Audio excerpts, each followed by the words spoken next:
Hello. What's up, everybody?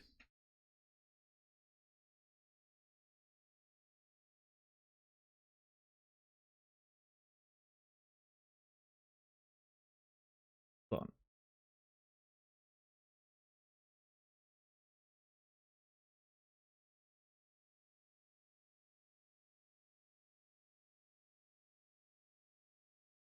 Hmm. Never mind. $10. Lonigan, Warren, Rasta, Goal, Whimsical, Chrisling, Brewer, Mark, Santa, Heard it on. What's up, Sorrow?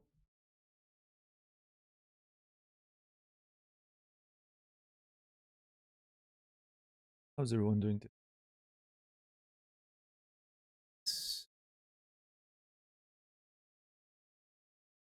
To answer your question, Goal, yes, the sounds have always been there.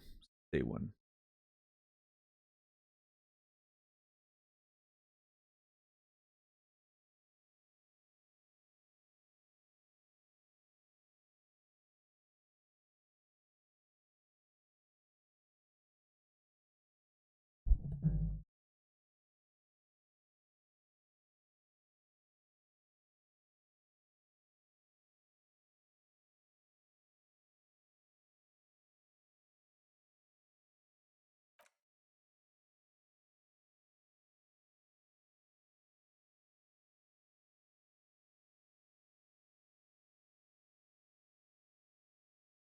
Yeah, I'm alright, Sorrow. Bit of been having muscle neck pain quite a bit recently. Hasn't really like it has gotten better for a bit, and then now it's getting worse again. I don't know. I don't know what's up with that. And I'm wondering if the migraines may be related to the tension. But yeah, I don't know. I'm not sure if it's a matter of sleep. I'm not sure if it's...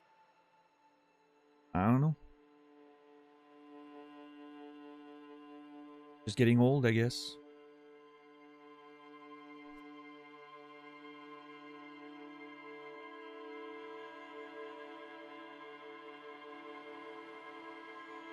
But yeah, what's good? What's new?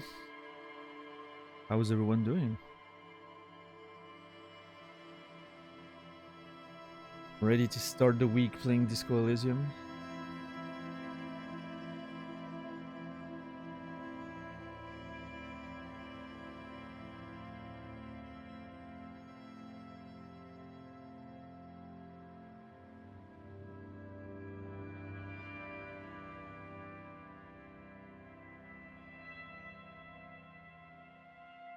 Yeah, I know Feared It On, but I don't know. I'm not sure that's it. Like yesterday felt like a proper, the general sort of migraines that I'm getting when I'm like when my sleep schedule is not point, which it has been. So I'm not sure what's going on.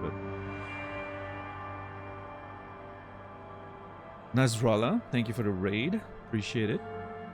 How are you doing today? Ingold, good to see you. Maupo. How was Final Fantasy VII?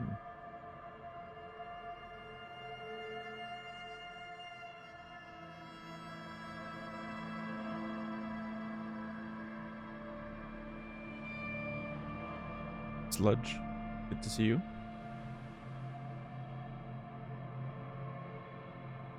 Yeah, thank you for the raid, Nasrallah. If you're not already following Nasrallah, that sounds familiar. He's currently playing Final Fantasy VII.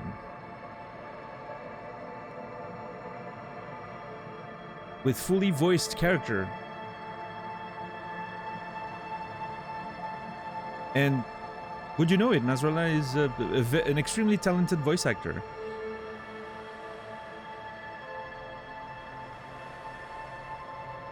You're very sexist today in Final Fantasy VII. I think you're getting cancelled. Hey, you're playing the game and you're voicing the character. Those words are coming out of your mouth. I have no responsibility. You named the character. It's all on you.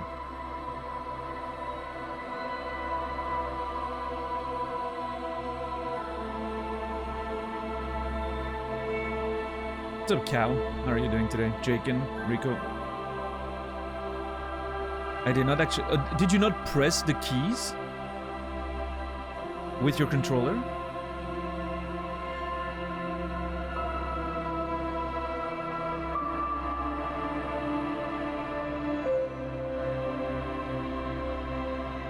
I can't reveal the person that did. Well, I mean, you did the input. And there's video evidence of who did it.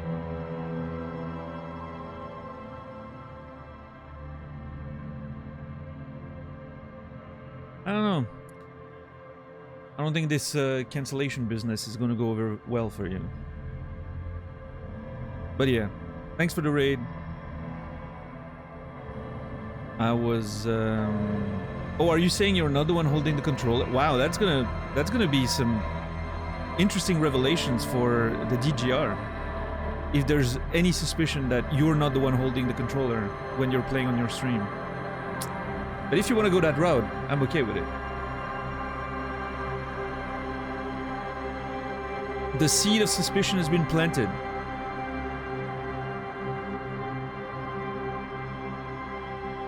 Not a good look. Not a good look.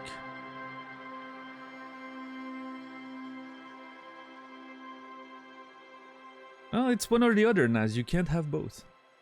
It's one or the other. Either you did it or you didn't.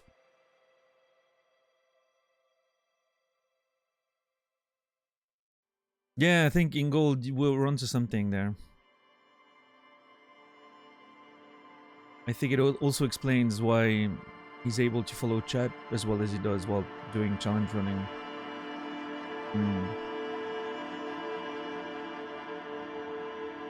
I don't know. We'll investigate further later tonight, I'm sure. Darkly clearly wasn't there yesterday, though.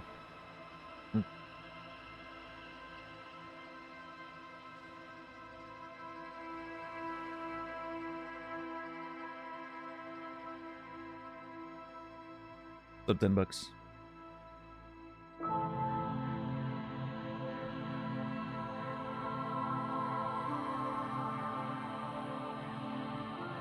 But yeah, I had a lot of fun watching Final Fantasy VII while having breakfast tomorrow. Breakfast constituted of reheating some of yesterday's soup, which was delicious, by the way. I'm sad I had to share soup with having a migraine, but yeah. What kind of soup? Oh, it was vegetable soup. Whole bunch of vegetables mixed, you know, like prepared, mixed, and then putting some little bits of Gruyere in it. Pretty much my grandmother's recipe that my mother and I recreated yesterday. It was very nice. And yeah, a nice little mixed vegetable soup, and then, you know, once it's in your plate, you got like little bits of Gruyere to put in there, so that it...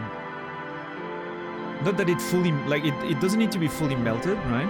But just that the little bits of Gruyere gets softened and slightly melted, but not too much, you know, still needs to have a bit of consistency. Yeah.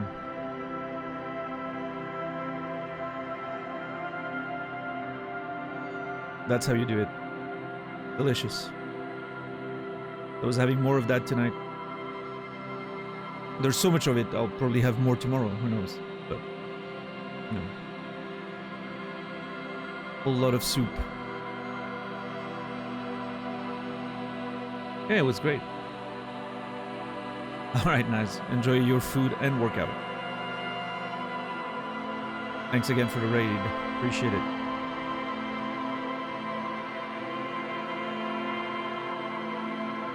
But yeah, getting ready for more Disco Elysium. Hope you guys are excited to make some progress. I am. Which is why I feel like I'm gonna go in the game pretty quickly today. What's up, Timmy? What's up, Harmon? What's up, Badger? Made a turkey sandwich? That sounds good. I love a good turkey sandwich. Oh. Alright, what were we doing? I'm looking at my checklist. What time is it?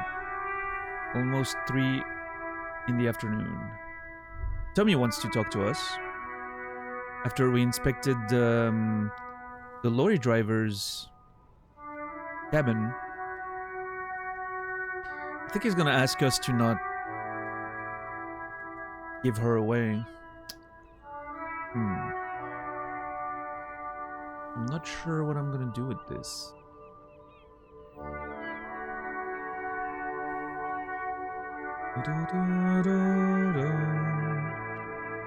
Oh, the volume has nothing to do with it. In Sorrow, I'm just, you know, excited to make progress in the game. Also, it's a very slow-paced game, and we have a lot of conversation while we're playing, so I don't need to sit on the main menu for that long anymore.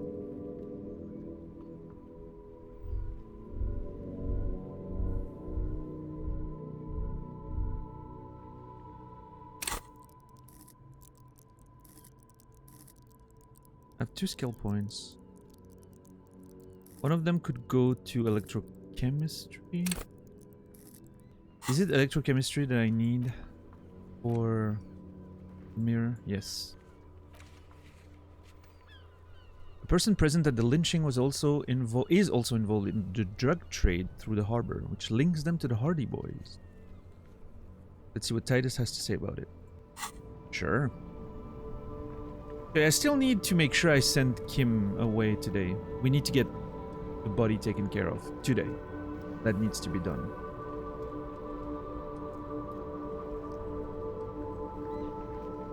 Anyway, let's talk to Tommy and see what's up. I saw you poking around in Lady Driver's lorry. She in trouble? The racist told us where the cabin is. We only searched it.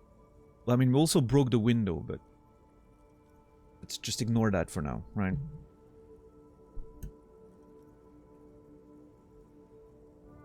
No trouble. She's going to be fine. There's going to be an investigation. Sorry, man. I can't disclose the facts of an official investigation to you.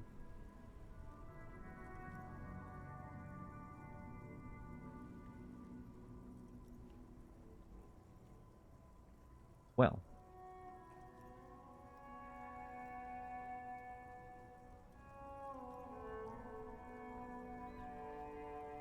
Here's the thing. I really think Tommy is not going to be happy with that. He's going to want us to, you know. Because I think he didn't want to sell her out. So I think, I don't like where this is going. I really wanted, you know, I like Tommy. I really wanted to be friends with him. What's up, Captain Dax? How are you today?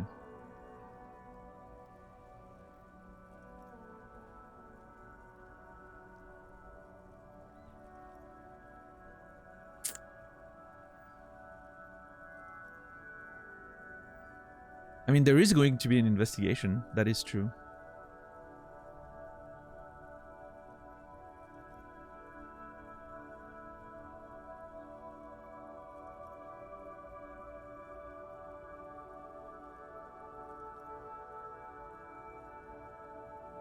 The racist told us where the cabin is. We only searched it. I mean, that's a pretty vague answer. Sort of deflects the topic of is she going to be in trouble, but yeah, I'm gonna start with that. Let's see. Still better than me, I guess. Told you there's plenty of others who'd tell on her. But is she in trouble? I mean,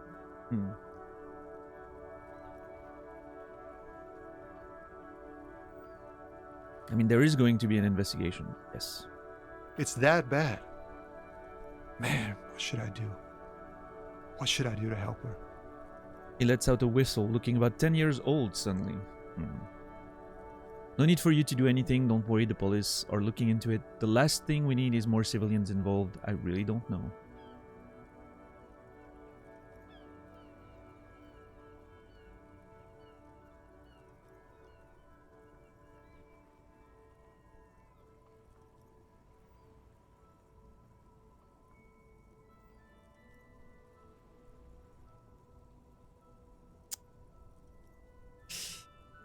Not sure.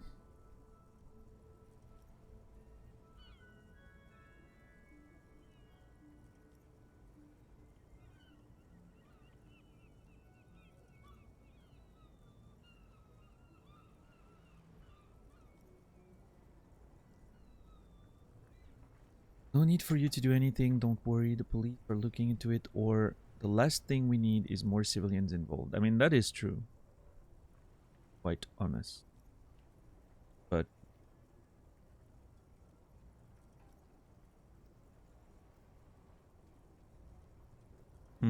what's up, Laura?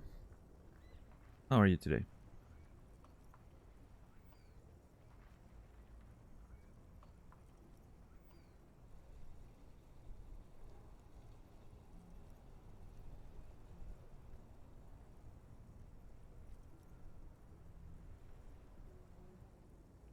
I mean, no need for you to do anything. Don't worry, the police are looking into it. Is exactly what he's worried about. Is that the police is looking into it. But what's up, Therma?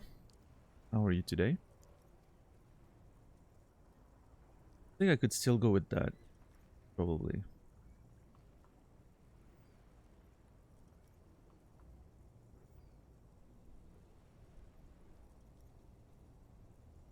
Yeah, I mean, I'm trying to protect Tommy, right? I don't want Tommy to be involved and him getting in trouble. The last thing we need is more civilians involved. Yeah, maybe I should just keep my head down and work on my rhymes while I can. What's the plan with those rhymes anyway? Oh, you know. Tommy Leham's gonna be a musician. Sprechgesang, but with beats.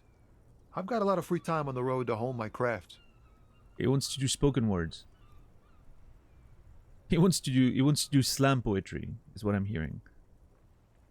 Got a lot of free time on the road to hone my craft. Well, sure. The correct grammar is Tommy Lahom.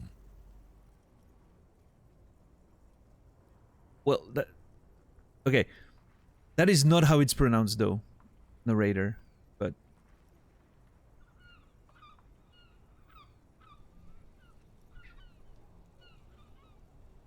You actually ignored the H completely. Lum. That's the correct way. But, fair. Fact check to fact check, yep. Well, I mean, it's not like... The rhetoric is correct. In terms of the text, right? It's just the pronunciation of the narrator is wrong.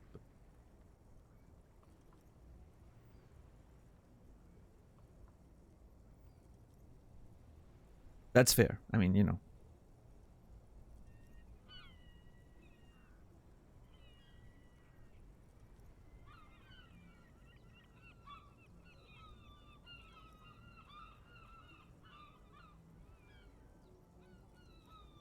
Why Tommy Lehomme? Tommy Lam was taken. My real name's Jerry Lafitte. Tommy's way better. See, he pronounced it correctly. He shrugs in a what can you do manner. My real name is Jerry Lafitte. Tommy's way better. I agree. Jerry Lafitte sounds foolish. It's more him. No. Looks a bit like you. Does he now? What's up, Jamrock Hobo? How are you doing today? Good to see you. Alright, I got another question, actually. The man taps his fingers rhythmically against his arm.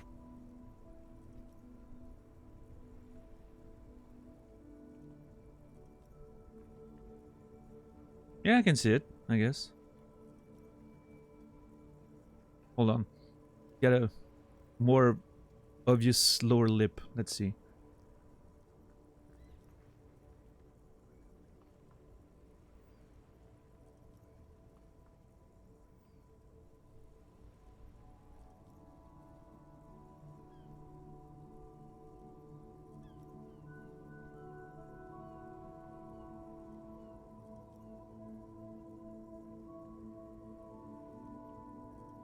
I'm actually trying to figure out... Hold on.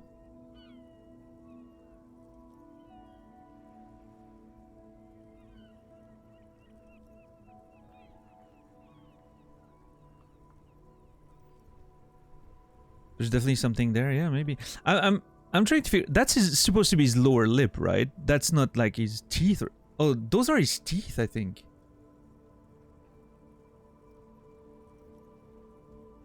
I'm not sure now. I'm having doubts about what this brighter line is supposed to be. I always saw it as his lower lip, but now I'm not sure anymore. His tongue? Yeah, I don't know. Hey, White Wolf, what's up?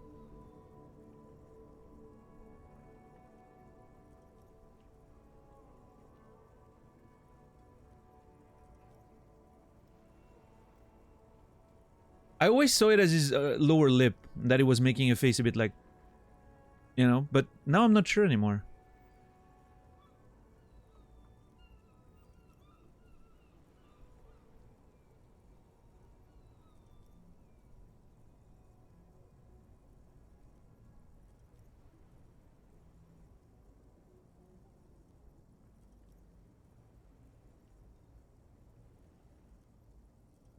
And now I'm looking at it too much, and it's starting to look like nothing at this point.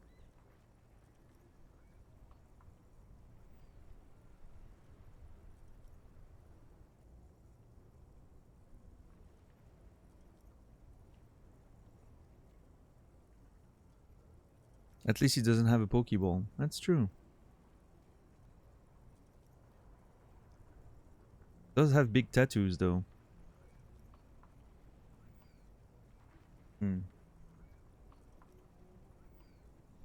Okay. So actually we're done with the questioning here. Alright, so he didn't ask us to drop the investigation on her. He didn't really do anything about it, so I think that's good.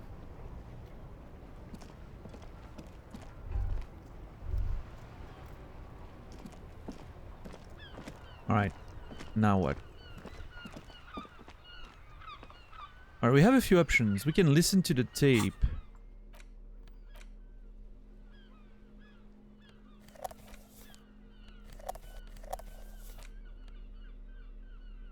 We can listen to the tape. And then question Titus. We also have to question Titus about the drug deal. Or I can send Kim away.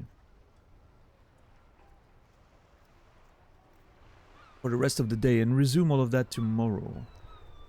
In-game, obviously.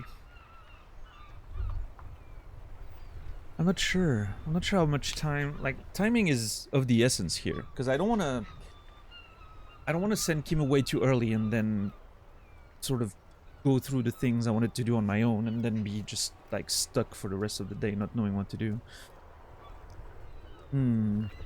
But then I also don't want to get into a giant conversation with Titus that suddenly takes hours and, you know.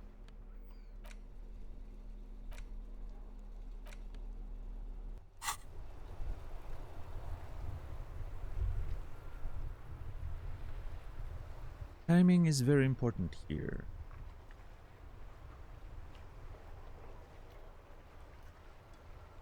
I should do two lists. I should have a to-do list with Kim and a to-do list without Kim. And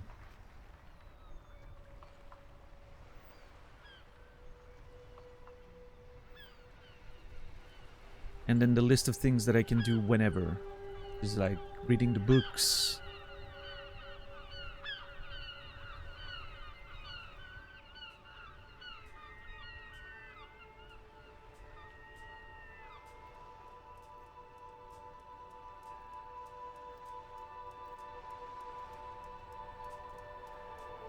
Okay, to do without Kim.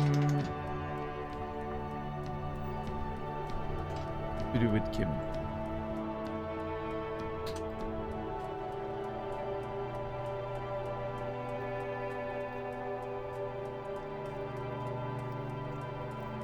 Stack.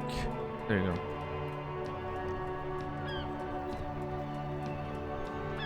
go. Oof, it's getting complicated.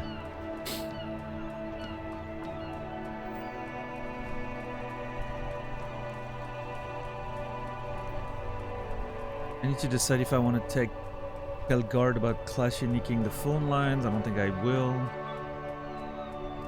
Reading the case files. Maybe forging the documents for Evrard, but that's something I need to... like...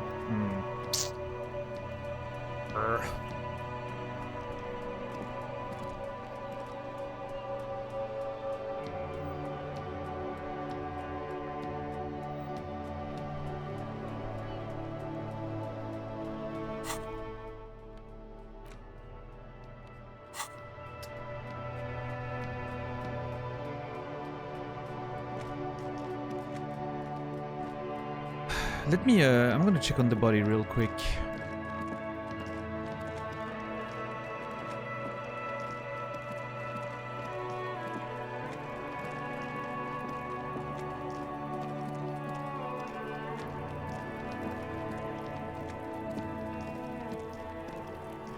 What's up, Kuno? The man is decomposing visibly now. Every hour, he looks less like a creature and more like a pile of intestines. Today at work, I received an email from someone called a beer al Ghouler.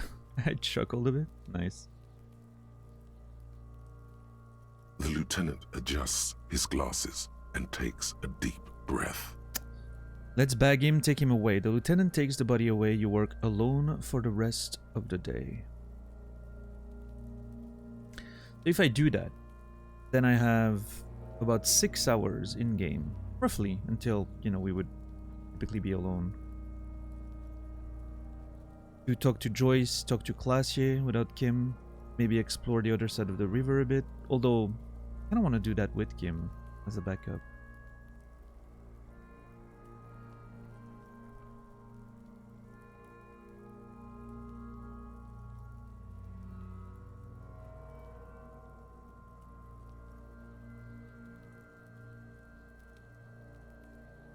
All right, you know what? It's a little early. I think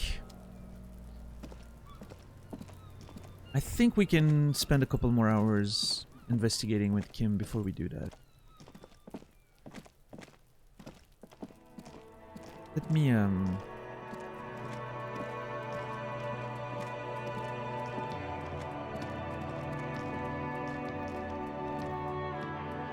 let me get inside.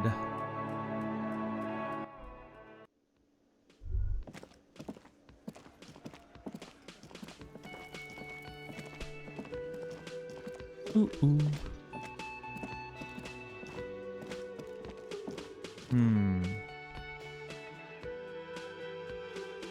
What's up, Anjay? Yeah, being without Kim is very sad. I don't want to spend too much of the day without him. Okay, let's go in the room and see. Oh, hold on. I need to try your theory.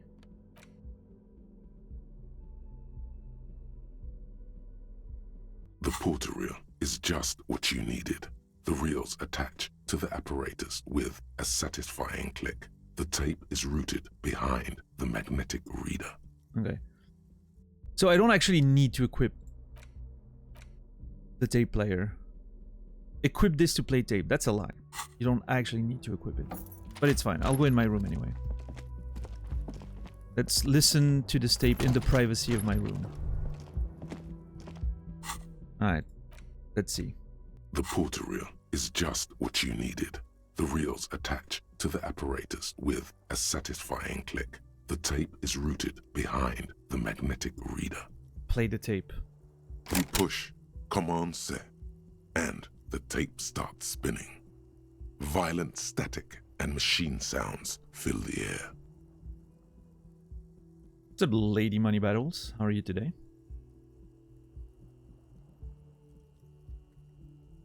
I knew a beer.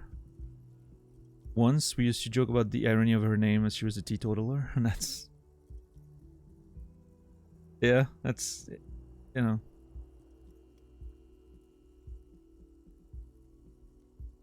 We talk about names influencing your life and all that. In this case, hey, maybe it did the other way, you know?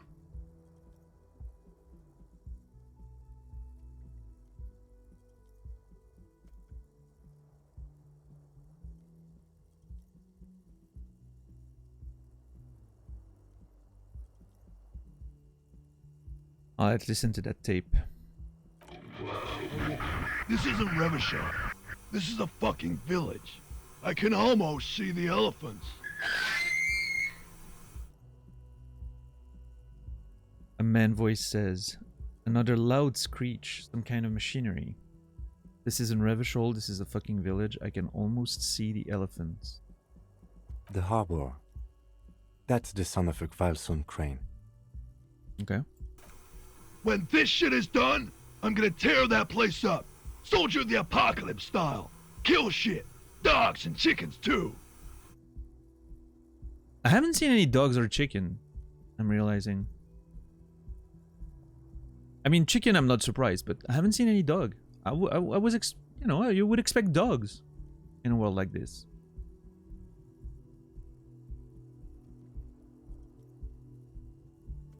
Gonna run a room, Cordy. A real nice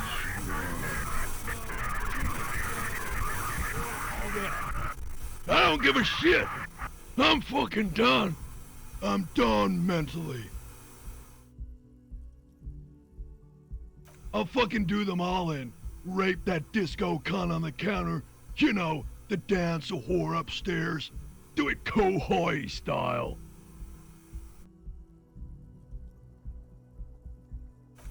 Never did get that taste out of my mouth. A click, then silence. The rest of the tape is empty.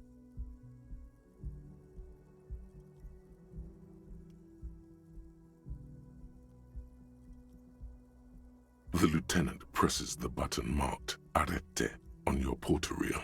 The tape stops spinning. What was that at the very end? Silence. What do you think? Who is this Corty? What's Kohoi? Okay then, what now? Okay, well,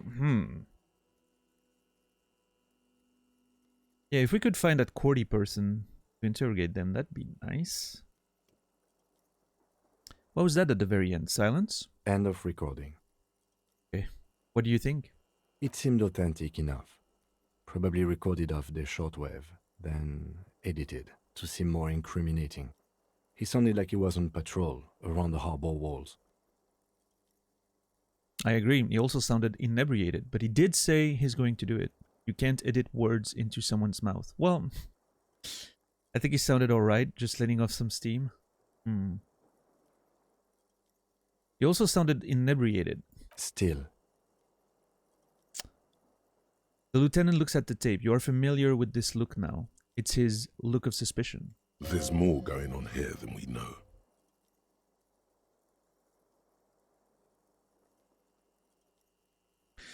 I want to see Kim's opinion on the other... It seemed authentic enough. This. Indeed, but... Yeah, okay. So Kim's just... There's more going on here than we know. Kim's just unsure. It's like I am.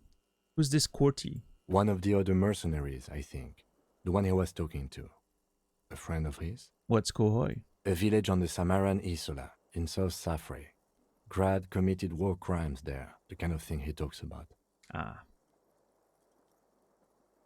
You think he was there? Who knows? Maybe the tattoos would have an answer.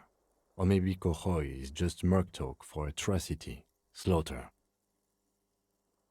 I wonder why we haven't been able to question anyone about the tattoos yet. I wonder where we'll find more answers about that. Be on the other side of the river. A symbol of soldier of the apocalypse style conduct in a civil environment. Okay, what now? I think we've got a few more questions for class here, don't you? Mm-hmm. This seems to contradict her testimony, at least to some degree. Yeah, that is true. Alright. Tape goes there.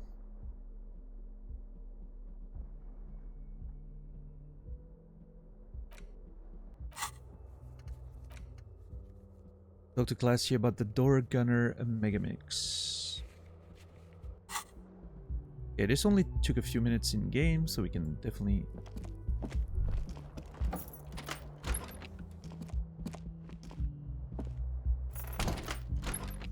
Yeah, let's go see her.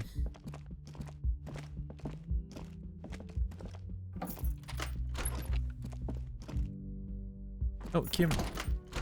Well, okay. Bye, Kim.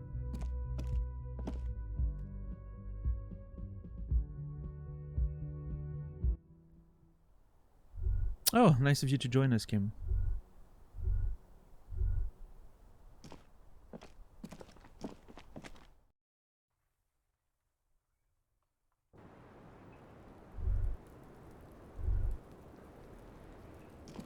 Officer, it's a fine day for questions. Is this one? Volition? Titus Hardy gave us a recording where the deceased states his intention to commit rape. She puts her coffee cup down. Perception? With a soft ring as the porcelain meets the metal table. Okay. Empathy. This does not surprise her. Did he? I never said he was a good man, or that he had good intentions. Only that he was never bad to me. A smile flits across her face. She's supposed to be Dutch. I mean, she's Oranese, as they call it in the game. But it's clearly of Dutch inspiration, yes.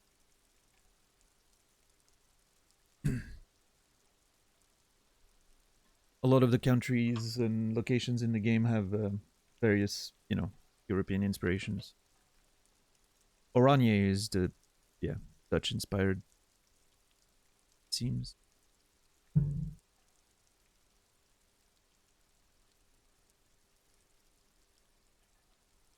She doesn't care. If anything, she sounds amused. On this tape, it specifically identifies you as the target. Where did they get this recording exactly? It's intercepted radio chatter of the deceased, recorded via a de-encryption station. It's authentic enough. Does he say he's gonna do it Soldier of the Apocalypse style? She arches her brow. Those are the exact words he used. Yeah. That was practically his pickup line. He picks the cup back up.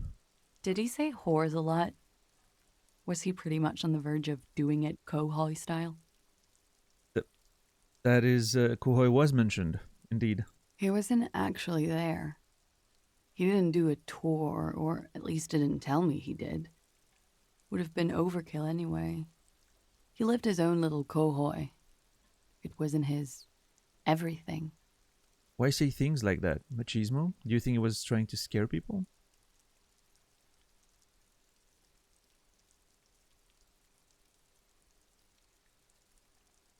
Yeah, why say things like that?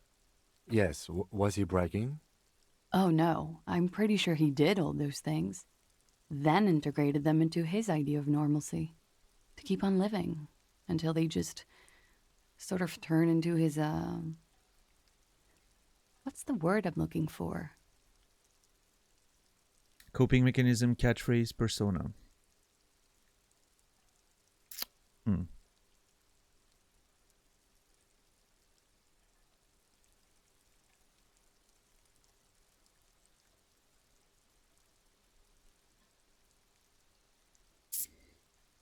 I mean, I think the word she's looking for is persona, right? Even though doing this is a coping mechanism, right? You did things you're not proud of, and then you pretend they're normal. That's the coping mechanism. But then it turns into your persona, right? It doesn't turn into a coping mechanism. It is one. What's up, Glegor? Thank you for the resub. Prime Gaming, 6 months. I appreciate that. Less money for Jeff, more money for me. Thank you, Glegor. And Glegor, you will be remembered. Hope you're doing well, man.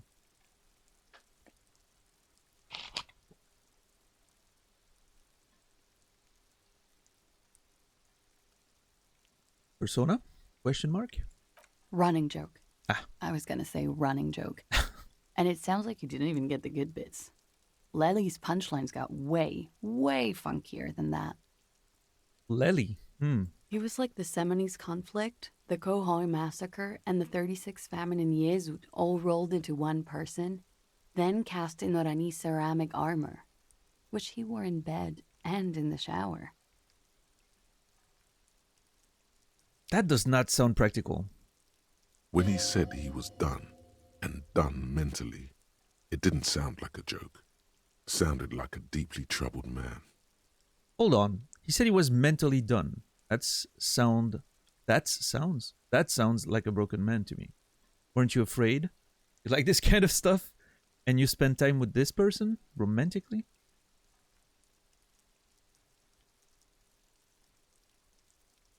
He said he was mentally done. That sounds like a broken man to me. Well, maybe I pieced him back together with my magical personality.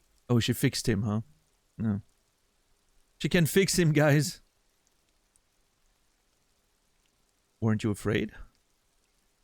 Afraid of what? That tape the Hardy Boys recorded?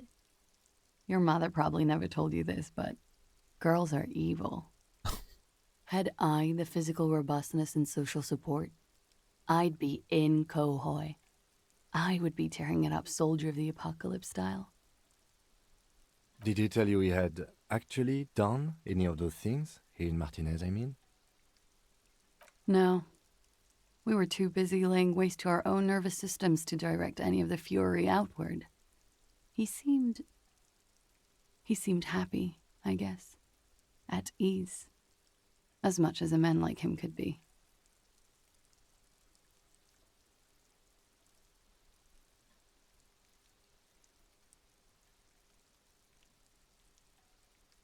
There is a small measure of pride in her that she could quell the rage in such a being.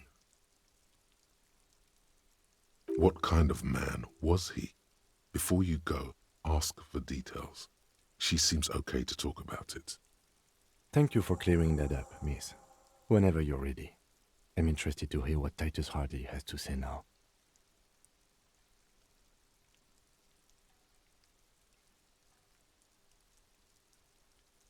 She takes a very small sip of her coffee and smiles. Now that you've had some time, can you tell us more about the victim? Like, for example, his name? Actually, officer, I didn't know his name.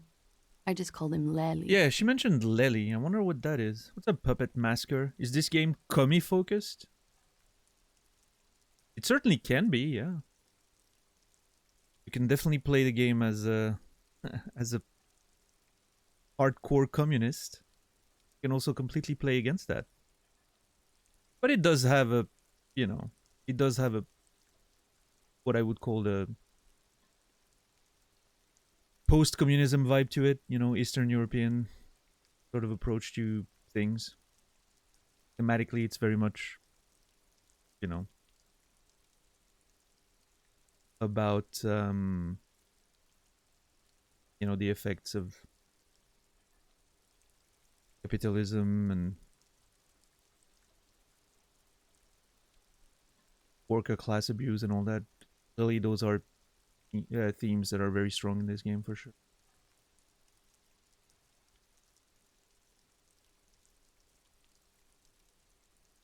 Yep.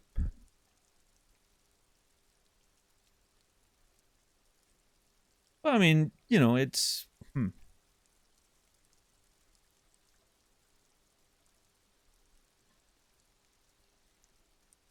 that's developer's choice, right? Writer's choice, so to speak. You're not forced to give everyone the same time of the day, right? You can definitely take a side and make that in your theme and your writing. And now it's obviously for a like a RPG that wants to have some sort of open-endedness. It's great that you can sort of approach it in very different ways, but sometimes the point is to take a side, right? So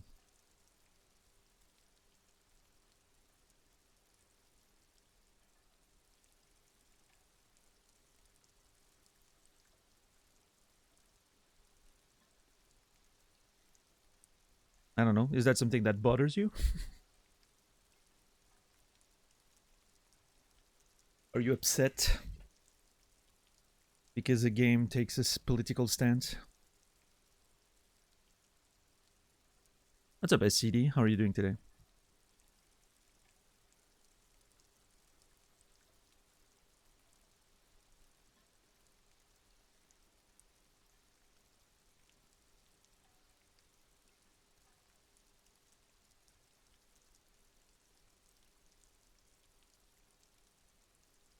Yeah, you can play the role of a fascist if that's more your vibe. Yeah, yeah. You can actually learn about advanced race theory. Yeah, yeah. Yeah, you know, if you wanna be the racist you don't feel comfortable being in real life because you're gonna get punched in the face, you can definitely do it in this game and live out your fantasy. It's actually available to you.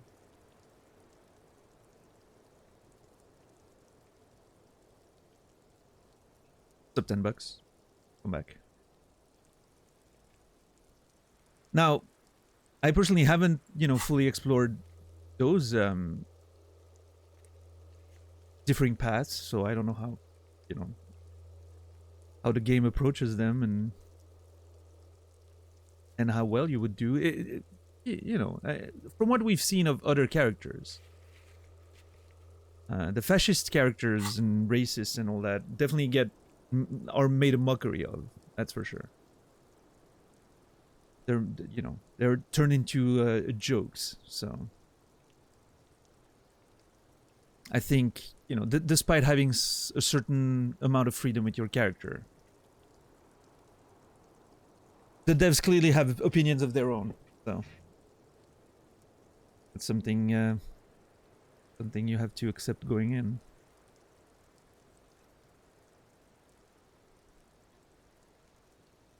I know, Rilel. There's a beautiful fence right here. I'm gonna sit on it and stay there.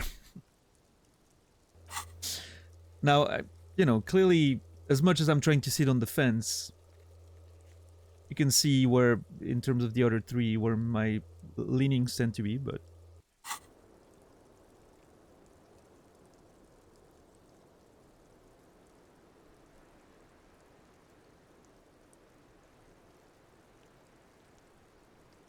Yeah, I'm with Quasi there. I think the game's definitely has a nuanced take on everything. Like, nothing is...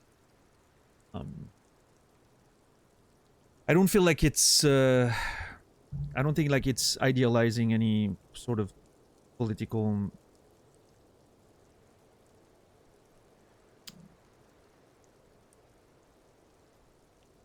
approach, right? In fact, if anything, it's sort of spending a lot of time showing the weaknesses of any of them, really.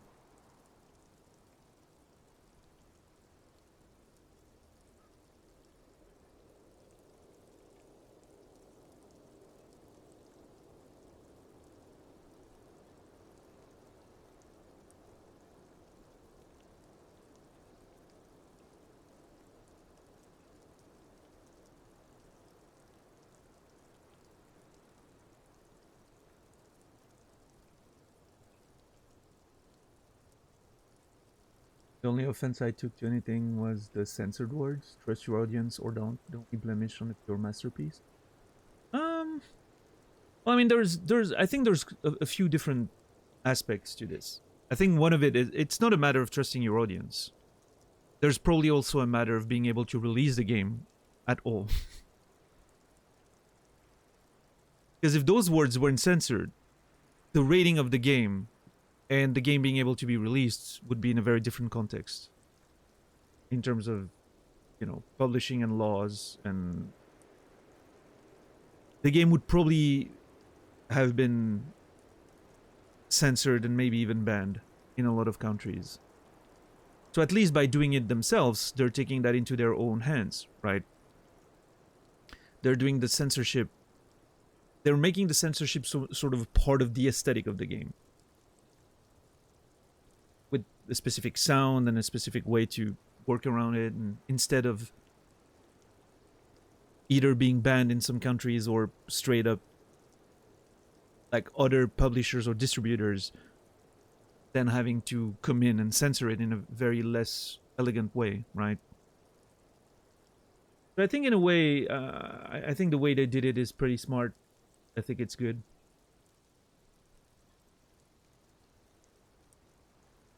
If anything, I think it adds to the overall, you know, I think it adds to the overall aesthetic rather than taking away from it. I mean, I personally don't need to hear those words. You know, it's not something I need to read or hear. I don't care about it too much, right? It's not gonna it's not gonna have an impact on me if they were straight up openly, you know, written, but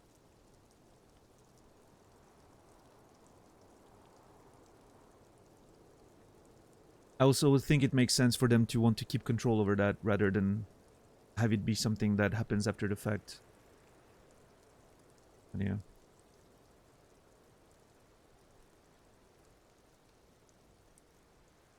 Yeah, I've heard about that. I think the game was banned in Australia because of the drug use potential. They have specific rules over there, so.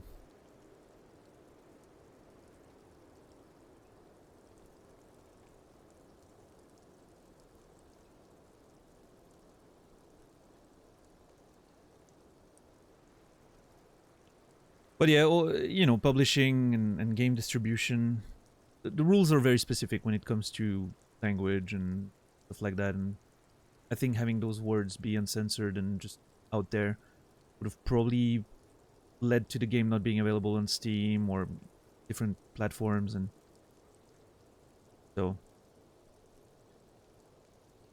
you know, at the end of it all, they're making a game to sell copies, right? Not to get banned in most places and then nobody ever buys the game, right? So, yeah. I personally don't see it as a problem of trusting your audience, or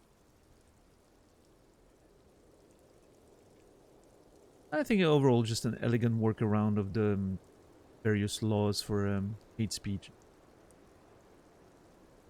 Pretty positive on the way they did it, personally. What's up, Gecko? Eventually reversed the ban in Australia. Yeah, that's what I mentioned. That's good.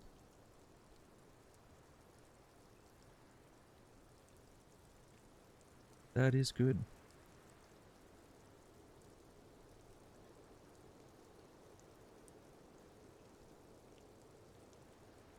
A nickname? I guess. He came from Lelystad. It's short for that. And it was his army name, apparently. He said his real name wasn't his. I tried to pry it out of him, but it was no use. Interesting. He never said his real name.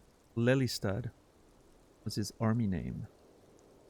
He said his real name wasn't his.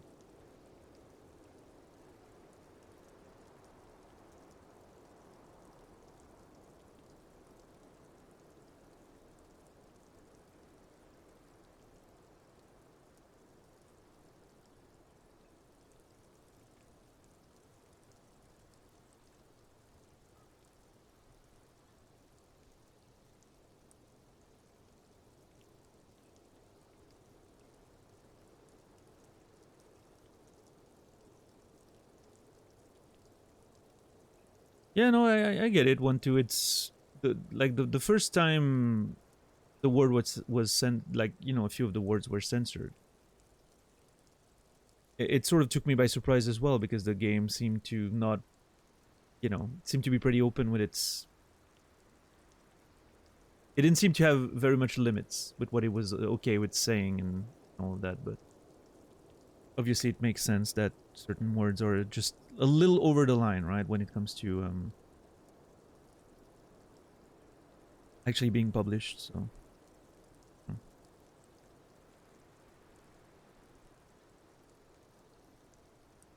Lelystad.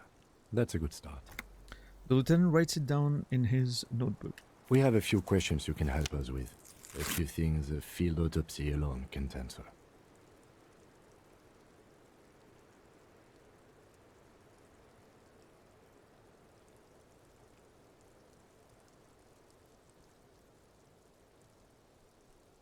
The young woman cranes her neck, trying to catch a glimpse of the page the lieutenant passed to you.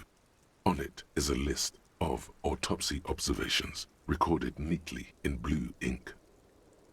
The last missing pieces of a puzzle of flesh. A lot of questions.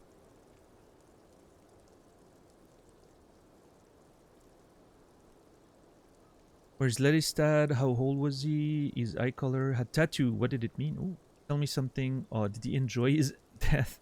Okay. Could it be love that did him in? Requested a semen screening from processing. Oh my god. Oh, we have a lot of things to say there.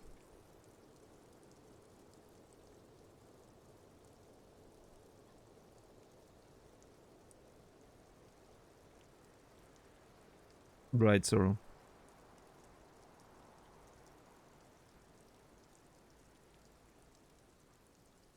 Yeah, that was one of the censored words, right? $10. That's precisely what we're talking about, yeah.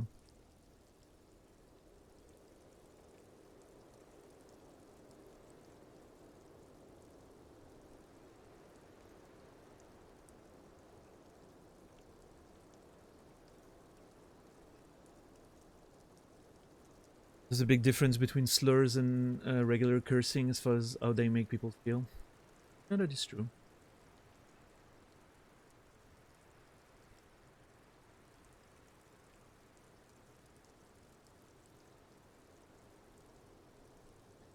I mean, at the end of the day, you know, I think more than anything, it's probably a publishing related decision, right?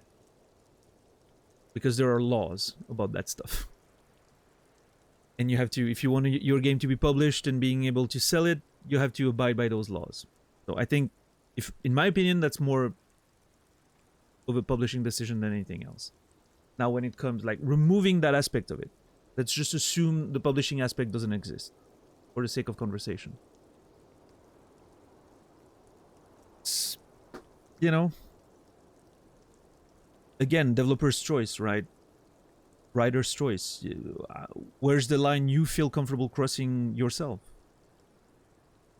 It's very arbitrary. It's very subjective, right?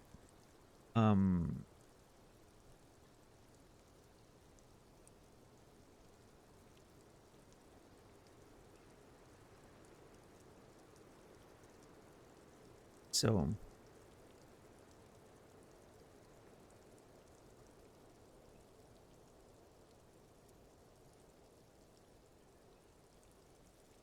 but what makes me feel, you know, what makes me feel like it's a publishing thing is that they could have easily just not included those things. And they could have just easily not included those things and just worked around it. But they did. And then they censored it in a sort of in-world coherent way, with like sounds that are, you know, specifically made for the game, and it feels like there was some care put into the sort of censoring to make it feel part of the experience. So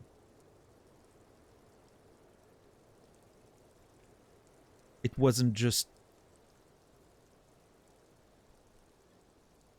cutting pieces of the text out, or you know, it was done with some care for the essence of the writing to still be there. So I like that. I think that's good.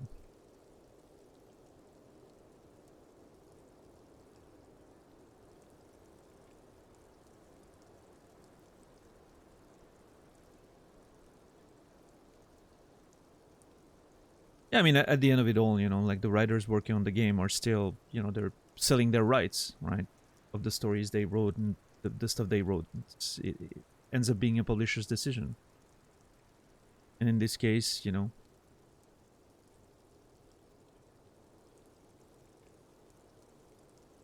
the developers and designers did a good job at sort of keeping the essence of the writing and still managing to abide by the laws. So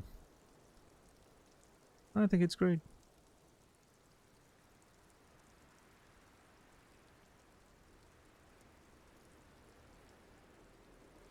Good job. I'm just noticing the cup of coffee here, and that the steam coming out of it is moving. Anyway, where's Lelystad? The place, I mean. In Oranje, officer. It's, I think municipality is the term. A nowhere town there. Lelystad municipality has few boroughs and even fewer cities. It's made of agricultural plots near the border of Gottwald. Executive summary: cows, silos, and wheat. Nice. Sounds like a nice place. You were almost right, officer. That means his race was occidental, not mondial. I'll update the form.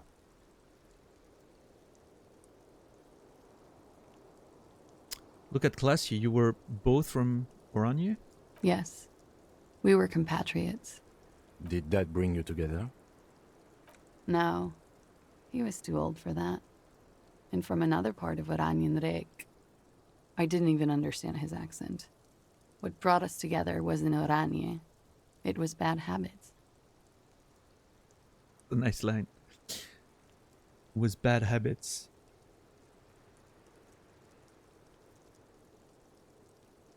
I know for sure, Soro. Absolutely.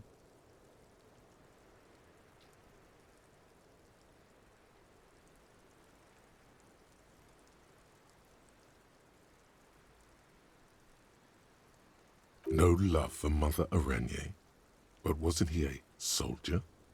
This could be worth pursuing.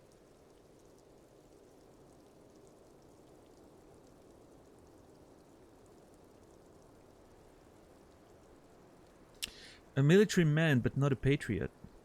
No, he left the National Service after they taught him to do what he did on Seminine. He wasn't the flag-waving kind. He was the making money, killing people kind.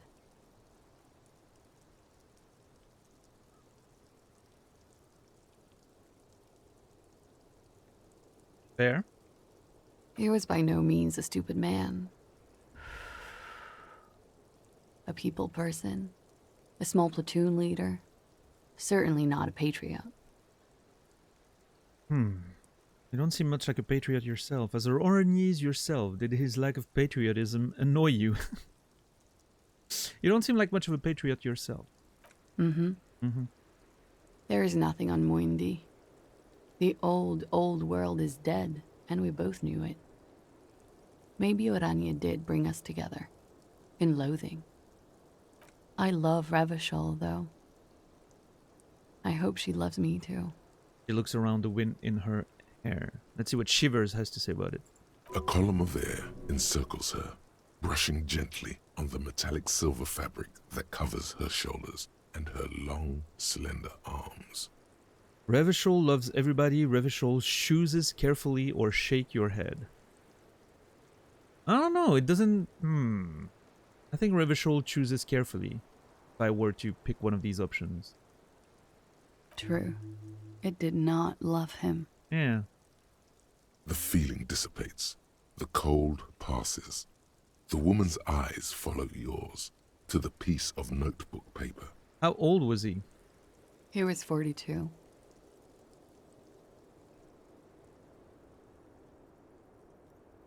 Relatable. I'm almost 42 myself. 42? Are you sure? I would have had him above 50.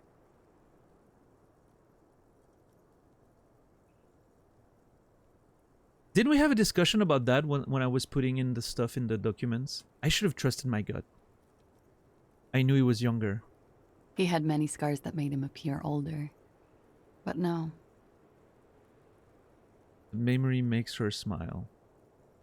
We even celebrated his birthday, like, some weeks ago. It was a funny 2 days. He had little reason to lie to me. We were slightly off then. Thank you for clearing it up. The lieutenant makes a correction in his notes.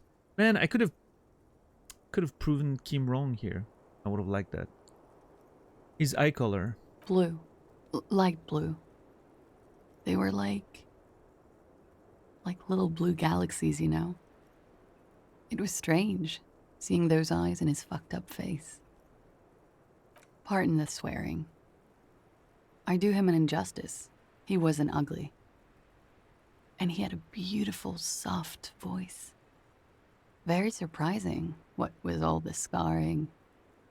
It was quite something, watching him speak. Yeah, listening to the tape didn't sound very soft, but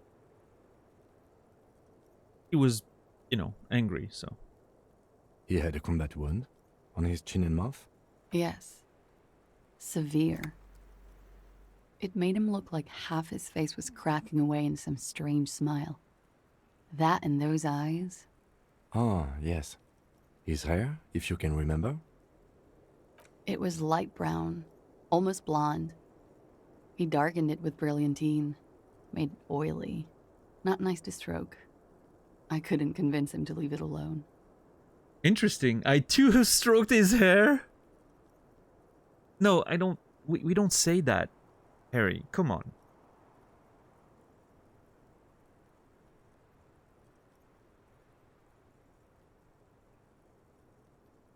I mean, we did it. That is true. But should we say it? I'm not sure.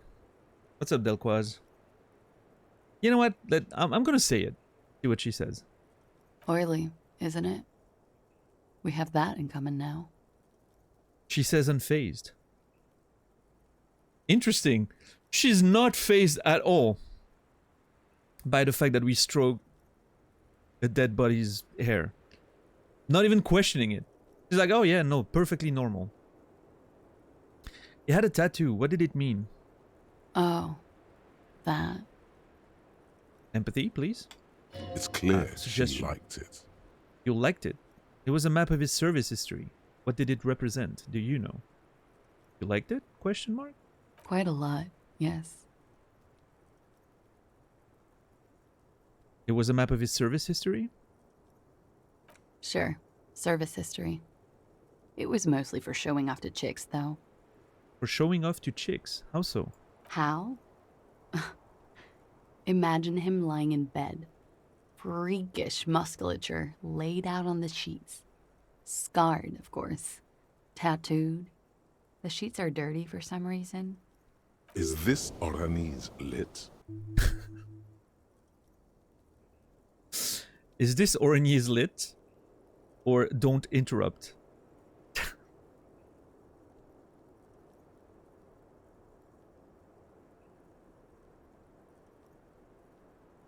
It does come off a bit like smut literature, right? Doesn't it?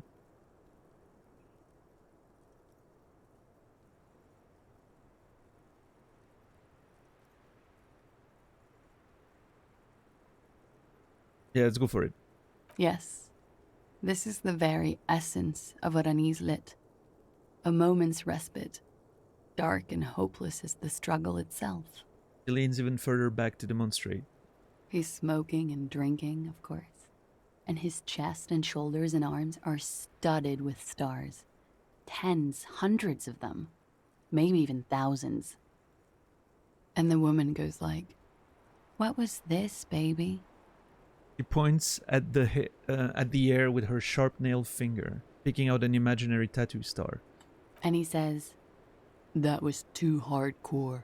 Don't ask me about that." So she goes, "Okay, but what's this, baby?" And he's like, "Saw some bat shit there. Killed some loincloths." She's an amazing voice actor. And so it goes. Star after star, port after port, third world country after third world country. And he's done horrible things in every single one of them.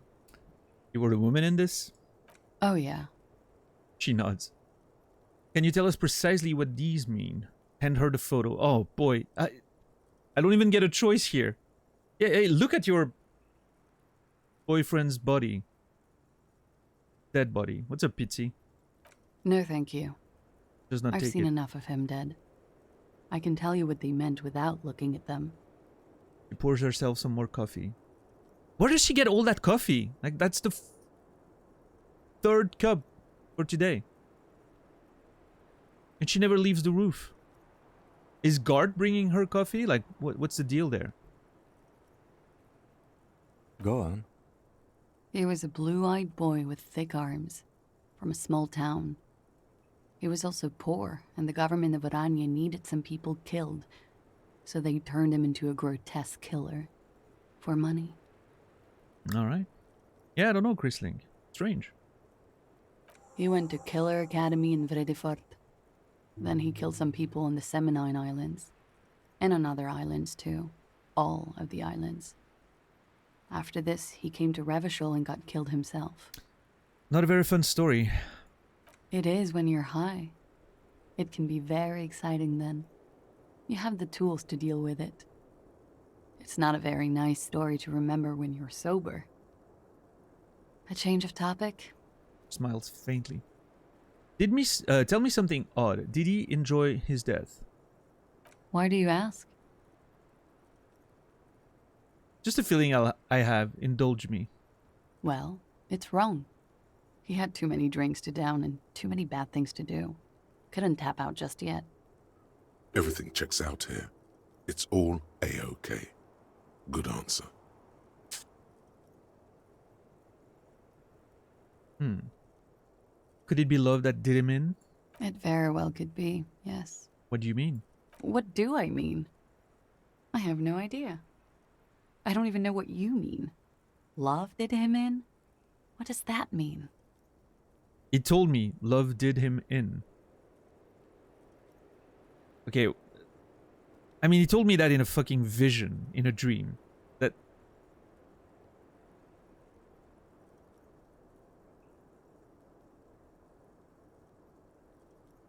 Hey, you know what? Let's embrace the weird. Let's go for it.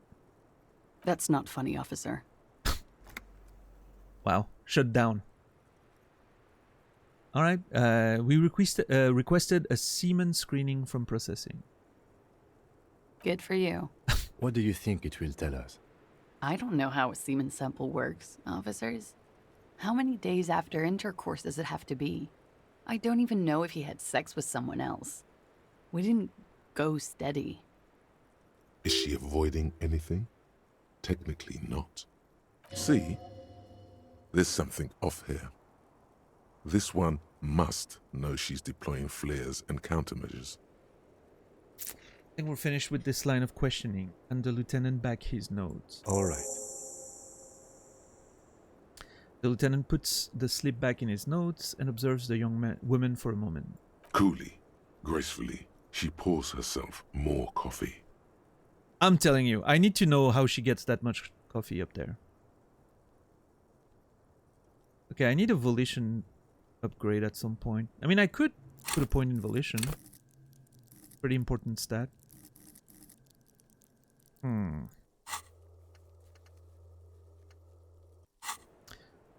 But there's also a chance that it gets unlocked by other means first, so... Oh. Wait, stop. That man, bloated beyond all recognition, was 42? It's what she said, yes? Below the damage, the weeks of decomposition, all the swollen indignity of mortality. He was 42 years old. Where's this going? How old are you? That's where this is going. 45,000 liters of raw alcohol has left its disfigurements. What lies beneath, you wonder? Jim, how old do you think I am? Turn around. Miss, how old do you think I am? I got this. My age, I think I'm...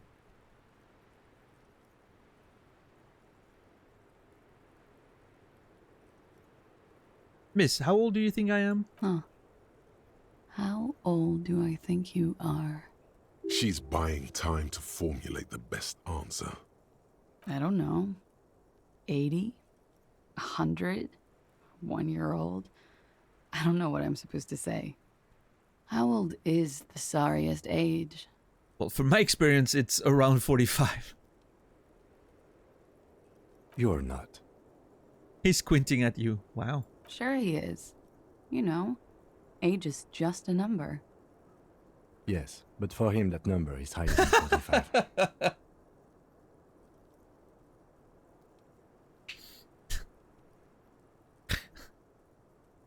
That's amazing. Age is just a number, yes. But for him, it's higher than 45. Beautiful. That's such a beautiful answer. Wait. This requires scientific measurements. Bring it on. I'm not afraid of the truth. To the laboratorium. Oh, I actually have a thought about my date of birth. Date of birth generator. Your face looks like it's 58 and your body feels like it's 60. Your mind feels like it's lived for 1 day or 100. Both longer than they ought to be. The day and the century. But for how long then has this thing attached to your sentience walked the planet's crust? Time to start racking those brains of yours, Elder One. When and where were you born? Okay, so this has no influence on anything, and it's 7 hours. So I'm just gonna put it in and start working on it, I think. I like the idea of it. I love the art. Look at it. Like an old face and then a younger face. With a hat, somehow. I don't know. Strange. Alright, let's start internalizing this one. Beautiful. Okay, cool. Yeah, let's talk to Titus again, I think. We still have time before we have to send Kim with the body. I thought I would have to send Kim with the body before I could ask her a question. What brings you up here in the rain? Right, I thought the fact that she was still here was sort of locking that line of questioning, but apparently not. But I'm still gonna have to come back and talk to her. And maybe put a point in volition. We'll see. Few things we need to do once Kim is gone. But for now, let's go talk to Titus.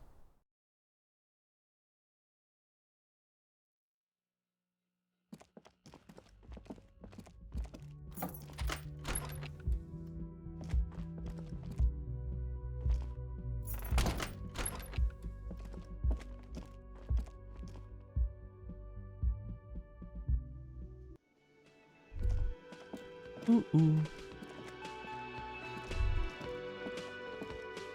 Wait, do I have a check on this guy as well? What is it again? Hi again, Gendarme. Composure. Bye-bye, Gendarme. Bye-bye. Alright, Titus. Your turn. The clowns are still hanging around. What is it now?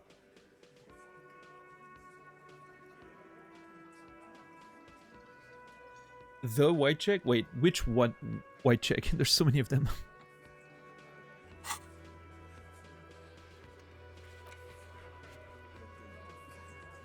The classier one? I don't know, it's gonna be today. I'm pretty sure. I'm pretty confident I'm gonna get to it today.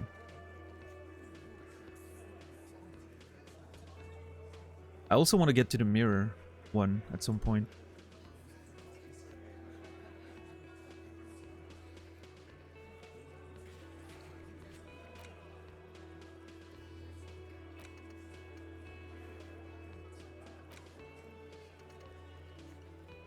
We're getting a lot of work done. Ask another about the tattoo's possible meaning. Who could know about those tattoos?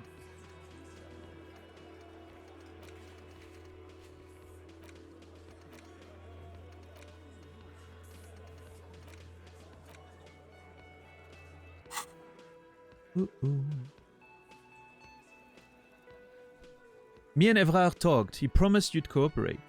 Oh, so you went and talked to my mommy, and now she's making me play with you. Is that it, lawman? If that's how you want to put it, Titus, that's on you.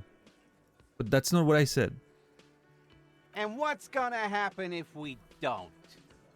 You gonna go and tell on us? Very mature guys. Evrard sent word, right? Why don't you push me some more and find out? Gimp? Oh, jeez. I would never tell on someone. Let's change the subject.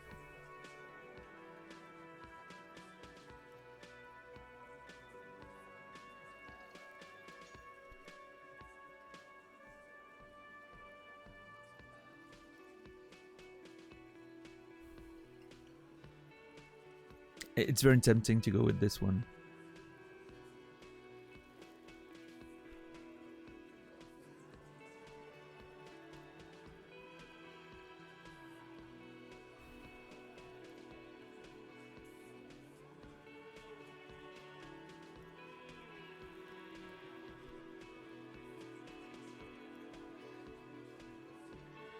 Hmm.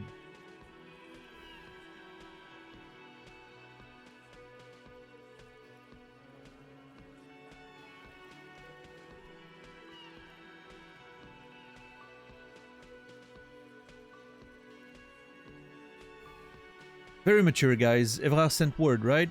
Yeah, I heard him. The fuck do you think I'm doing here? You'd have your ass handed to you if it wasn't for the boss man's word. Let me state this very clearly, Capo. Hello, officer. I'm Titus Hardy, and these are my boys. Hardy boys. How may we assist you? But having Everard back you up like that did seem to have some effect. Sure.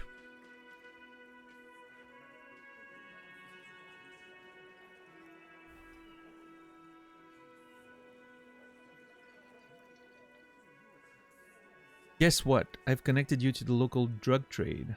So I talked to Classy about the tape. I think I'm gonna go over the tape first. And And nothing. She stand by what she said. that fucking fucker.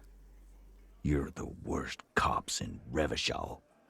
I gave you gold on that tape. That fucker wasn't aimed at you. It was at her. Gold? It was just locker room talk. It's not evidence. It was dark stuff, but it didn't prove anything. Didn't change her mind. It was bad. Honestly, I expected it to have more effect. Pretty much laughed it off, Titus. Laughed it off.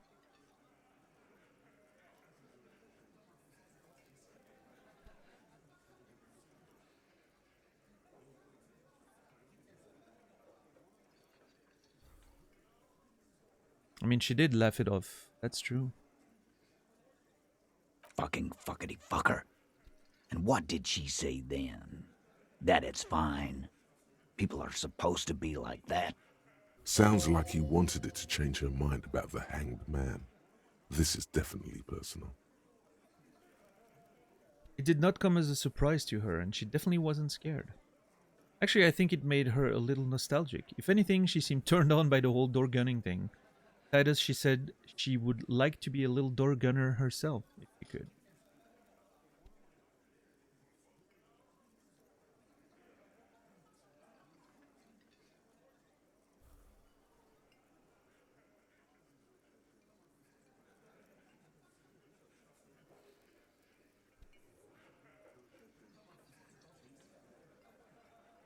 It keeps going on the line of he seems to be jealous and wanted to change her mind on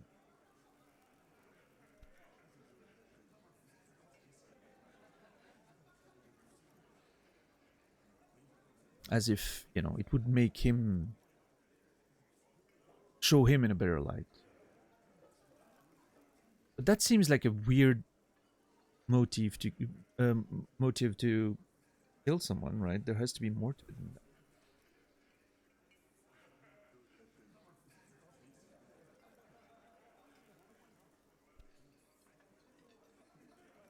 Actually, I think it made her a little nostalgic. Yes. In fact, I think she thought it was a little funny. Funny. No good goddamn psycho whore. That's not nice. Alright. All fucking righty then. I guess it's good then. That fucking... Please try to control yourself in the presence of visitors, Titus. Her voice is a bit softer than earlier. This is just perfect.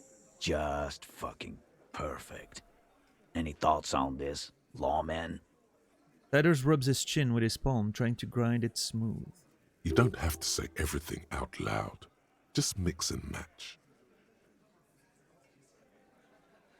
I think this is personal for you. I think you had feelings for her. Maybe she isn't who you thought she was. Maybe she's still in denial, you know. Be straight with me, Titus. What really happened? What's up, anxious? What are you doing?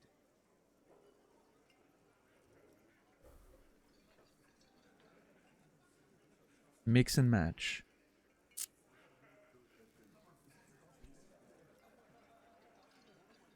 Maybe she isn't who you thought she was. Nah. I know her. She's just a girl. In over her head.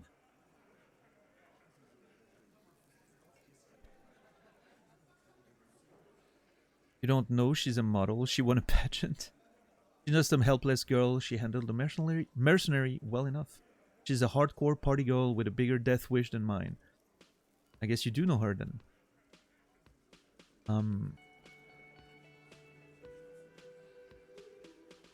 I mean, she's not some helpless girl. She handled the mercenary well enough. Handled him? She got into some stupid shit with that guy. Shit we had to take care of. Yes, yes, we heard all about it, and the fact still stands. You were more disturbed by the tape than her. I think this is personal for you. I think you had feelings for her. Yeah, they're all queers. Can't bump, hard fist, or anything. That is not what the line says. Glenn explodes with indignation. Everyone's got feeling for each other. Where are you going with this? It's all right, Glenn. I just thought I thought anyone would come around if they heard that shit. Apparently I was wrong. Yeah, that was fucked up. He smiles sympathetically. You wanted her to see the man for what he was. Now that you know, you might want to lay off this topic, or else you might antagonize him. I just got too worked up. Big man lost his shit. It's cool now. Be straight with me, Titus. What really happened? Or maybe I can push this, but...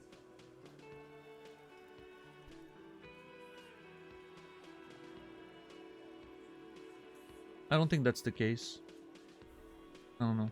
Be straight with me, Titus. What really happened? I already told you. We fucking hanged him. Puts his giant's face in his hand and sigh. There's less gusto in his voice now. His men too are growing increasingly silent. Come on, Titus. We know you didn't hang him. He was shot. I know you're tired. So am I. Why don't you just... You know what? I am tired. I'm tired of you and the whore upstairs. Next time you see her, tell her Titus said, "Fuck off!" He throws his beer can down. That lying, scamming. We're done. This is over. You understand? Your little investigation is over. Yeah. There's a silence in the room. Alain starts saying something, then thinks best not to. On the floor, beer drips out of the can into a small puddle. No one does anything about it. What is this quiet funeral shit? All we need is some beers in us. Bartender, 20 beers for the Dock Workers Union. Why do we make it 40, huh? Why do we make it 100 beers? You're not loud enough. 100 beers? Now we're talking. Hoppity hop over here, cafeteria manager. Guess what? I've connected you to the local drug trade, or rhetoric godly. Convinced Titus is being manipulated. Oh, we got this one down.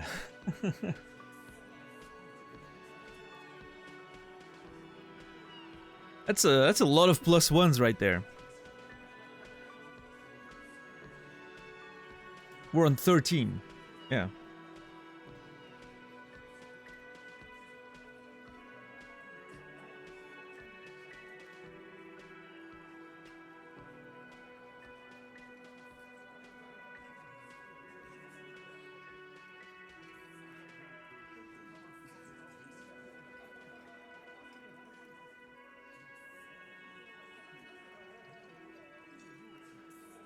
Convinced Titus is being manipulated. Guess what? I've connected you to the local drug trade. I kind of want to talk to him about that, but...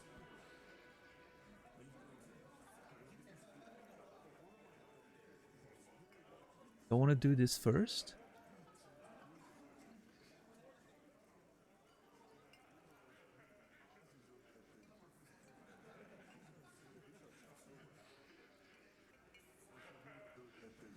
It's a white check.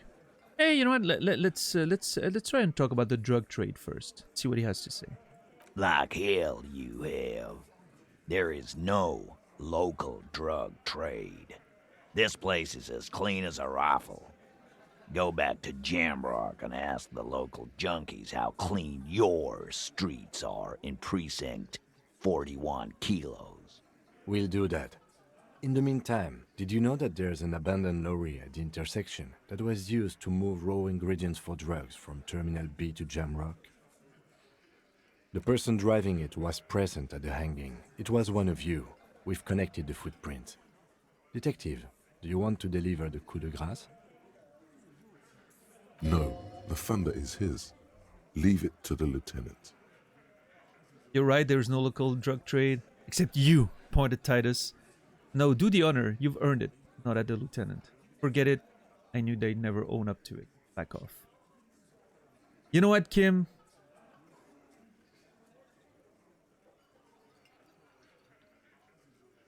I don't know. I don't know if I want to give it to Kim on this one. I'm not sure. Hold on, I need to blow my nose.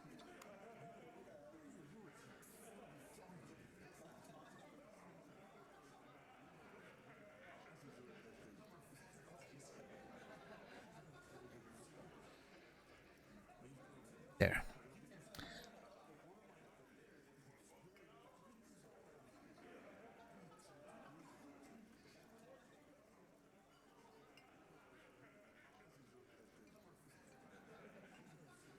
Do you pronounce the S sound in coup de grâce? I always heard it as gras. Yeah, I don't know why you guys are pronouncing it wrong in English. When I say you guys, I mean Americans. That's most of the time what I hear it. But it's coup de grâce, yes.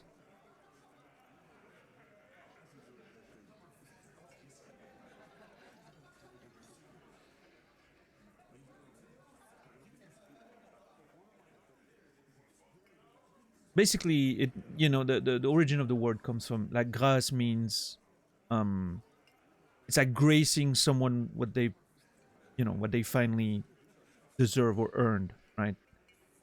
So a coup de grâce is the final hit, right? Where you're gracing them death finally, right? Pity, it's like yeah, you're finally allowed to die. Coup de grâce. Yeah. Coup de gras would be very weird because gras means fat. So.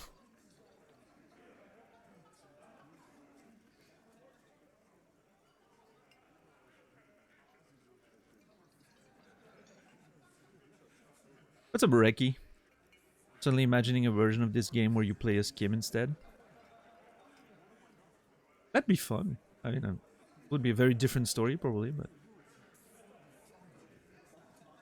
I'll start pronouncing it correctly, and when other Americans look at me funny, I'll say a Frenchman taught me. Well, that would be inaccurate because I'm not French, but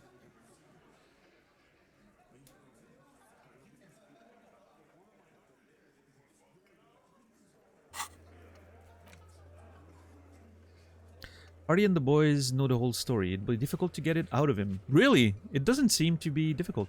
Have you thoroughly inspected the body, look around for a witness, sorry, gotten friendly with the union boss and the company rep, really gotten to Classier, convinced Hardy boys to tell you the whole story? I did some good work there, based on the chances that I have. Babysitting Insane Alcoholic Simulator. That would be playing as Kim, yes. Could be fun too. Would be very different, but could be fun.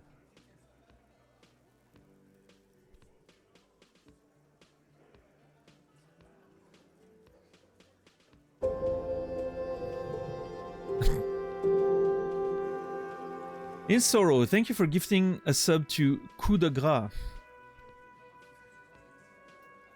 That's a fat hit right there. Thank you for 6 gifted subs total in Sorrow, and Coup de Gras. You will be remembered.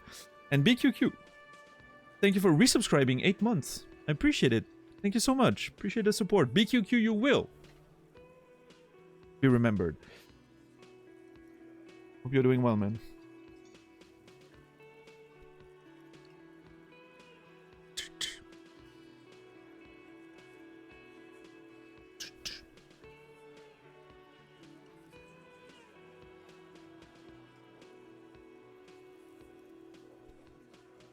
I got the news that my contract will probably be prolonged, so now I can show you some money. Oh, well, that's good news for me. I'm happy for you, man. Congrats. That's good.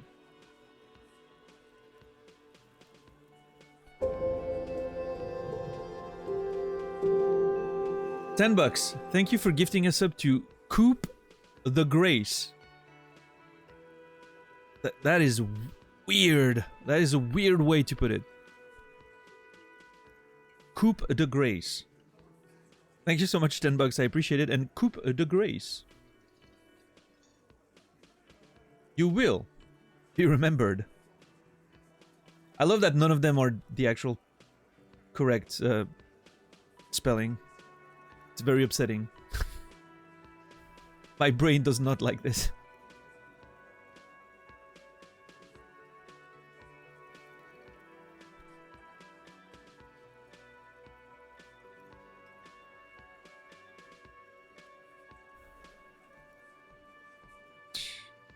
Okay, I think I'm gonna leave it to Kim. I think Kim should do it.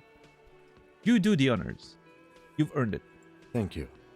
You're right, Titus. There is no local drug trade because it's all controlled by you. You're the drug trade. Dun, dun, dun. That's a mighty interesting theory. I guess that's what you would need to do, theoretically. A big, strong, state-run monopoly would outcompete the runts on the street. Yeah, man. Theoretically, that's what you would do. To get rid of the gangs, the dealers, even some of the junkies. Captain Dax is paying forward the gift they got from $10 to Coupe les cheveux. How did... Okay. I have questions, Captain Dax. How did you get to the, like, I don't understand the mental...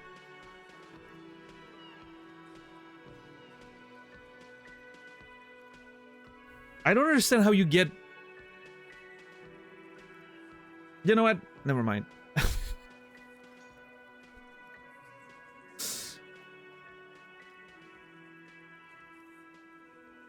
Two idioms using the verb to cut. Yeah, but... Thank you for the support, Captain Dax. I truly appreciate it. It is your first time gifting us up to the channel. Thank you. I appreciate it. And coupe les cheveux. You will be remembered. I don't know. I'm not gonna question it, Captain Dax. I just appreciate the gifted sub. Coupe les cheveux, which means cutting hairs, by the way, as I'm sure you know. I'm just curious how you got to that specific account. It is very strange. Are you just like Googling Twitch usernames with poop in there? Or is that how you get... You're just doing a search? Hold on, what happens if you like go on the Twitch search and you put coop and then you press enter? And you check channels. Show all channels.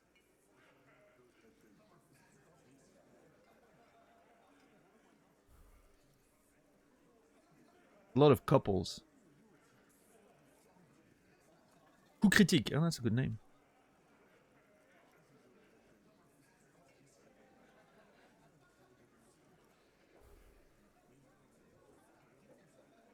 Anyway.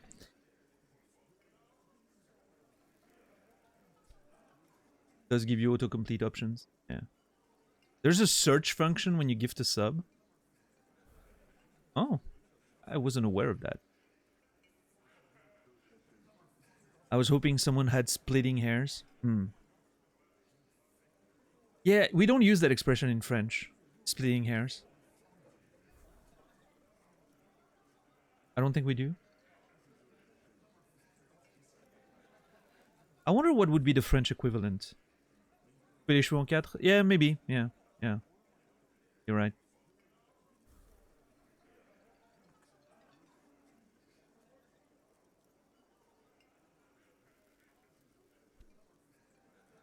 No, not les chevaux. Les chevaux would be the horses. But that's so funny.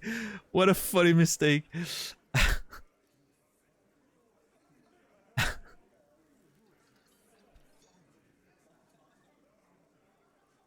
Yeah, the difference between horses and hares in French is one letter. Beautiful.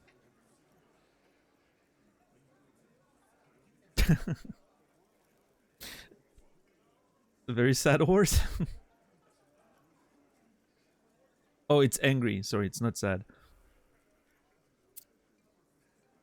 The French do cut horses, to be fair. Yeah, yeah. Oh, that is true. Horse meat is very popular around here. In Switzerland too, not just in France. In fact, it's so popular that back in the day, you would have butcher shops exclusively for horse.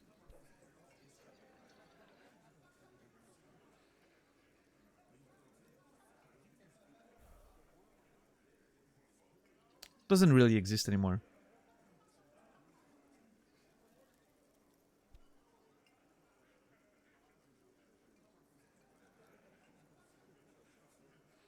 There are some still? Oh yeah? I know there used to be a couple like in Fribourg, but most of them disappeared or became like general butcher shops, right? But like specific horse butcher shops, I haven't seen one in a while, but I wonder why. There are like specific butcher shops for that. I mean, I guess maybe a lot of butchers didn't want to, you know, take part in that specific. What does it taste like? Honestly, it tastes like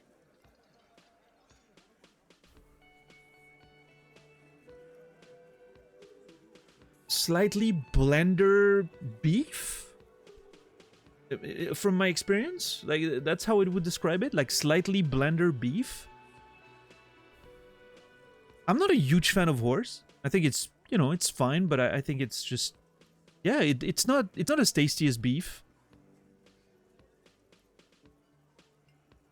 And it's not as unique as, you know, like if you have like a lamb steak, for instance, as opposed to beef, you can really taste the difference, right? Like lamb is a lot, it's quite a bit stronger in taste, right? I love lamb, by the way, but yeah, no, I think yes, sweeter, maybe a bit more stringy. Yeah, I don't know. Honestly, I don't think it's that amazing. I liked horse quite a bit when I was a kid, but as I grew older, I just started liking it less and less. I would just almost always rather have lamb or beef, honestly. So, yeah, lamb is probably my favorite though. Like a nice lamb fillet, oh, just delicious. I mean, beef is great, right? Don't get me wrong. Beef is always amazing, but like a nice lamb fillet with some French fries, oh, beautiful. Like venison? See that? Like, Lady also said a bit gamey. That's not been my experience with horse. It could be different depending on where you get it, right? Like different types of horse, different, you know. But from my experience, I don't get that gamey thing from horse that I've been having. But maybe it's part of, you know, where you get it, maybe, right? But yeah. Lamb gigot. Yeah, I'm not too fan of gigot. I think it's a bit... There's too much happening in gigot, you know, it's not like... I mean, of course, you know, grandma's gigot is always delicious, but... lamb for me has to be a nice fillet. Like, you know, a nice little piece of lamb, very clean. I like that. Anxious, paying forward the gift they got from Warren to Poop de Grace.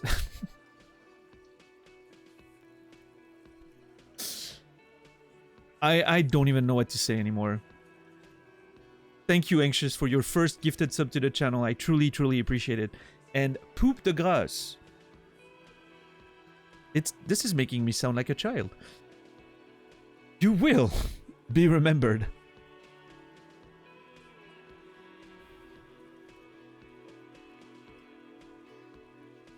Venison, elk, moose, way too gamey in flavor. I like a good elk. Or not elk, I like a good... Wait, what's, Cerf.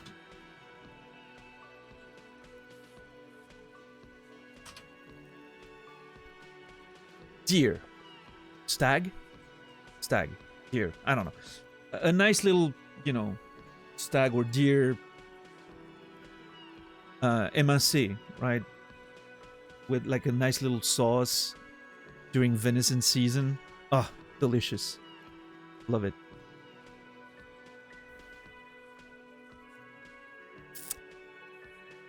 I do enjoy a little bit of game here and there. Needs to be with a nice sauce, and you know, we have like a whole season for that in Switzerland. I'm sure it's the same everywhere, but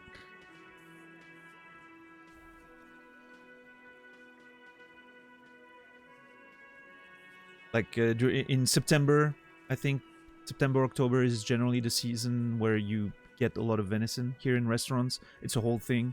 Suddenly every restaurant puts that on their menu, and it's usually delicious. With spätzles as a side, you know. Mm.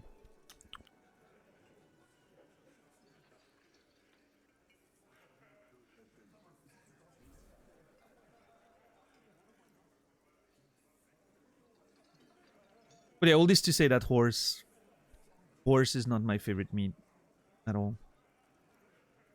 It's alright, but...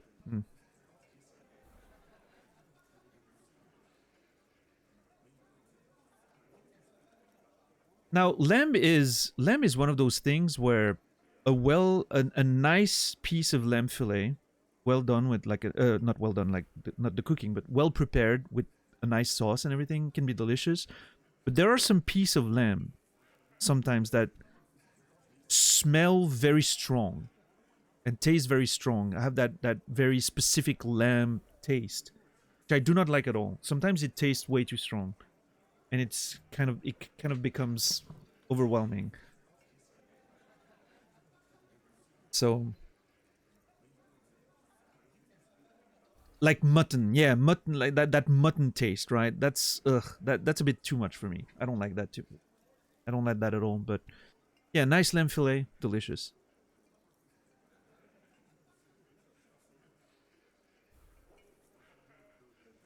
I do like game for the taste of the meat, but it's usually too sweet with the sauce, baked fruit and all. Oh no, I like that.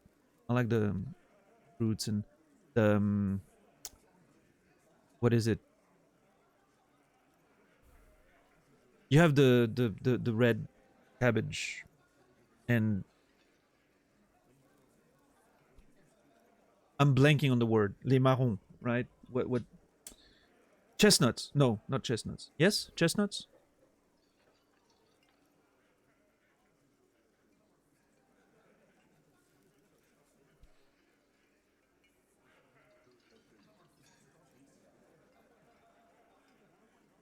Prefer mutton? Goat is your favorite meat? Well, then there you go. To each their own, right? No. Marron is chestnuts, right?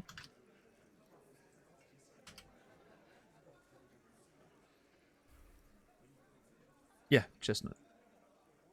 So this is a typical recipe, right? How we do game in Switzerland. I don't know if it's something else, like if it's done in the same way everywhere, but here in Switzerland, when you get venison during game season, it's with a very delicious, intense, savory brown sauce, right? Delicious.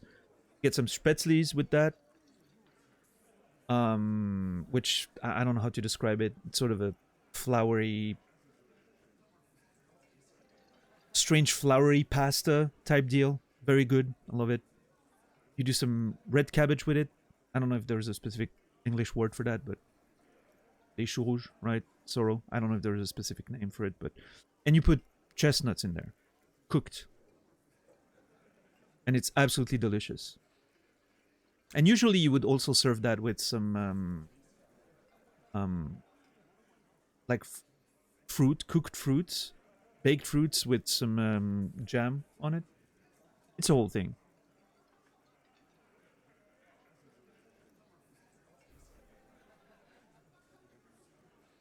Local specialties. You'd rather have rösti with your venison? Hey, that's fair. Rosti is delicious. I really do like Spätzlis, though.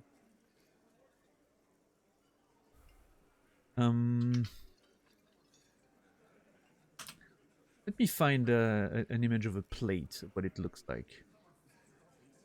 And get an idea.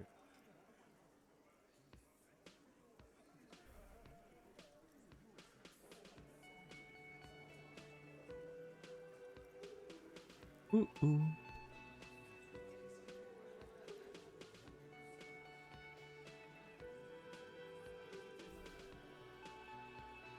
Yeah, that looks like that looks all right.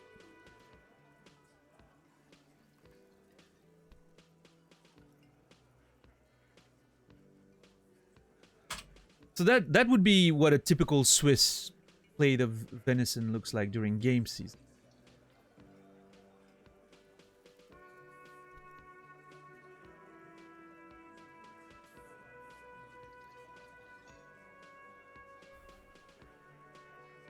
Minus the grapes. I don't know what the grapes are doing in here, but yeah.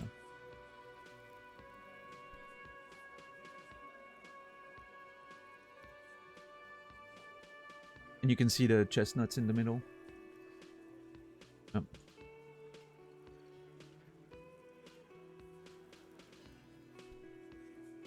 Very similar in Germany, surprise? Yeah, I would assume so, for sure. That's definitely like a, you know, Swiss Germanic influenced recipes style.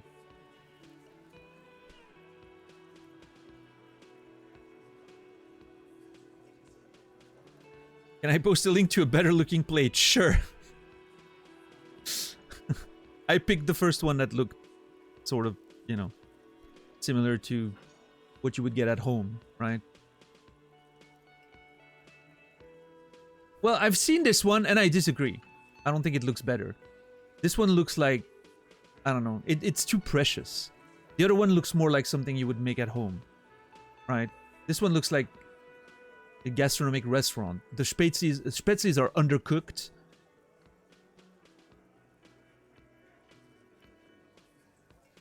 Too many Brussels sprouts. Nah, I'm not on board with that. I think my plate looks better.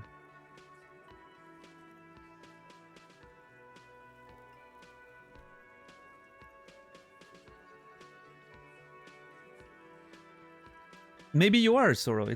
I don't know. It looks, I don't know.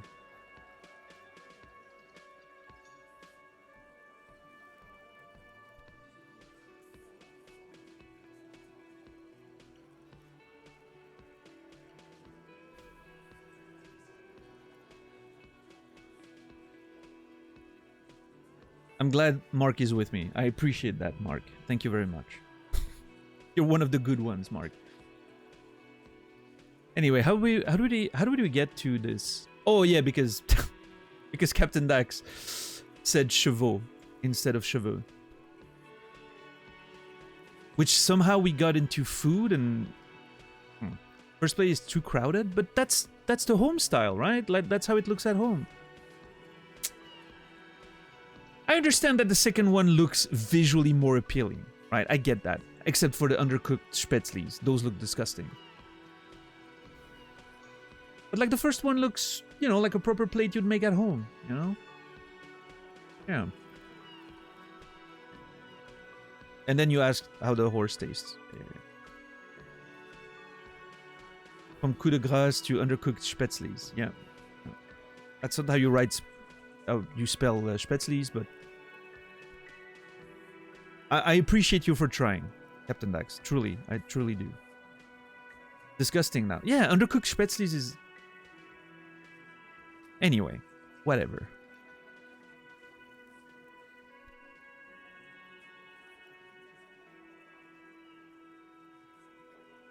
I feel like Insoro would get along with Arion very well. Sometimes you seem like the same person to me. Hey, Brendan. Greetings from Switzerland. Oh, Arion is someone who's around Twitch. Hasn't been there in a while. Is it from Lausanne? Well, from Nyon, specifically. you know, IRL friend, who's also happens to be on Twitch.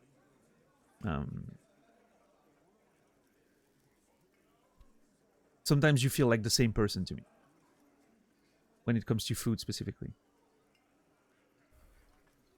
All right, Brandon. Enjoy the VODs then. I hope everything in your trip is going well. Anyway, let's get back to the drug deal here. Yeah, that's Arion right there.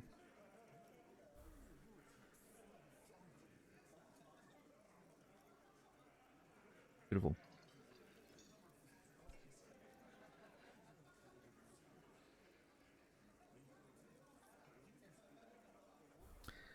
Theoretically, that's what you would do. Get rid of the gangs, the dealers, even some of the junkies. You would need good, trustworthy people to take their place, of course. Hardy men to run such a monopoly. For the good of the community, of course. I wonder what Titus thinks of horse meat. I'm curious. Yes, but that just sends everyone else to Jamrock, doesn't it? You've just diverted the flow to Jamrock. You've made it our problem. This is disgusting. You're admitting to profiting off of poisoning your own people. Good idea. People are always going to do drugs. At least this way you have some control over it. Keep telling yourself that. I know for a fact there's still plenty of drugs out there.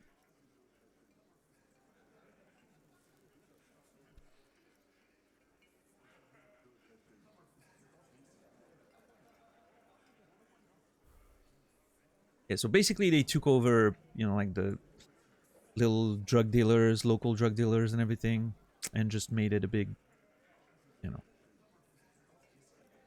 made it a big industry. And then all the little drug dealers and all that went to Jamrock is what I'm thinking, what I'm getting from this.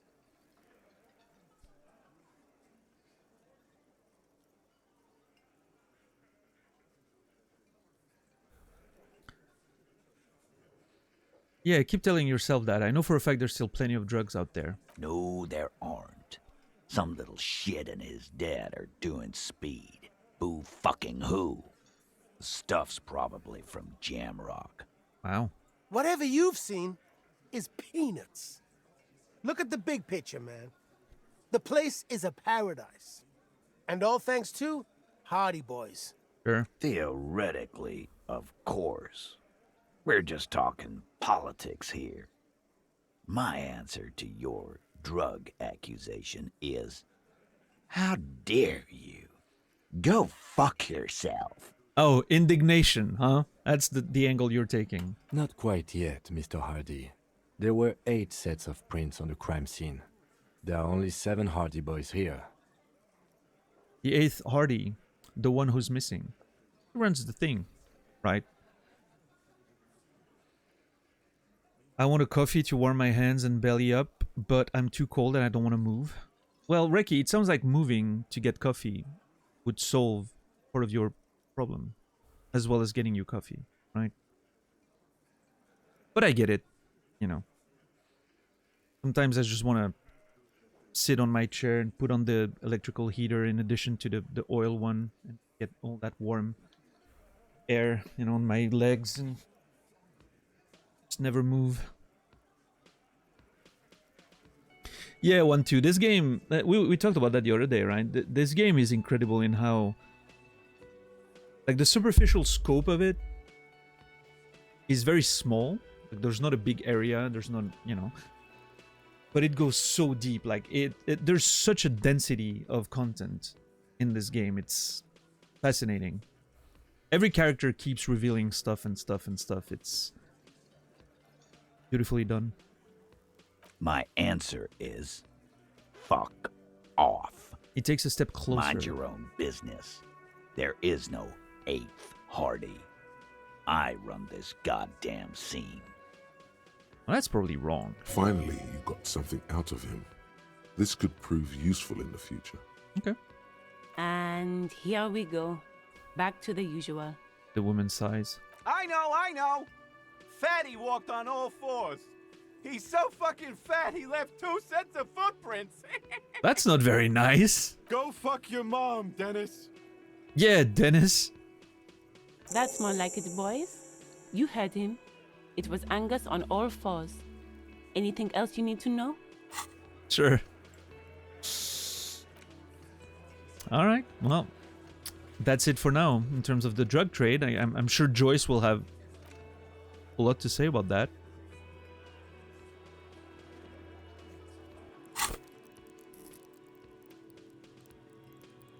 They also feel like actual people.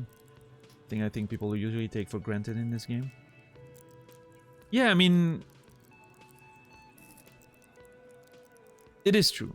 They do feel like actual individuals with their own contradictions and their own, you know. There's a lot of video games that tend to, well, I mean, I think it's gotten better in the last decade or so, right? Video games, characters, and writing in general tends to get a little better over time. There's some exceptions, of course. I'm not going to use this as an opportunity to shit on David Cage, but, you know, a lot of video games have very caricatural characters, right? One-dimensional or, you know, barely two-dimensional characters sometimes. This one definitely has very nice, complex characters. I like that. And, you know, they managed to hit that nice spot where they're very complex characters with their own contradictions and, you know, their multitudes, but they still feel very unique, each of them. Which is sometimes something that's hard to do as a writer when you want to make characters complex and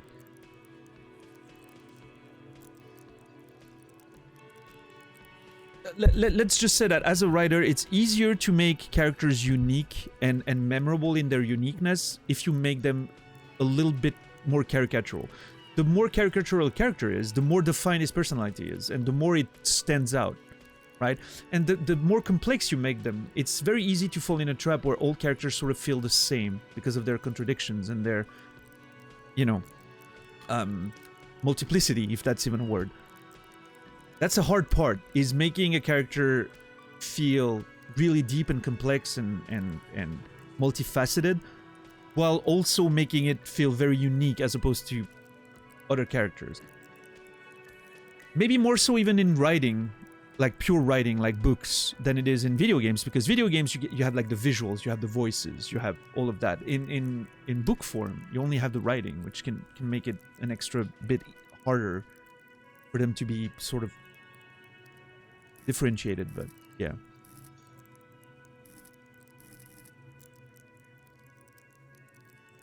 Yeah, no, exactly, Reki. And you know, so here's the thing, stereotypes can be useful to define some characters sometimes. Because there are people in real life that are fucking caricatures, stereotypes, right? They exist. So, you know, it's not completely, like, it's not a useless tool in the writer's toolbox, but it needs to be used somewhat carefully. And I think in this game, for instance, from what I've seen so far, maybe, you know, maybe I'll get some surprises here, but the racist lorry driver, for instance, is very stereotypical. The little the teen girl at the Frit store is very stereotypical.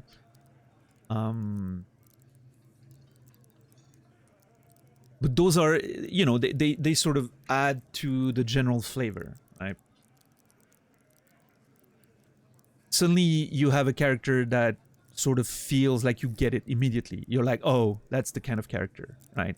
It helps sort of make you feel a little less lost sometimes, right? You have that sort of easy to get character and easy to get and understand character that makes you suddenly feel, okay, I get this character. There's no mystery there. It's simple to get. It's pretty good, you know, as for the audience sometimes to have characters like that. Give the old brain a little rest from time to time. Found a 1-hour YouTube video of a dude comparing the writing of David Cage games with Disco Elysium. Yeah, I mean, definitely a video I will want to watch at some point in the future. But I want to replay the David Cage games myself on stream. It's going to be a whole thing. I'm not sure when we'll do that. It's supposed to be a 2024 project, but if we're getting into Baldur's Gate 3 after Disco, it's... I don't know, it's gonna be hard. What's up, Credo? Crap on Cage month, yeah. Measurehead is stereotypical as well, I would say. No. Not sure about that. I would have to think about it a bit more. I felt like...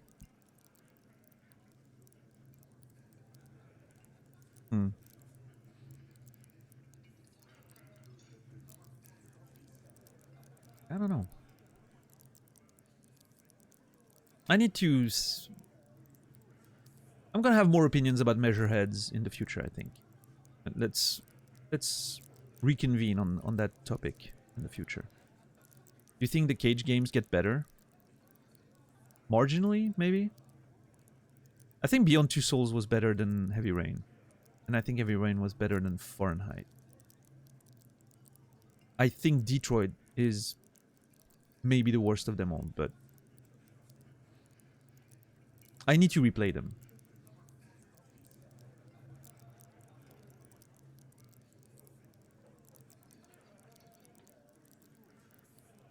I need to replay them and have a, you know, like a proper approach to it. We'll see.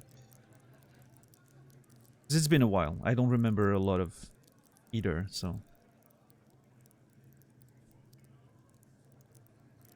They're not games. No, they're games, you know, by all definitions, they're video games, in my opinion. If Disco Elysium is a video game, then Detroit is a video game. Firewatch is a video game. I haven't played Firewatch, but from what I know about it, if that's a video game, then yes.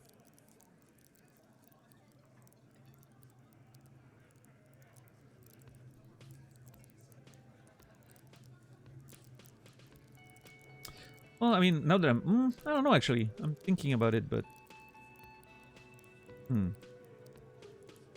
Yeah, we'll have to see. Again, something I have to play again to have a more precise opinion. They could make a decent buffer game in between. Yeah, Soro, I've thought about that, but I'm also thinking of not putting a buffer game for once. Going straight from one game to the other. Like big games. We'll see. Yeah, I need to play Firewatch still. One day, I'm sure. Okay, I have 3 skill points. That's great.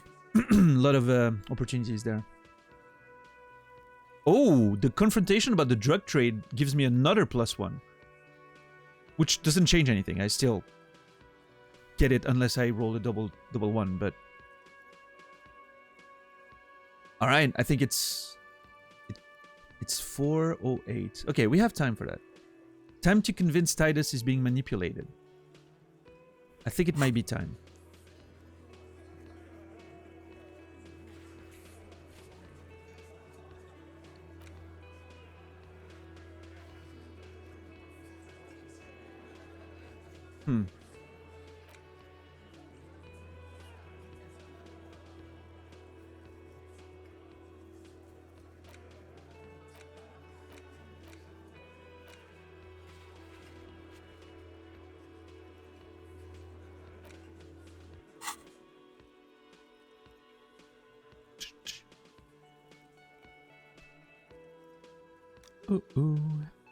Played 10-hour language puzzle game last year. That was easily my favorite game of the year.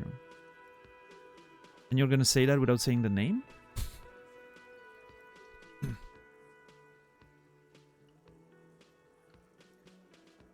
Chance. Oh, was it the longer... It has a long name, right? Chance of something? Chance of Sonar. Some people told me about that. Yes. I've heard it's pretty good. I've heard it's probably something I should play. Would you second that?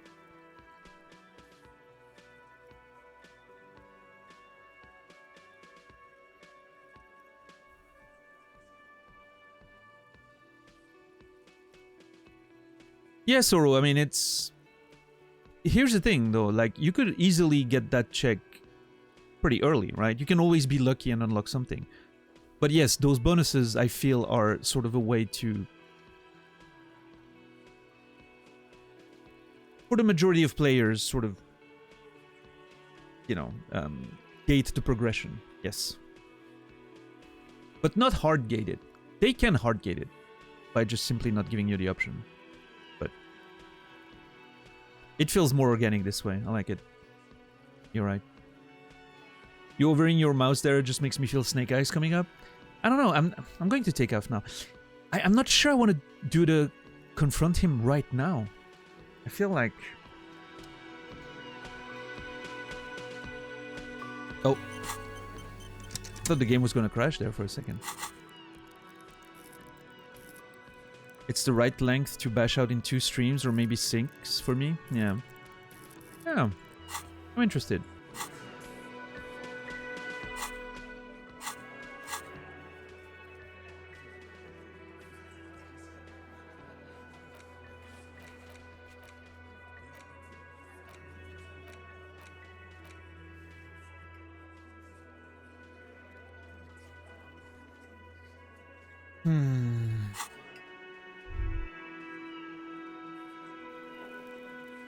Yeah, Naz, chance of Sonar. Okay, well, I guess I'm gonna have to look into it.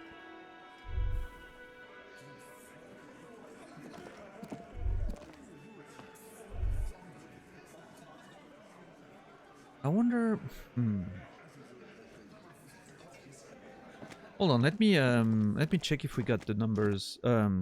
If the information about the number on the armor came back. Come on, Alice. You can do it.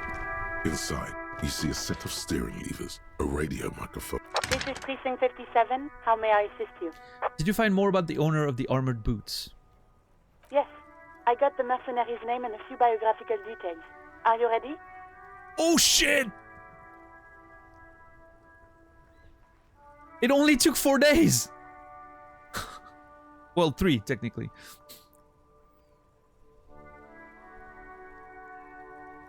The lieutenant leans in to listen, notebook in hand. Shoot. That suit of armor was issued to an Oranese citizen named Ellis Kortenaer. That's E-L-L-I-S K-O-R-T-E-N-A-I-R. Exact date of birth, unknown. He was signed into the Lelystad County Neonatal Care Unit on 28th of February, 09. He was indeed 42 then. Just last week, as they said.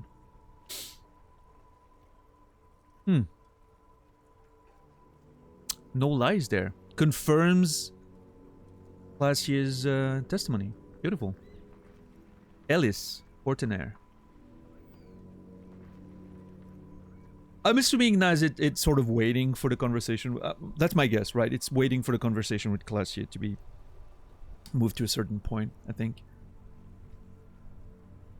But I think it's kind of funny because it comes off as, you know, she says, oh, you should call the next day. And then for like days, you're like, nope, haven't heard of it. I know it's frustrating. You know, it's sort of, it makes you feel like the appropriate amount of frustration with the administration, right?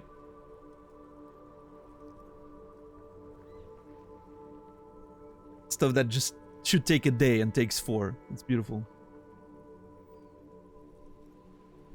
I don't know how authentic it is. It doesn't sound French at all, actually. Kortenaer is, I'm pretty sure, very... it's more of a Germanic name. I mean, the idea is from Oranje, right? Is like Dutch influenced names. I'm not sure how Dutch the name Ellis is, right? But Kortenaer feels like something that could be from the Netherlands for sure. To my ears, at least. Oh, the way she sounded. Never mind. Yep. I honestly, I didn't pay attention to it. Like, it didn't shock me, so it was probably authentic.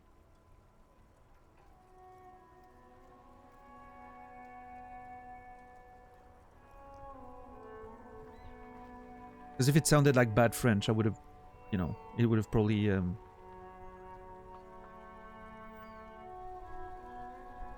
would have heard it more, if that makes sense. A neonatal care unit. Let's see. was found as a newborn in a leaf compactor near an abandoned farm. He spent 4 months in the neonatal unit, survived apparently, and was assigned to a foster family at 2. Interesting. In a leaf compactor near an abandoned farm.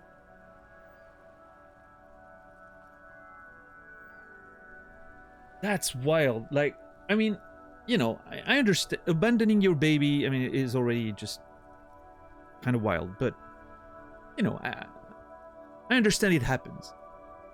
But putting him in a leaf compactor? Like, do you want someone to, like, kill him without realizing? Like, is that the idea?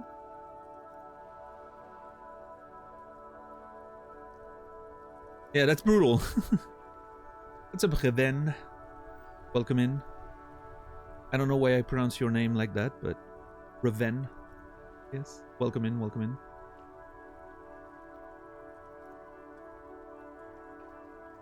Can't write if not sub? No, you can, don't worry. You probably said something that didn't,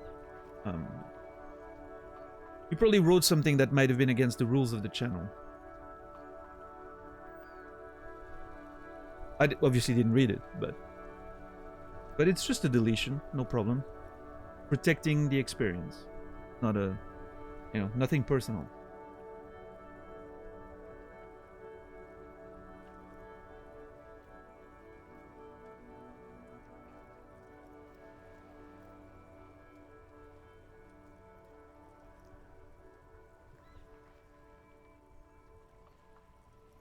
Yes, you're right, it's Dutch. Wait, you're talking about the name? Oh yeah, no, we're aware of that. Now, that being said, the rules of the channel say no game information, so...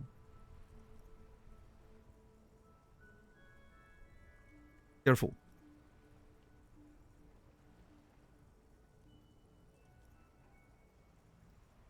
I mean, in this case, it's something we had established already, so no harm, no foul, but...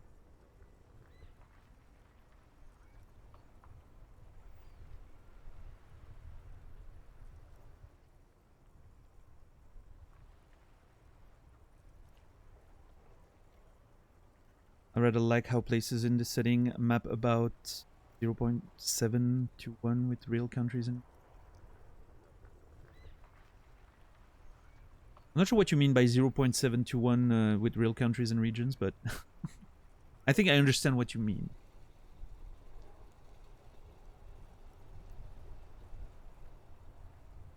But yeah, I really do like the real world influences on a lot of the regions and areas mentioned. Pretty cool. Multicultural, European general vibe. Really nice.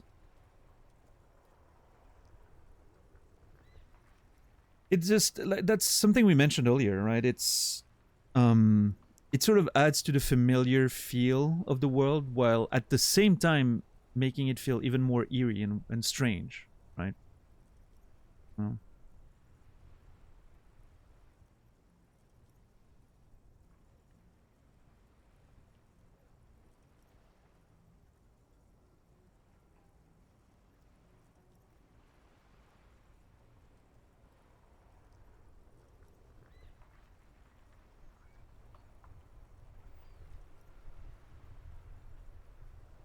yeah. Subverted familiarity. Yeah, that's a good way to put it. Like that. Mm-hmm.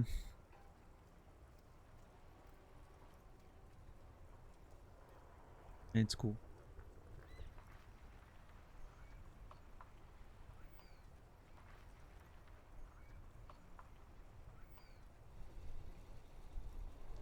I don't always agree, but the intent behind it is good. Yeah, I mean, that's the thing. You don't have to agree. Right? At the end of the day, it's the mod's call, and they know exactly, you know, more or less, not exactly, but they know more or less where my line stands, and I trust their call on those for sure. But I think a lot of it with the deleted messages, which is something not everyone gets, is that even if some messages could be fine in theory, some of them still get deleted as a sort of no exception approach to the rules, right? Because once you start allowing exceptions, the line becomes more blurry and everyone gets confused, including the mods, and then it creates those situations where people start arguing like, why was this deleted and not this? And then you spend the entire stream talking about that instead of focusing on what's important. Is that it should be as as pure of a playthrough as possible. People would just get mad over perceived unfairness. Exactly. Yeah. At least the hardline, it's clear for everyone. It's a lot easier to mod as well. Right?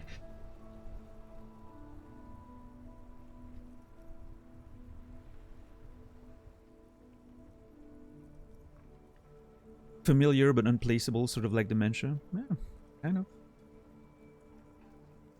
What's up, Brucetti? Yeah, a lot of the game, I mentioned that towards the beginning even, that a lot of the game feels like this sort of weird dreamland, where you have those elements from real life that sometimes appear in your dreams, right?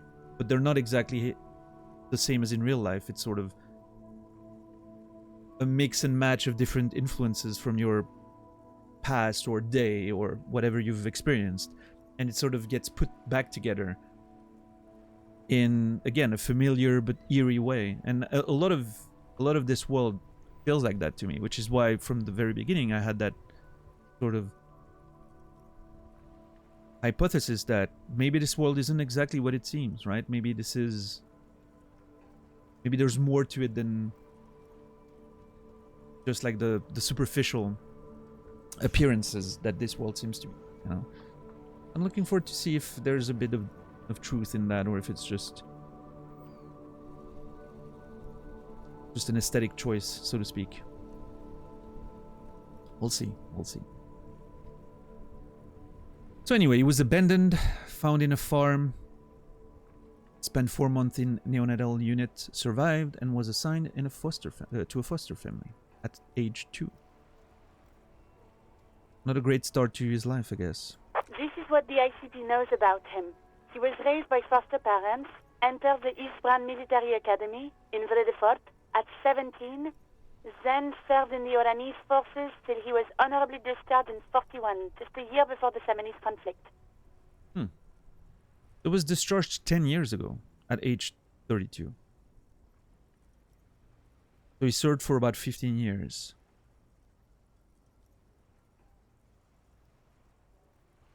No, wait. No, yeah, no, I'm right.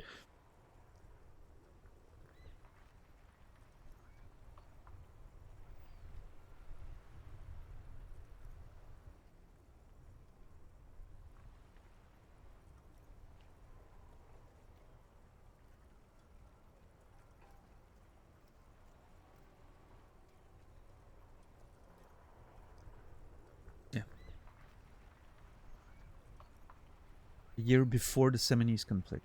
Then the armor followed him to Seminine, or at least I assume it did. And that's it. There are no records of his employment in Crenel, or any of its other incarnations, or him even entering Revachol.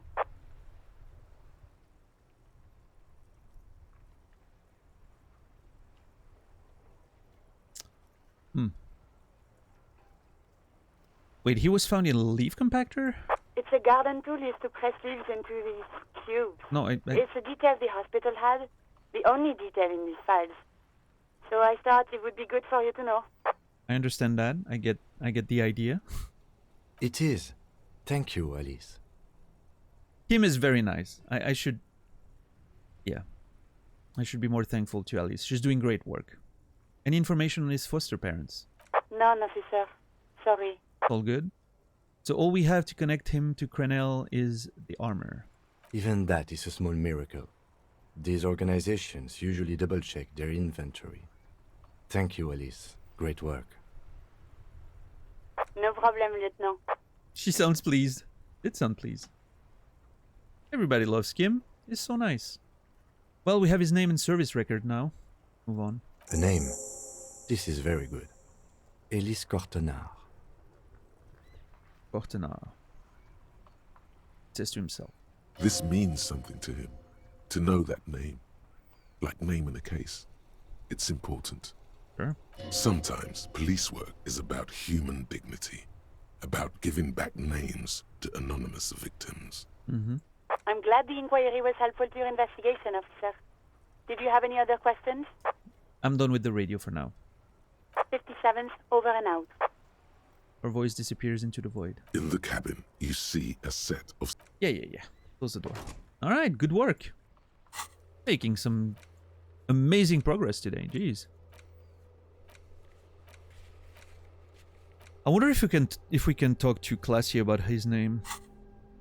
I mean, I don't think she cares too much, but... How close am I to a next level? Okay. 20 more points. We have so many skill points. It's insane. I'm gonna be able to try a lot of checks again. I think I'm gonna try the mirror check again soon. I'm gonna have to put a point in electrochemistry for that. And I think volition for Classy is probably gonna be something we'll do.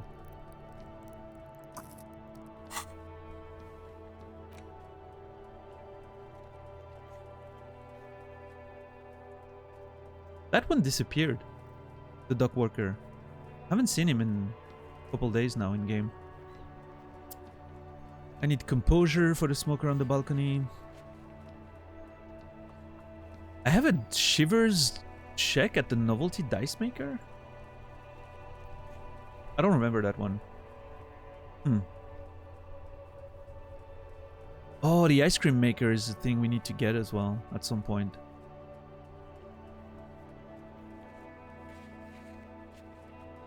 Composure would also unlock pile of clothes.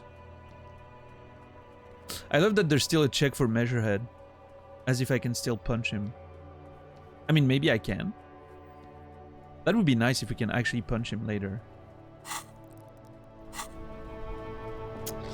Alright.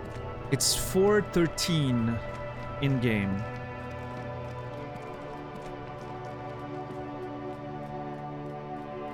Okay, we talked to Titus about that. Okay, I think I'm gonna confront Titus.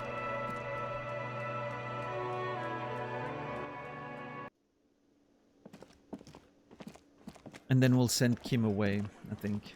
With the It's buddy. you again. What is it?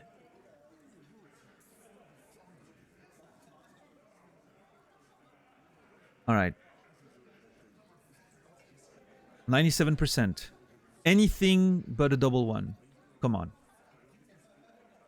There's no way I'm missing this. If I'm missing this, I swear to God. I quit streaming right there and then.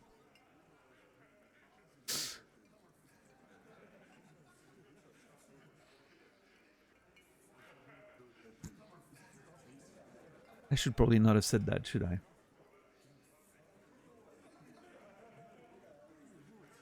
Alright, let's go. Convince Titus he's being manipulated.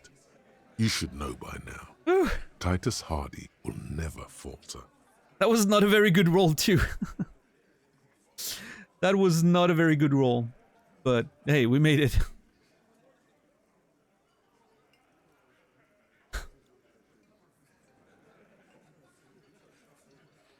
One of his boys will. Fat Angus, the powerful guy, Mr. All Muscle. The time has come. Put him in the pressure cooker. Okay. Just remember, it's about more than Clausia. It's about these men and Martinez, their district, their responsibility. Outside, in the midday sun, ruins. The pavements are cracked and the benches peeling. Newspapers blow in the wind. That's it then. Case closed. Look around. We're going home, Kim. Huh? The lieutenant raises his brow. He'll get it. Go on. Write it down, Kim. In Martinez, they just kill you because they don't like you. Got it. Kill you because they don't like you. All because... All because of some chick. All because you're a foreigner. All because you work for the wrong people. All because they like killing.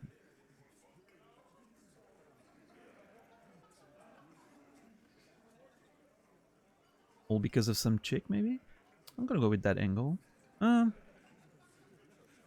It's about these men and Martinez, their district, their responsibility.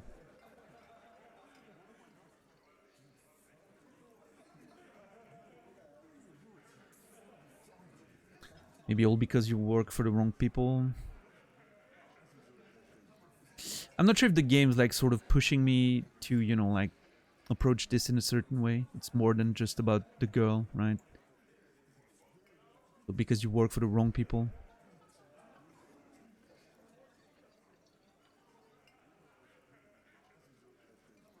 Yeah, sure, let's go with that. Goddamn right. This is Union Town. You work for the company, we will kill you. I'm not sure you want to say that out Fuck, loud. Dennis. We don't kill you if you work for the company. Half the harbor works for the company.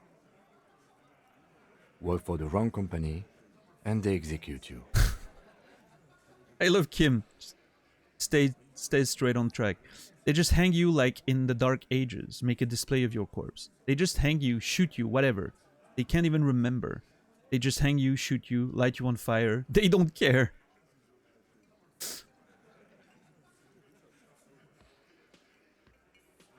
Yeah, I'm gonna go with that, I think. We didn't light him on fire. You hear the fat man wheeze. He's trying to get up. That's it. That's the weak one. You flushed him out. Now go in for the... Kill. Officer, you will be next if you don't shut up. Oh, big fan of Theo, all of a sudden. You will be next if you don't shut up. He's got it down. He's got the phrase, you know, we stand for Theo. Yeah, Theo is just amazing. First of all, he's helped us, you know, get the key earlier. He's like a no bullshit kind of individual. I like that. Very appreciated.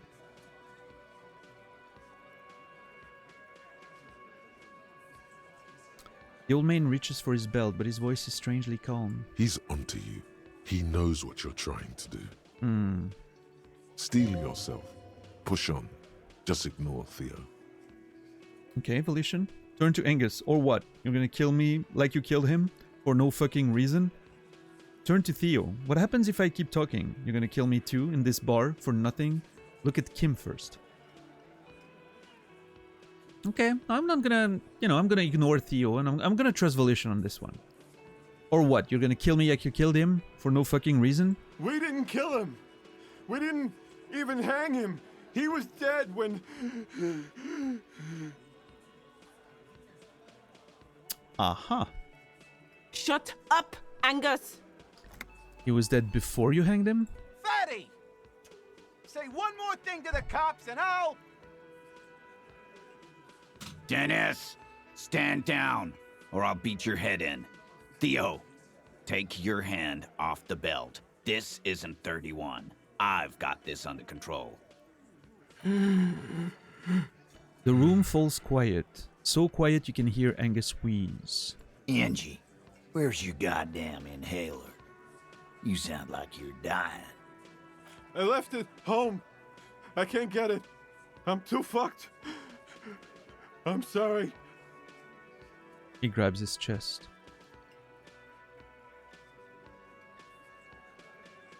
Why are you so fucking fat, Angus? Now it's all pointless. Jeez. Because of you. You wasted my time. I told you, Titus. I told you just give her up.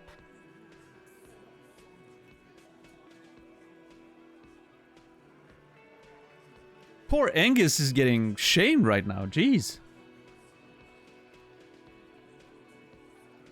I told you to just give her up.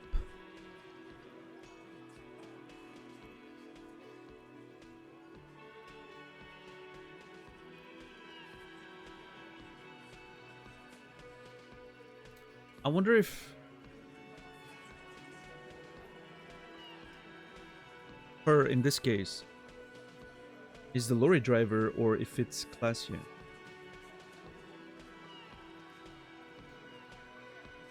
Let's see. Lizzie, your help is no longer needed here. Go tell Everard. fine. I'll tell him. After a long walk along the coast. She walks off without looking back. What just happened between these two? Yeah, something's up. You're in. He's all yours. Questions. I'm sorry I made you guys fight. Whisper, Kim, we did it. So we didn't kill him. He was already dead. So who killed the merc then? Any leads? Whose idea was it to hang him anyway? Hers?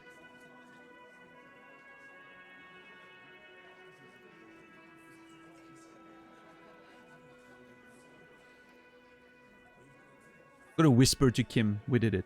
The lieutenant gives a smile only you can see. So you didn't kill him, he was already dead. He nods. You hanged the corpse to cover up the real cause of death, the bullet in his head. Another nod. Why? 'Cause the girls asked us to. They were in some shit. The girls, plural.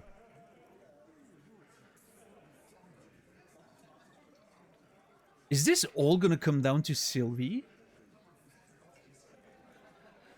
Is this all gonna come back to Sylvie? And that's why she quit?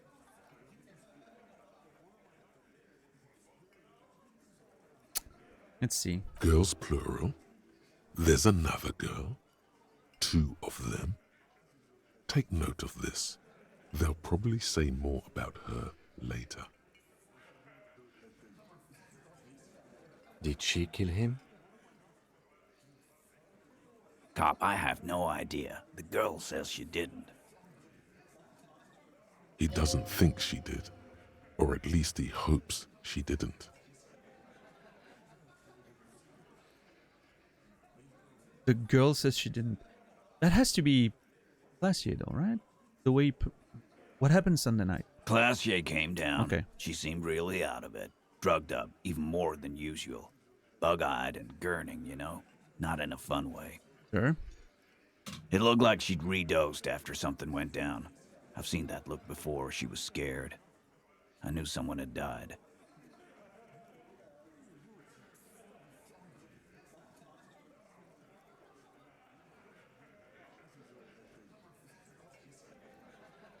Redosed after something went down.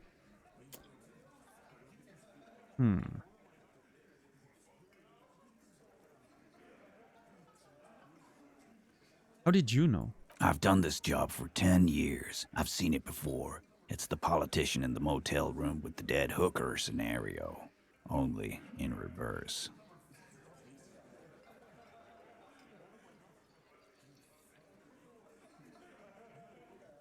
Good analogy, boss.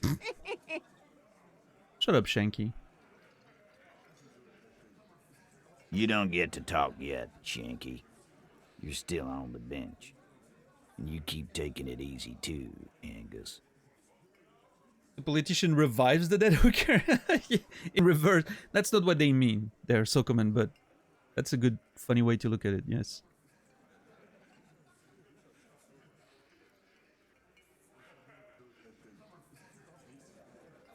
What happened then? We went upstairs.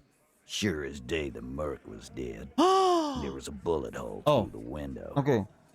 Fucking dirty sheets and bottles everywhere. I was almost gonna say, I thought I suddenly understood how the peephole got there. It was the bullet through the wall. But no, that's why the window was just changed. Because the bullet went through it. That would have been funny if it was the peephole, though, I think.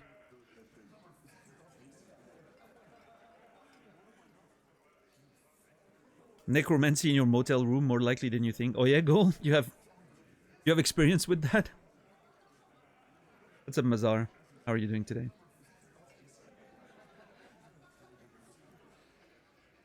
Dirty sheets and bottles everywhere. He means they'd been fucking? Well, I mean, that we kind of know that, right? Tibbs patched the window. And the corpse.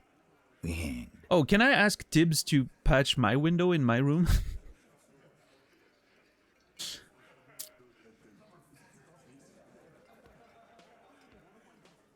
Who's Tibbs? Nah, he's my brother. He's in the window replacement business. I need him, Titus. Tibbs. That's short for.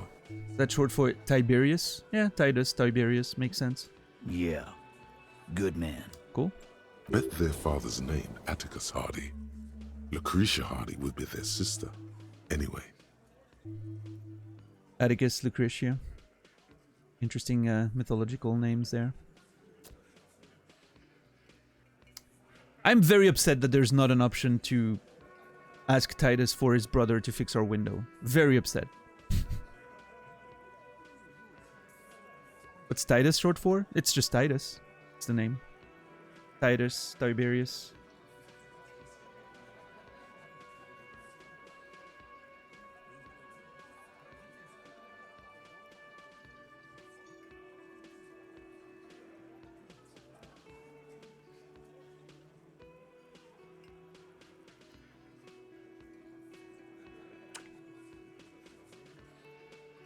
Yeah, those are like Roman mythological names, if I'm not mistaken.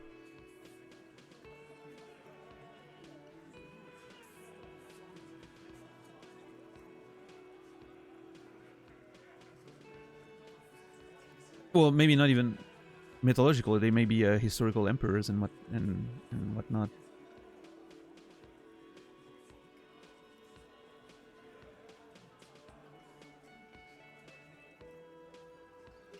Tyrannosaurus Rex. Nice.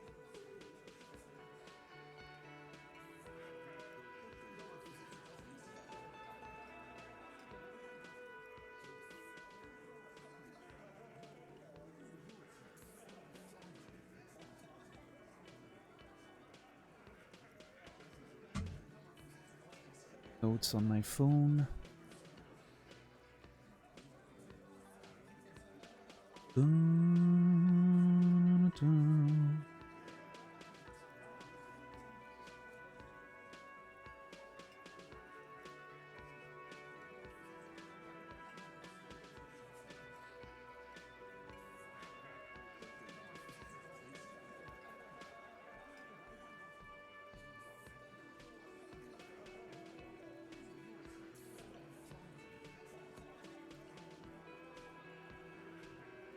Tiberius from the river Tiber. I mean, I'm pretty sure. I would assume the river's been named after the historical or mythological figure, right? That tends to be the case.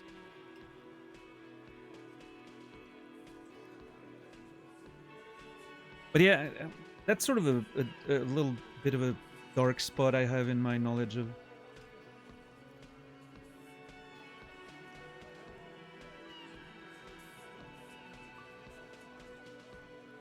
I know, you know, I know I've seen all those names. Atticus, Lucretia, Titus, Tiberius. I'm sure I've seen those names at some point. But I'm a little...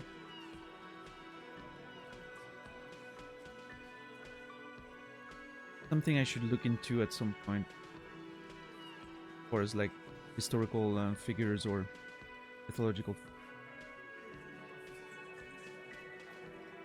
Just for the sake of, you know, a bit of context, I guess.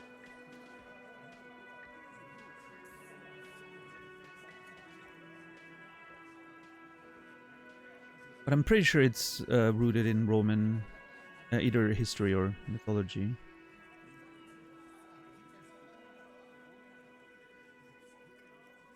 Which is interesting. I'm thinking about other references to that, but like Elysium obviously is a reference to like Greek mythology, right? It's the Elysian Fields, like the equivalent of heaven in Greek mythology, right?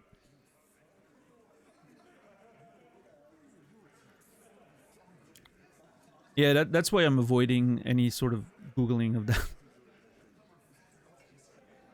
Because then it brings stuff about the game instead of just like generic, you know, historical or mythological stuff. Because gamers are such nerds that they take over everything.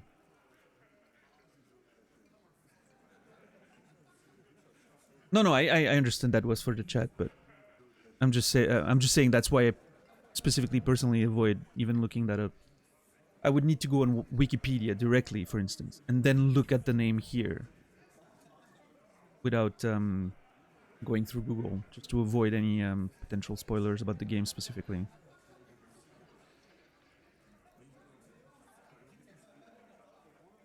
It's annoying me because it's a topic that I was very familiar with when I was younger.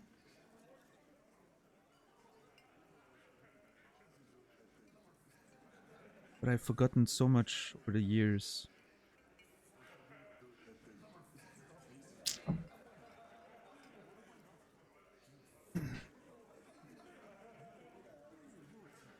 So it's like vague memories of those names, but I can't place them again. Oh, that happens. Memory isn't perfect, sadly.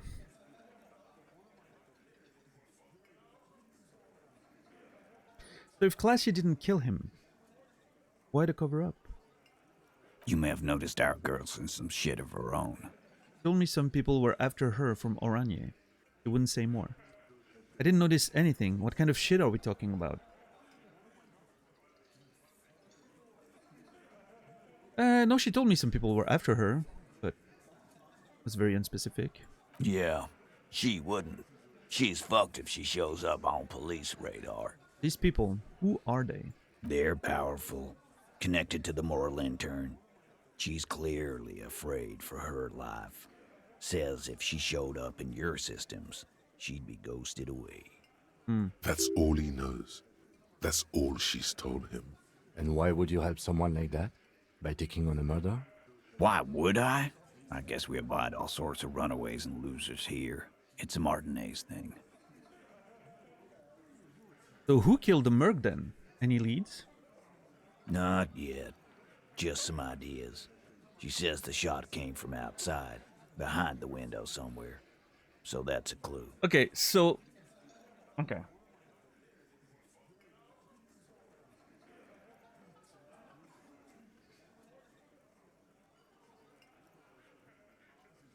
Am I supposed to believe that they were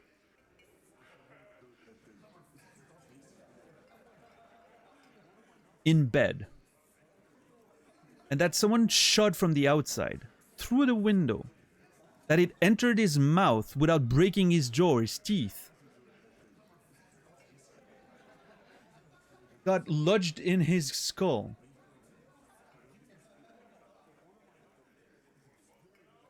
I mean, that's a fucking precise shot if he was, even if he had his mouth open. Which, in bed is possible.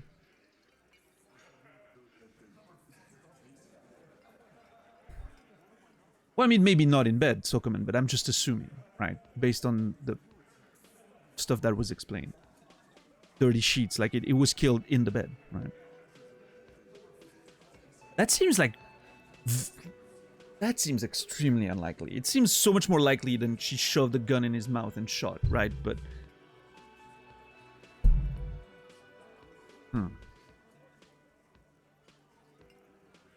What are you thinking? I'm thinking someone's past caught up with them.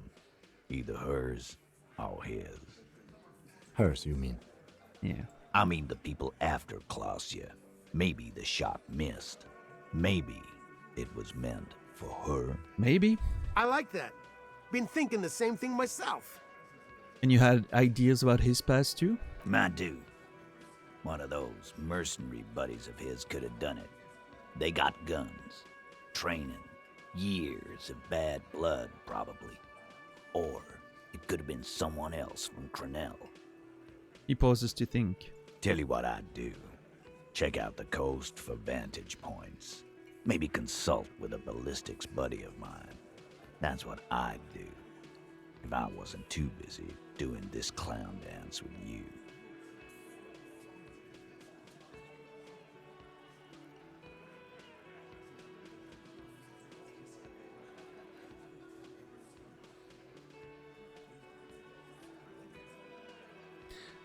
I mean, it's pretty high up, right? It could have been from one of the windows of the commercial center, maybe?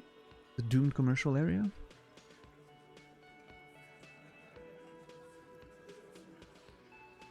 It's hard to tell, like, the, you know, the sort of levels of everything because of the overhead view, but He's calm now, threw all that turmoil away, and became himself again.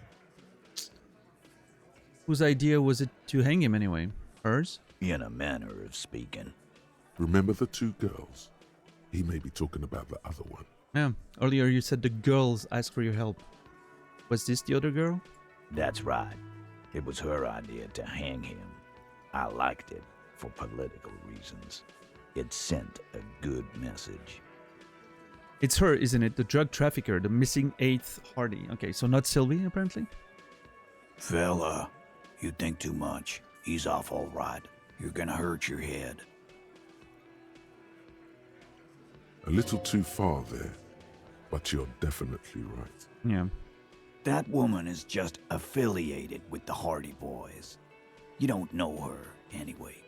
You know, it's okay for there to be a Hardy girl, Titus. Understood. Can you tell me anything about her? Name, current location? If you're going to stonewall me if I ask more... you're going to stonewall me if I ask more about her, aren't you? You know, it's okay for there to be a Hardy girl, Titus. We're Hardy Boys. And that's it. You're going to stonewall me if I ask more about her, aren't you? Glad you understand that. Sure. Alright. Sorry I made you guys fight. Me too. Oh, there you go. Thank you for this, Titus. I'll go talk to her for the last time. Conclude. You do that. Hey, cop. Before you go... He grabs his beer and swirls it in his hand, then thinks of something. Suddenly, the wind picks up outside. You hear it rattling the large windows in their frames. It carries newspapers, circles the whirling in rags in a warm column. She, Clausia, came to Martinez to hide. Many of us did. This is where you wash up when there's nowhere left to go. The Union takes you in. Now, she refused that protection. But... Still, after all this headache... But you would still prefer if we didn't take her away. That's right. If we didn't take care of the people who end up here, this place would just be a couple of ruins and some cargo containers. We'll take that into account. The lieutenant slides his notebook into a coat pocket. He turns and leaves. Okay. Well, geez. That went places that I didn't suspect. Really wonder who's that Hardy girl then. The lorry driver. I wonder where she is and if we'll find her. It's interesting how everything seems to suddenly sort of connect and you know, tie together. It's very interesting.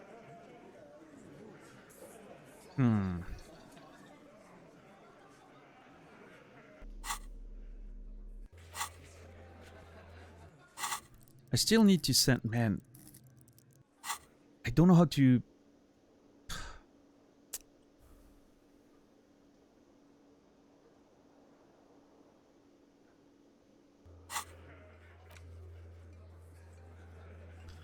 Like, okay, someone shot in there, right?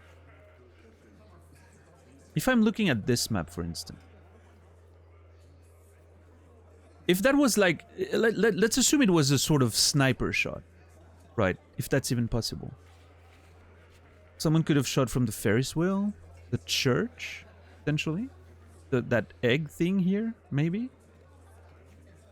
A lot of places, right? I mean, again, assuming this is to scale, which I don't think it is. Like, the statue is obviously not to scale, for instance. What's that cube thing, by the way? I don't remember seeing it.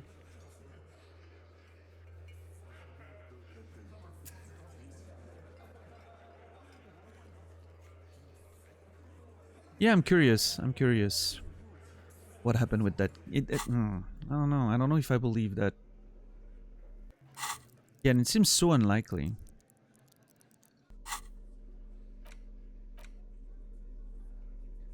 The bullet is still safely sealed away in a plastic bag bearing the RCM stamp. What about the murder weapon there?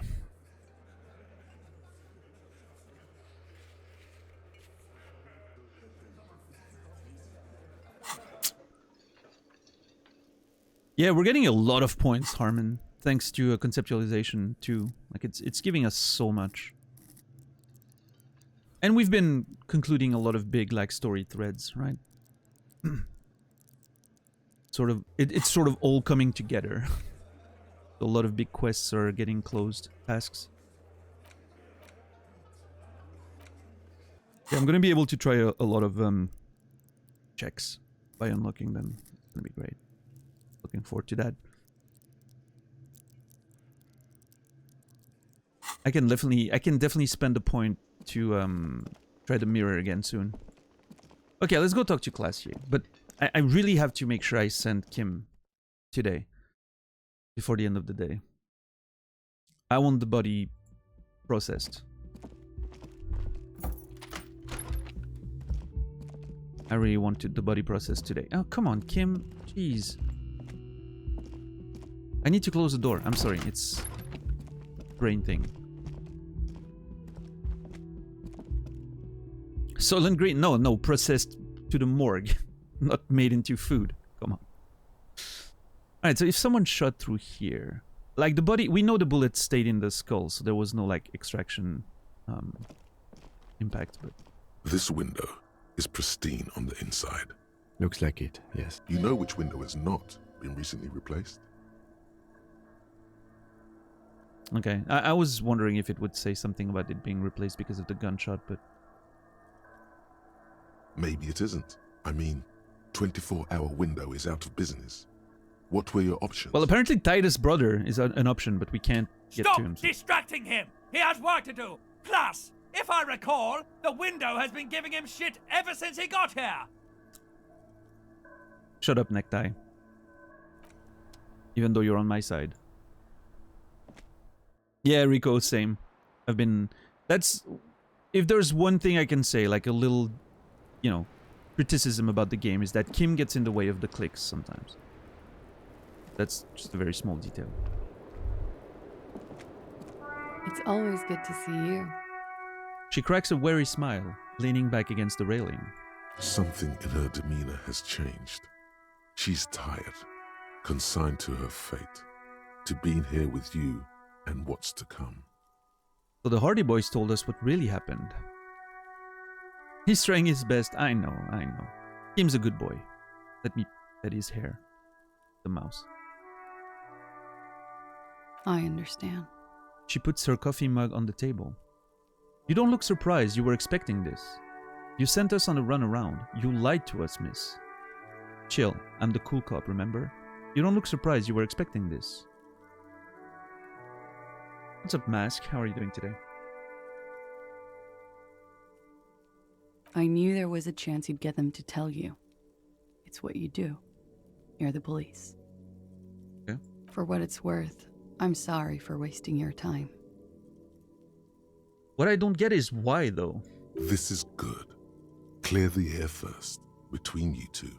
Then move on to questions. Is it? Something is off here. Yeah, why would she send us on a wild goose chase? Shush. I can't hear what she's saying.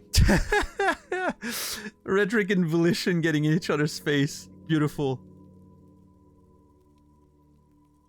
If you knew we would find out eventually, why did you waste our time? Thank you, Kim. Good point. Because of the Hardys. I couldn't just dispense with them. They were only trying to help me. Out of the shit I'd gotten into. That is not a good enough reason. You're right. There's more. Go on. You answer to the coalition government, and by extension, the moral intern. Who's she's in trouble with. Right. I get that. Why, though? What's up with you and the moral intern? The RCM isn't the lapdog of the moral intern. You don't have to worry. What is the RCM's involvement with the moral interns got to do with it?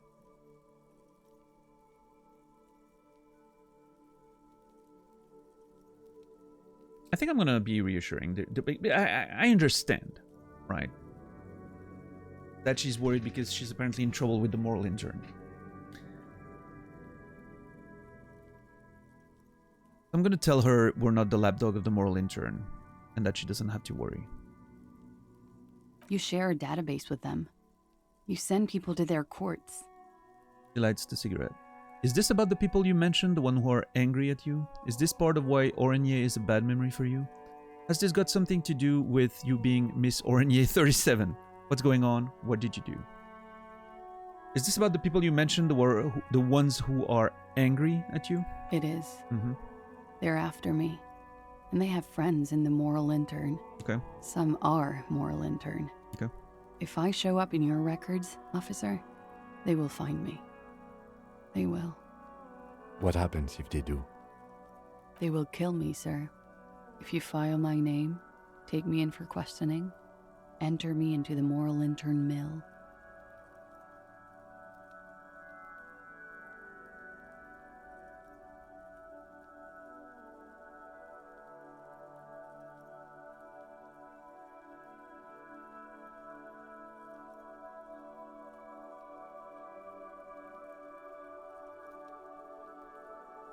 Well, then I'm fucked.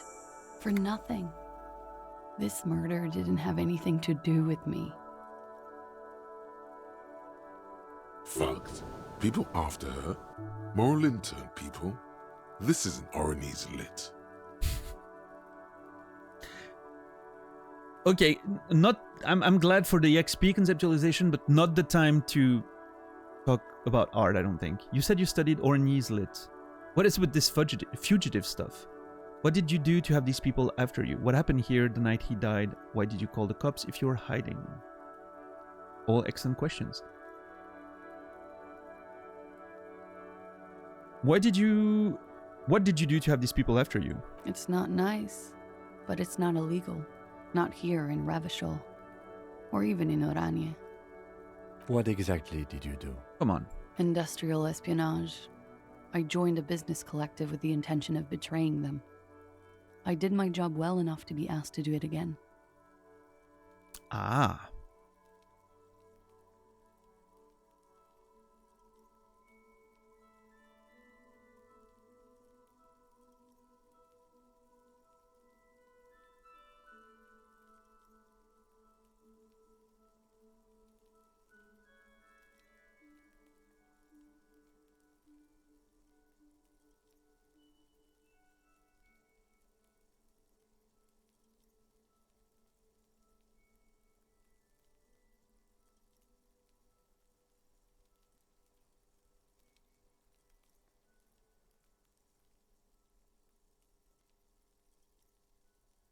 I'm trying to figure out if... I don't know. Continue. With a bigger company. The kind you really, really don't fuck with. I took their ledgers. 2 decades worth of accounting. I need the names of the companies involved and who hired you. He taps on his notebook. The job was Lewsdoen County Savings Bank. They sound small, but they're part of the Lewis Scott conglomerate. That was the second job. The first was some printer company. You wouldn't know them. Okay. But she really destroyed them. She still feels it. As to who hired me for the job, I don't know. But they're after me too. Along with Lou Scott and their friends in the MI. Once you're done in the competitive intelligence circuit, you don't have allies. You're radioactive. Lowe's cap. These people engineer financial disasters in second world countries. The conglomerate also includes the Bank of Consecration, Airberg, and the popular Papalolo line of dairy products. Papalolo. Nice. I'm sure there are people who have done much worse than that. Serves them right. When I am king, the savings bank will be the first against the wall. You're right, this is bad. You've destroyed what people have built. That's a lot of shit you've got in your...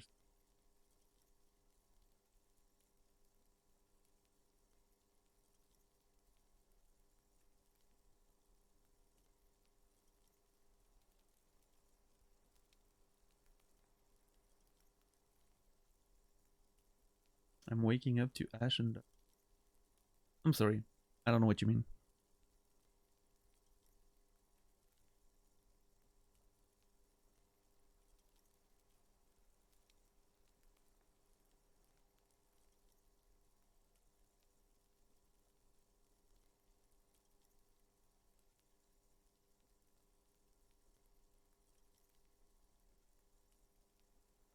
Oh, the Radioactive by Imagine Dragons. Waking up. Yeah, I get it in my head now. Thanks.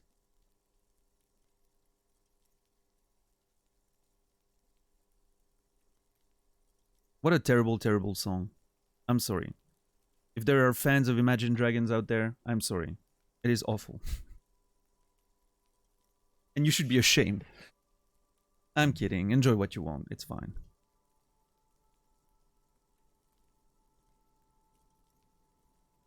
The Weird Al version is amazing. I haven't heard it. Worse than Arcane intro. See, as much as I was very excited to watch Arcane recently. I only watched the first 3 episodes yet. I need to keep watching it. I do not like the intro. Man, that song annoys me. And I feel like it doesn't fit the series at all, by the way. I think the tone is completely off, but...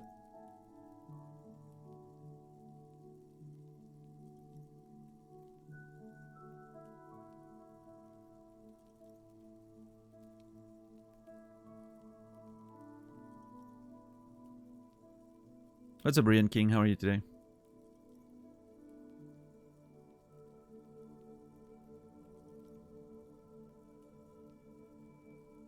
I enjoy Imagine Dragons and David Cage games. You know, Reki, it is what it is. Nobody's perfect.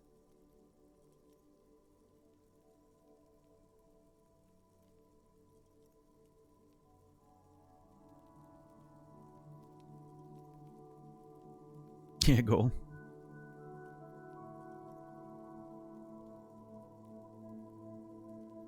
The Weird Al version of pretty much every song is the better version of that song.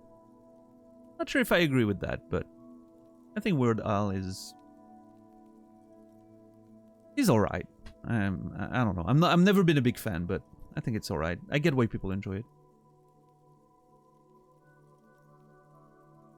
Alright, good luck, Rin King. Good luck.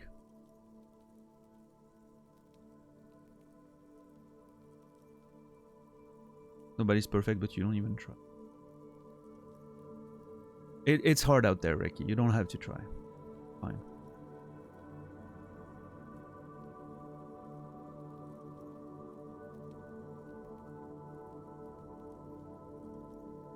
Yeah, go. I've never really seen any German content. I know it's very popular, but...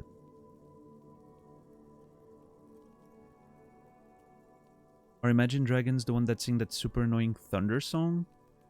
Maybe? I don't know.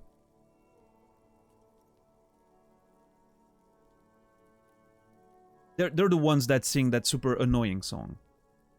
All of them. But... German is super good in a puerile sort of way. That doesn't narrow it down too much. Yeah, that's true. Subtaurus. No, I mean, again, to enjoy Imagine Dragons, more power to you. Good to enjoy things. Personally, not something I don't know. I think their music is... It's weird. It's not just music that I just don't like, and I can just... if it's on the radio, I'm just like, whatever, you know? It's irritating me. I don't know. There's something about their music that irritates me. I'm not sure why. It's completely subjective, by the way. I'm not trying to say that they're objectively bad or anything. It's just like there's something about their music that personally irritates me.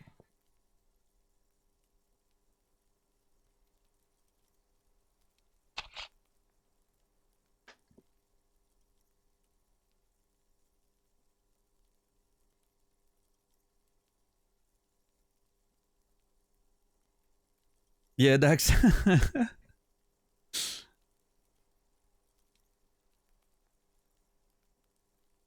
Every approach has its limits. Next thing you're gonna say that Nickelback is overrated. See, that's the thing. I don't care for Nickelback, but their songs have been playing here and there for decades. I barely notice it when it's on, right? I don't care for it. I don't think it's particularly good. I would never listen to it myself. But if it's playing on the radio, I'm barely gonna notice it. When Imagine Dragons comes on the radio, I'm like, ugh, this is so annoying. I don't know. I think it's something about the sound. It's something in the like in their production that annoys me, I think. It's shrill. And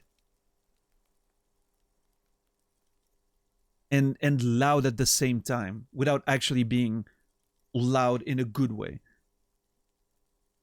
I don't know.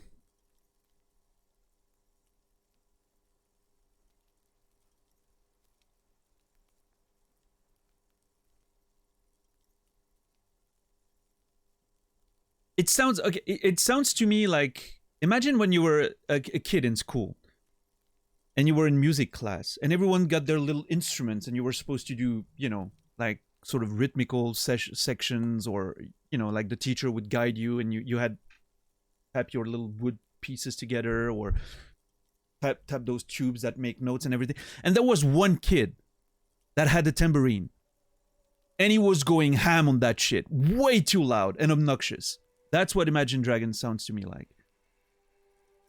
It's like they're intentionally being too loud with their fucking tambourine, and it's just...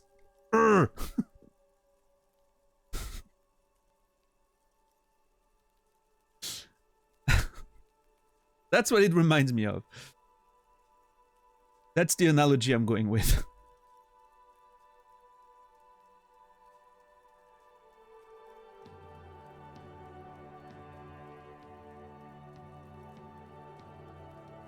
But yeah, again, I mean, it's a very personal thing, right? I understand it's very popular. It's a very popular band. I know a lot of people enjoy it. So clearly they're doing something right, but it's definitely missing me. That's for sure.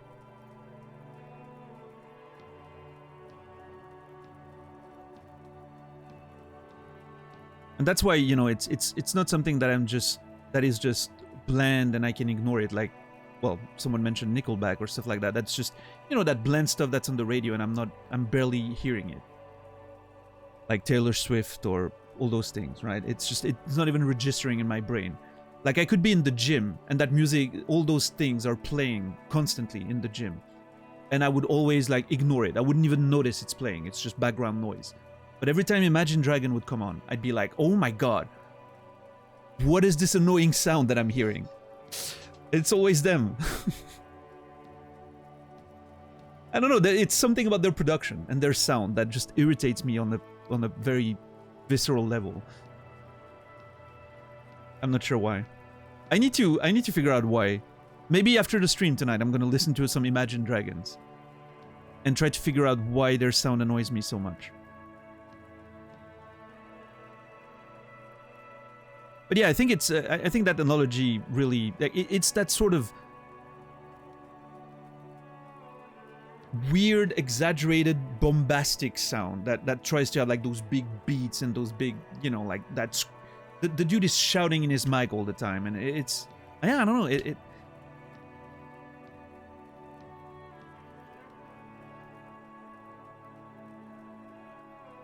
like, why are you screaming so loud? You know, it's not even like you're not even making aggressive, like it's not, you're not Rage Against the Machine. You don't have to scream. Jeez.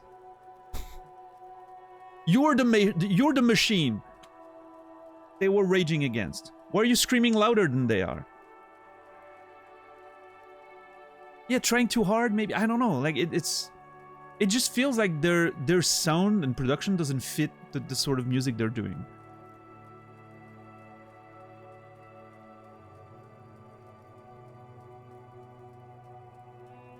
It's like if Ed Sheeran stole Prodigy's sound beats for their loops and, you know, like their like drum lines and whatnot, right?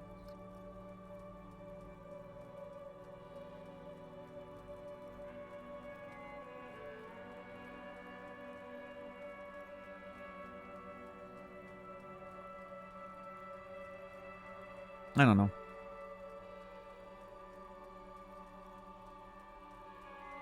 That's some haunting imagery right there, isn't it? Yeah. I don't know. I'll you know what? I'll listen to it and we'll reconvene tomorrow about Imagine Dragons.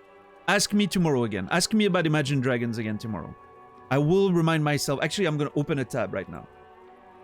YouTube, imagine. No, not that. YouTube. Come on. Fucking hate. Chrome used to be so much better. Okay, there it is. Imagine Dragons. There. I'm gonna listen to some of their songs. And we're gonna talk about it tomorrow again. I mean, even the visuals. What the fuck is that?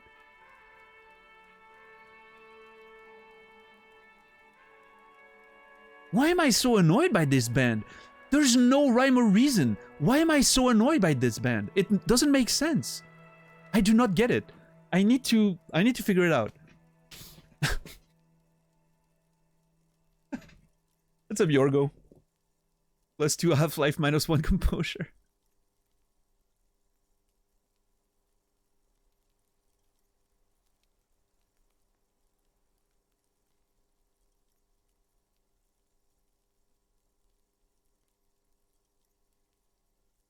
You just hate their faces and style for no good reason. I get that all the time. Yeah, but I mean, there's so many like actual like trash stuff out there that is just fine. I just like ignore it and it's fine. I don't know why this band in particular is so annoying to me. I don't know. Yo, Timmy, thank you for gifting a sub to Brewer. It is your 5th gifted sub to the channel. I really appreciate it, Timmy. Thank you so much. And Brewer, you will be remembered. Also, Timmy, for some reason you're not subbed yourself, so I'm not but I'm just saying, I appreciate you gifting us up to Brewer, but I would, you know, I would love for you to not have to watch ads either. The main interest in being subbed is really not having any ads when you come in the channel, so I hope at least you have a good ad block. 'Cause I would hate to have you watch ads. And if you're not subbed, everyone, please have an ad block when you're on my channel. If you're one of those people that are like, oh, I'm deactivating ad block on your channel because I want to support you. No. Fuck that. Please turn your ad block on my channel. I'm asking you specifically. I don't want you to watch ads when you're watching my content. Please. Rude. Hey, you do whatever you want, but I'm just saying. The sense I'm making of commercials every month. I mean, it's more than a few cents for me. It's like a few dollars. But like, even if it's like $15 or $20, I don't care. It is not worth you having to watch ads every time you come in on the channel. It is not. Trust me. So. Yeah, Santa. I'm using uBlock Origin, and it's without any specific,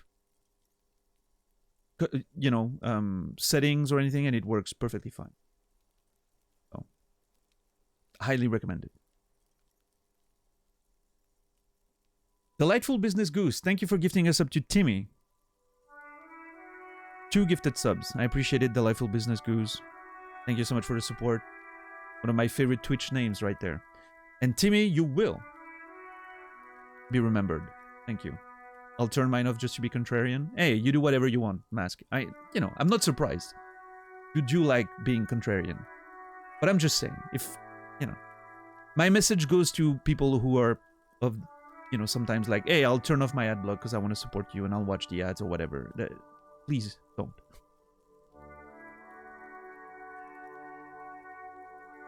I feel a lot better knowing that you don't have to watch ads when you want to watch my content. If I could turn the ads off completely, trust me, I would. But it's not an option we have, so. Best I can do is no ads for subs. Hopefully that keeps on being the case.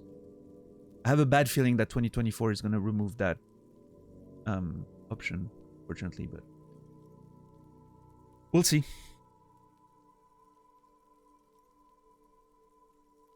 Monetize me. No. How about that?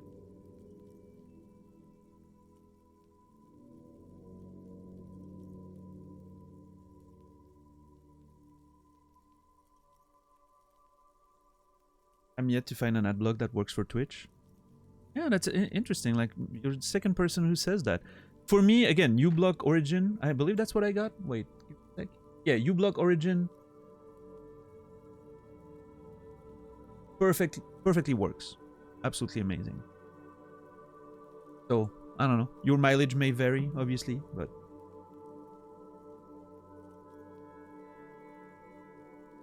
works 50% of the time for you. Interesting. Okay, no, for me, it's been absolutely perfect.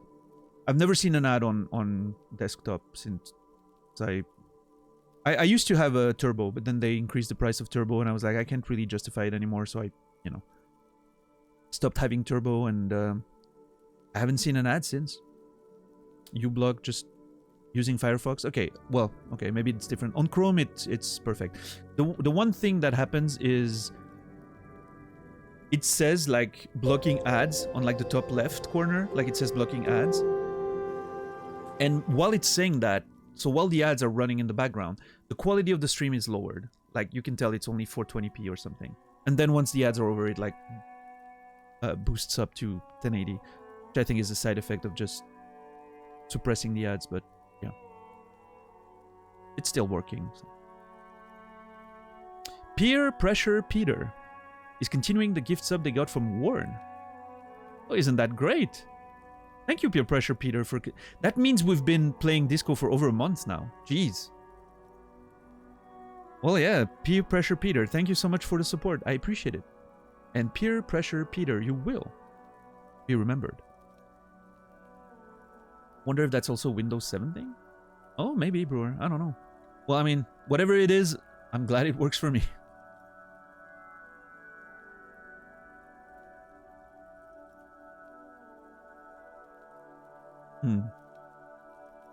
Freezes the stream for you? Oh, interesting. Yeah, I don't know. Weird combination of things, I guess. And Sokoman is continuing the gift sub they got from Warren. Like, everyone's continuing. Like, Warren has done some work in the recent months. Thank you so much, Warren. And Sokoman, thank you so much for continuing the gift sub. I appreciate it. Thanks for the support. Sokoman, you will be remembered. Thank you. What's up, Jean-Claude? How are you doing today?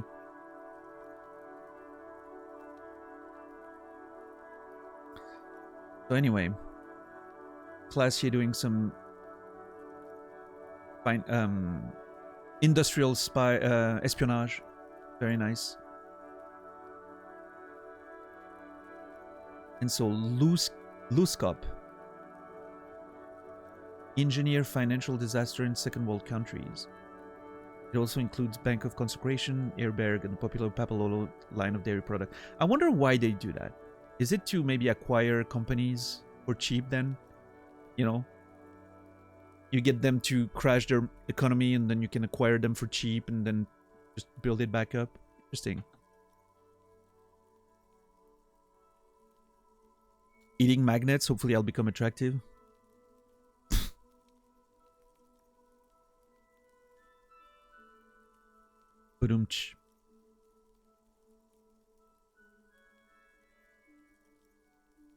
I mean, you should probably not eat magnets, but what do I know?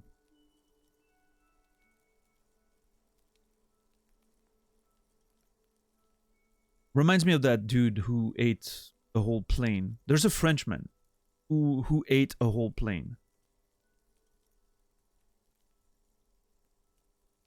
I'm not sure if it's, you know, how much of that is actually true, but yeah, Michel Lolito. Yeah.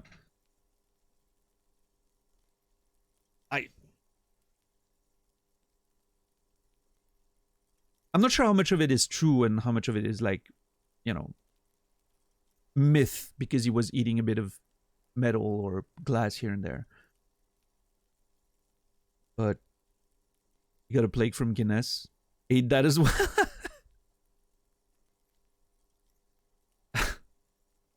Beautiful. What size plane? I'm not sure of the details, but I'm sure you can find all the information on Google.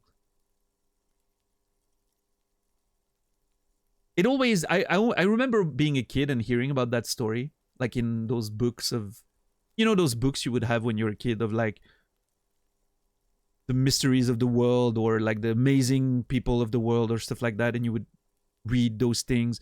And I was reading stuff about that dude eating a plane, and I was like, come on, there's no way that actually happened. I was like, this is just like some of the shit they say in those books just to sell books, right?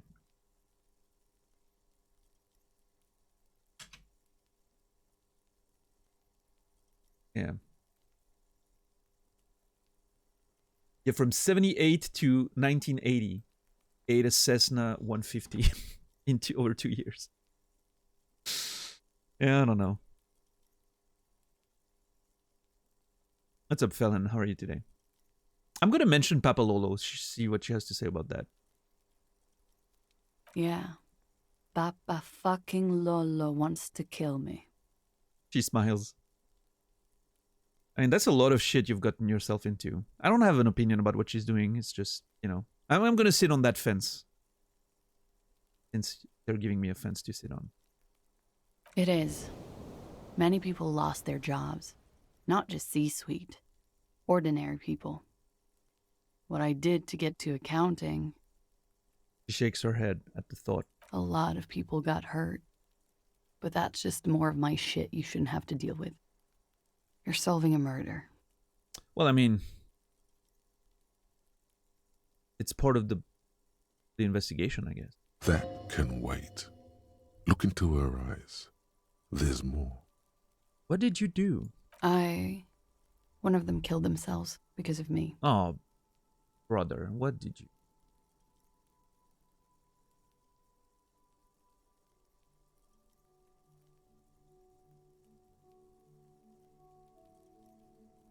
There's no way that's what happened again here, right? He didn't kill himself. Maybe they fought, he broke the window during the fight, and then he killed himself, shot himself in the mouth. I mean, that makes about as much sense as him being shot from, like, a bullet from the outside or something. She says it quickly, like she said it 100 times to herself to get used to the idea. Out of guilt. That's bad. How do you live with yourself? That's... Shake your head. Not easy to deal with. Nod, let's get back to what happened. That is not easy to deal with. How do you deal with anything? It's all just... How do you do it? She looks at you with pleading eyes. I'm a cop. What I do is right. By not remembering a single goddamn thing. I don't either. Is either and either just the same word except pronunciation changes, or is the pronunciation different depending on the context? Or is it just different pronunciations depending on, I don't know, British versus American, or I don't know. Just pronunciation? Okay. Yeah, I wasn't sure. Every time I see like either and either, I'm just like, oh, hold on, is there maybe like a different pronunciation depending on the context? Oh, it's just the same. Okay. That's a puka bear. No help. Language is pure language. Pure English language stuff is fine. If it doesn't give context for something in the game. That's what happens with heard and heard. Well, that's a bit different. Those are two words that are pronounced the same, but there are examples of same writing, words that are written the same but are pronounced differently based on context because they don't mean exactly the same thing. I'm trying to find an example, but it's not coming to mind. But I know there's words like that. We've actually talked about that on stream in the past, I'm sure.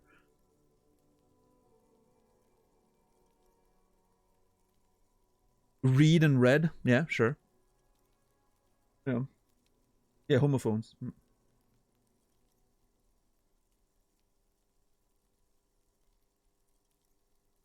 Well, I mean, heard and heard are homophones, but read and read are homographs? If I'm not mistaken. Again, I may be mixing up with some French terms, so...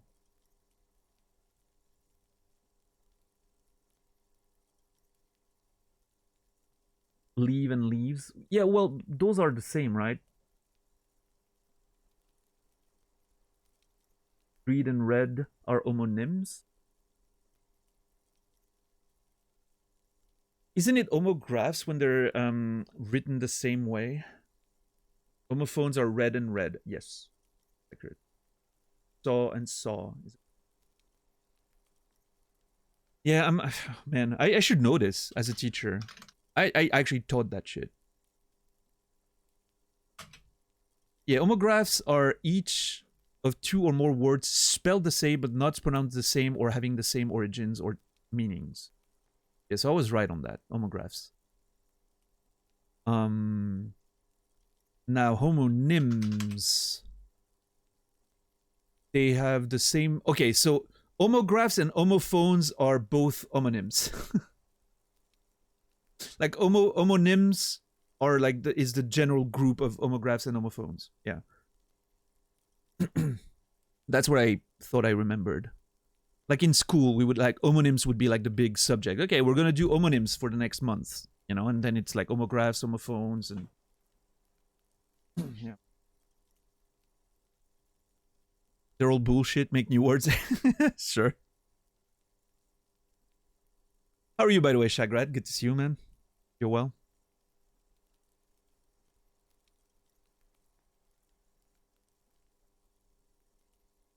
But yeah, you can tell that I haven't been teaching in almost 5 years now. I don't remember all that shit. And hopefully, I won't have to ever again. Thanks to you guys.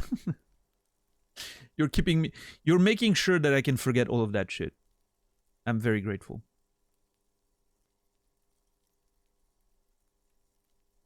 Yeah, I'm doing alright, Shagrat, thank you. Been having a lot of neck tension recently, but overall, fine. Greg, good to see you.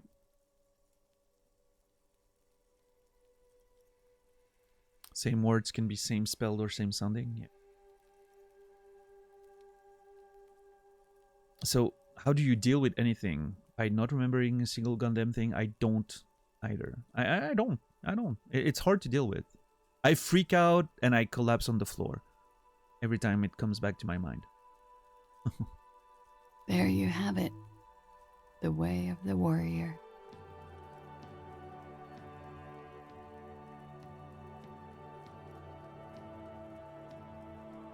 The way of the warrior. So what happened here the night he died?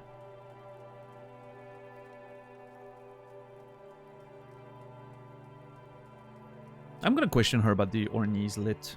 What's with all this fugitive stuff? I did. I also had a side job selling insurance that I was really good at. Got picked up by a bank. Competitive intelligence, they called it. Yeah, that sounds better than industrial espionage. After that, I sort of transitioned out of the whole culture scene. All right. And what happened here the night he died? We were there. Together. In bed, I mean. Right. Tell me exactly what happened. In great details, please. Okay. He was in a kneeling position. He had just entered me. I was on my back, looking at him. I heard the window behind me shatter, and I turned to look. There was a hole in the glass. Okay. I turned back to him. His eyes were looking through me, and his mouth was open. Dumb. I could see. I could. Malachaz, industrial espionage sounds kind of cool. It does. No, I agree. Yeah. Her chest rises and falls with each word. She keeps herself together and says it. I could see life living him or something. I knew he was dead before he fell down on top of me. Oh, that must have been unpleasant. You were right. He did enjoy the moment of his death. I didn't even I didn't even... Oh my god, I was right. That is so dumb.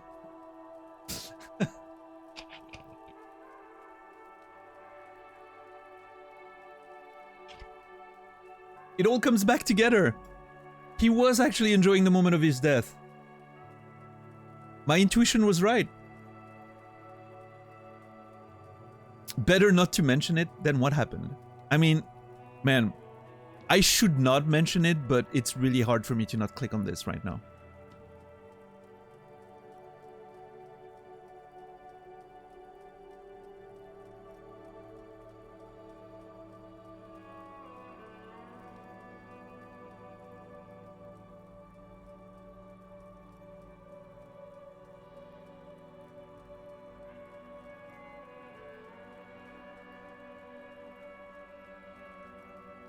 I'm not sure if we could call that mid-coitus 1-2. He just entered her.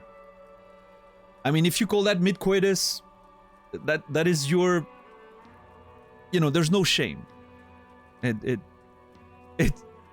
can be rough out there. But 5-second king, hey, no shame. It's fine. We've all been there at one point or another. You just like to get done. Yeah, things get done quickly, for sure. Yeah.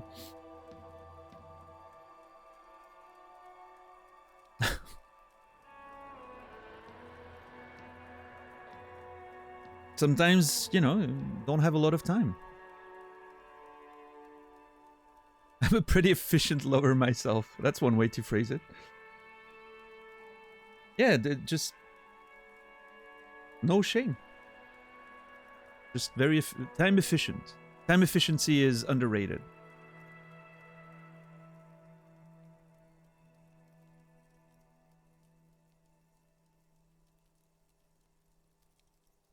I'm gonna have to mention that. Right. I'm gonna have to mention it. I hate to do it, but I'm gonna have to. What's up, Beep Boop? How are you doing today? Alright, let's go. My feeling was right earlier. He was enjoying the moment of his death. Yes, but how did you know that? I don't know. I mean, he told me in a dream. You asked her before if he enjoyed it. She avoided it. How did I not discern it was a lie? Yeah, Drama, you're sort of slacking off there, Drama. Get it together, please. He just had a hunch. Detectives have those sometimes. Sure. Then what happened? He was heavy. I pushed him off and he fell to the floor. There. He only had his boots on. I bit the pillow, not to scream, then ran downstairs. There's a long pause. She just stands there. Died. Okay, he only had his boots on. I wonder, did they carry him without his boots and just hang him there and then the armor got disposed of? Or did they put the armor back on him and then hanged him and then the pieces of the armor were picked apart? Because what we knew so far was, what we established so far was that the pieces of armor were taken apart off of the body when he was hanging.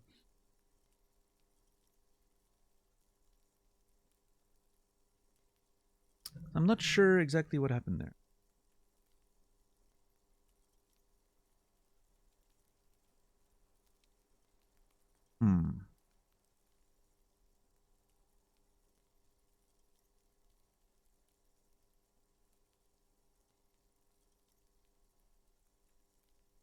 Let's see. I waited for the second shot to come. For me. I thought there would be one. It never came.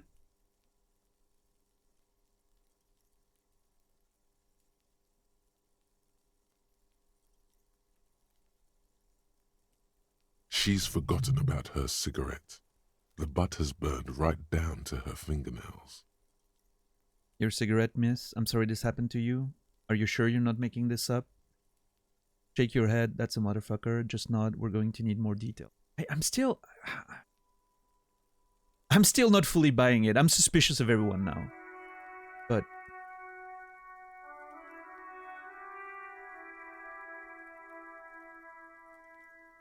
I'm still not buying that someone was able to shoot him from a distance, through the window, right in his mouth, without, you know, destroying his teeth or whatever, and straight into the palate, up to his skull, and the bullet stayed in there. I feel like a bullet that travels that fast that it can be shot from a long distance would never just... Well, I mean, I don't know. I'm not a ballistic expert, but... just get stuck in the head like that?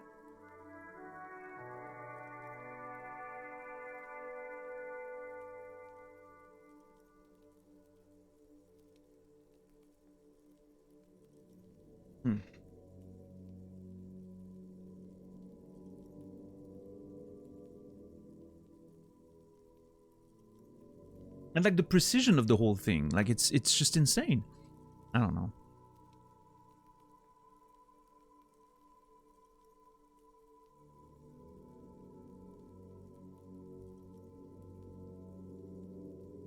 I mean, again, I'm not, you know, I'm not a ballistic expert or anything. No, what am I saying? I played 2,000 hours of Tarkov. Clearly, I'm an expert on the field. That's what you say, right? When you're a gamer? Oh yeah, I played this game. Clearly, I'm an expert.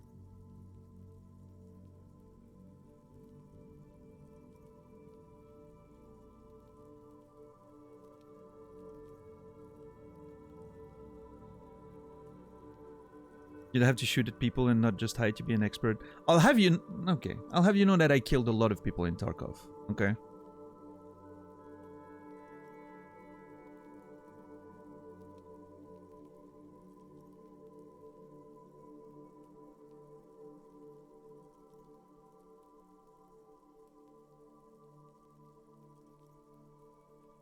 Not just saying that made me want to play Tarkov again. There's no time. I have no time to play those games. Jeez.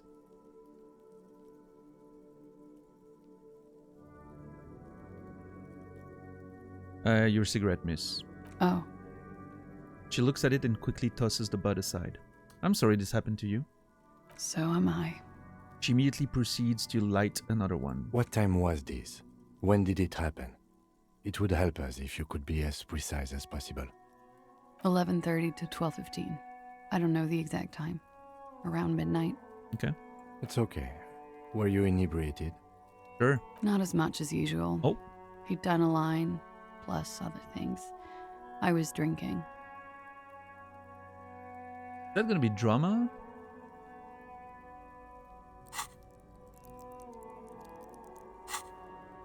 This doesn't fit with the testimony of Titus Hardy. He said she was higher than usual. That is true. That's what Titus said. Titus said you look pretty high. Oh, yeah. I did one of his lines, just to clear my head. See, she's constantly lying. She's constantly hiding things. Did you hear or see the shooter in the course of this? No. What did you do then? Nothing. I was trapped. I was stuck in my room downstairs. I got some clothes on and crawled back up, drew the blinds. Blood was coming from his mouth. Not a lot, just a little. He was still on the floor, slouched. I couldn't be there with him anymore, so I ran down and out of my room, into the hallway, down the stairs. I knew there would be people there. Run, woman. Run past them and out into the streets where it's dark and people move. To the lorries at the intersection, as far as you can. Why didn't you run away from here? As a matter of fact, why are you here now? I already ran. I ran from an entire Isola. I can't run any further. Not with these people. This is as far as it gets. Sure, but she said I was waiting for the second bullet and it never came, right? Why are you... Like, she's sitting on the fucking balcony all day. If someone wanted to kill her, she's literally right there, out in the open.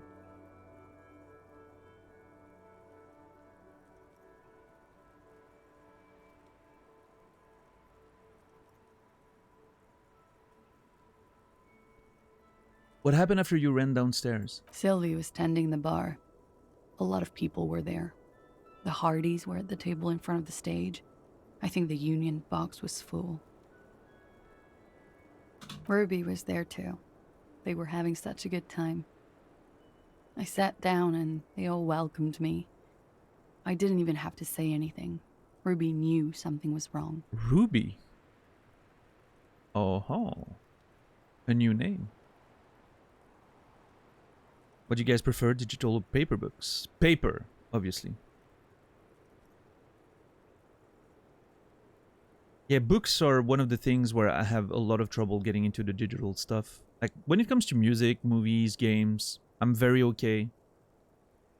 I was able to just go pretty much full digital at this point, and I don't care too much. I do like a nice collection of physical media. I think it's cool, right? But I'm okay with, like, you know, mostly digital when it comes to that. But books is something I can't read an ebook. It's, man, I don't know. It just doesn't feel the same. I need the paper in my hands and the smell and, you know, the whole experience.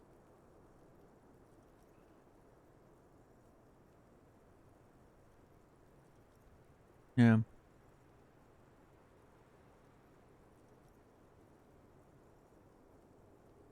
I'm very specific when it comes to reading physical books too.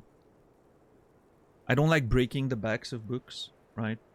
So what I do is I stretch them before reading them. Put them flat, you know, on a table, like on the back. And then I open, like, cover on each side, make it nice and flat, and then, like, you know, fold pages one after the other on each side. It's like straighten them down and, like, sort of stretch the whole thing. Paperbacks, obviously, because, like, hardbacks, you don't have that issue when they're, you know, they're like bound with, like, proper thread and all that. That's different. But paperbacks, you know, I like straightening them, stretching them so that they don't break, and it's a whole thing.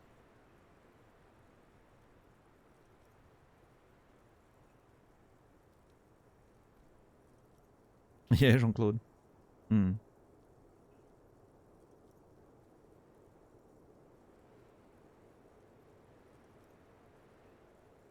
Yeah, audiobooks, we mentioned that the other day, right? Audiobooks, when it comes to listening to them on the road, for instance, I think is great.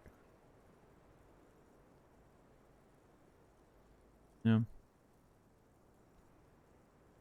I thought I'd hate it, but I got a Kindle Paperwhite a long time ago. It's very nice while traveling. Yeah. I've read a couple of, you know, digital books while traveling, and it's fine. You know, it's fine. But it just, I would hate to read a book that I'm really into on digital. I feel like the paper adds to the experience. I'm not sure why. It's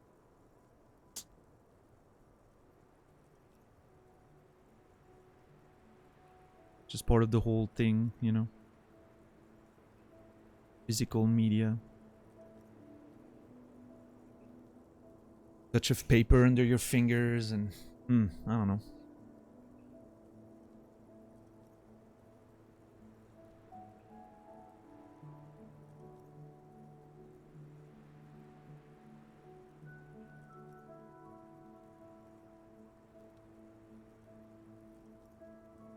Don't like splitting up series between paper and digital. Very annoying. Before we continue, who is Ruby? Ruby. You know, the leader. Oh? The leader? Of what? The Hardy Boys. She says, as if it's self-evident. Oh, Titus forgot to mention that somehow. That she, the lady's actually the leader of the group. Not just an 8th member. She's actually the leader. I thought Hardy was the leader of the Hardy Boys. Well, nominally, yes. Ruby's the one they go to when things happen. Like, things they need taken care of. Oh. She's the organizer. She's the one that gets the job done, Naz. Hear that? Big fan of Ruby around here.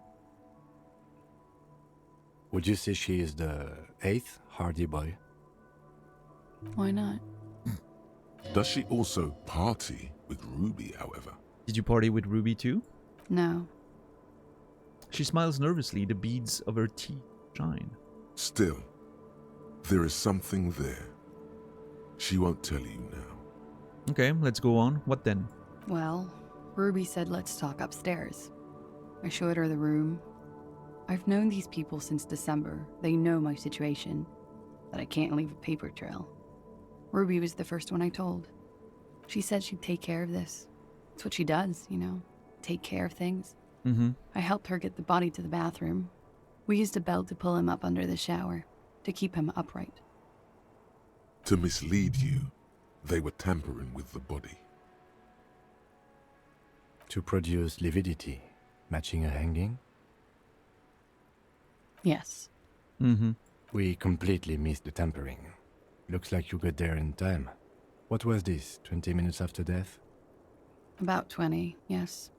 Ruby explained it would make the blood... You know what he does. She looks at the ground and raises her light brown eyes to meet yours. Then what did you do? Ruby went outside to talk to Titus and the boys. I was just looking at Lely in the bathroom. I had to put his clothes back on. His armor, too. It was tough, but I've seen him take it off and put it on many times.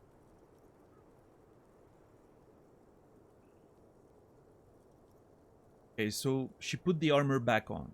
So that you know, corresponds to what we've known about the armor was on and the people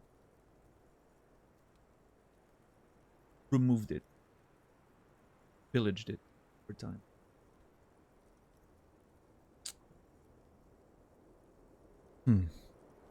It took Ruby maybe half an hour to come back with Titus. I'd gotten him ready by then. They carried him out. I knew what they were going to do. Make it look like a hanging.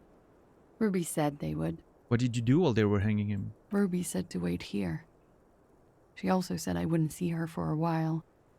That we should lay low or something. So I did. This Ruby? Where's this Ruby now? I don't know. I haven't seen her since. Okay. We will need to take this question to the Hardy Boys. Interesting. Why did this Ruby go through so much trouble to hide something someone else did? Look into this later.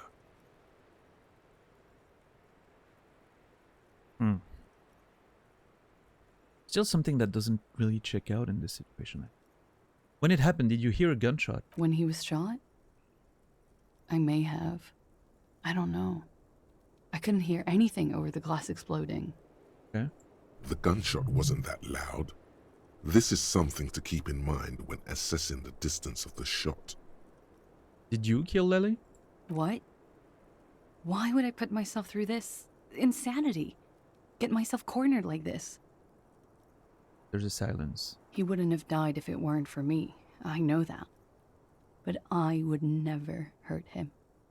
It could have been a desire murder. Maybe an act of jealousy. He was a serviceman. He must have had a gun lying around, close to her hand. A military weapon using jacketed ammunition. Yeah. Now you guys suddenly have theories pouring out when they're obviously just stabs in the dark. Wow, Volition shooting on everyone else.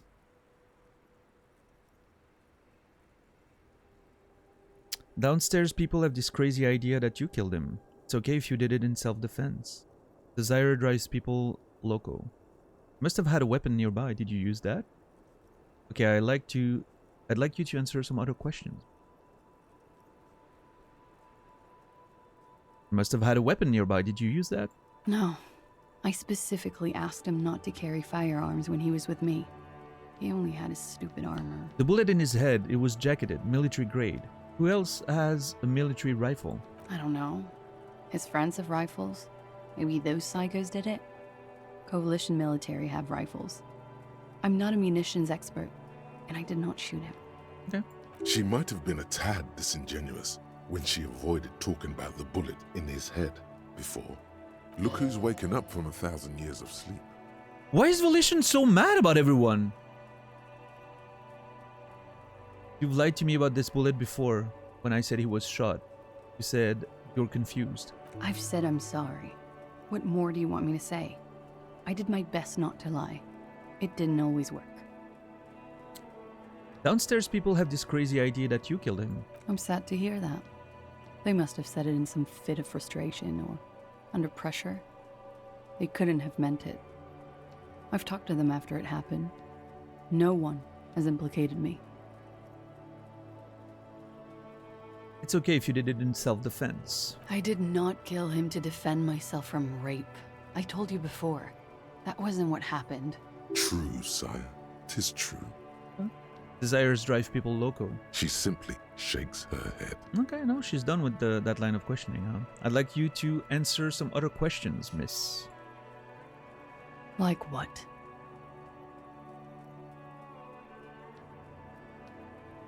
Could the people after you have killed him? That's the first thing that went through my head when I heard the glass break. And? I thought they'd found me. They've killed him to punish me. All last week, I've tried not to talk to anyone or be seen with anyone so they wouldn't be hurt. I've come to understand, however, this is paranoia. What happened didn't have anything to do with me. But maybe it did, question mark? I just don't know. I don't know anything.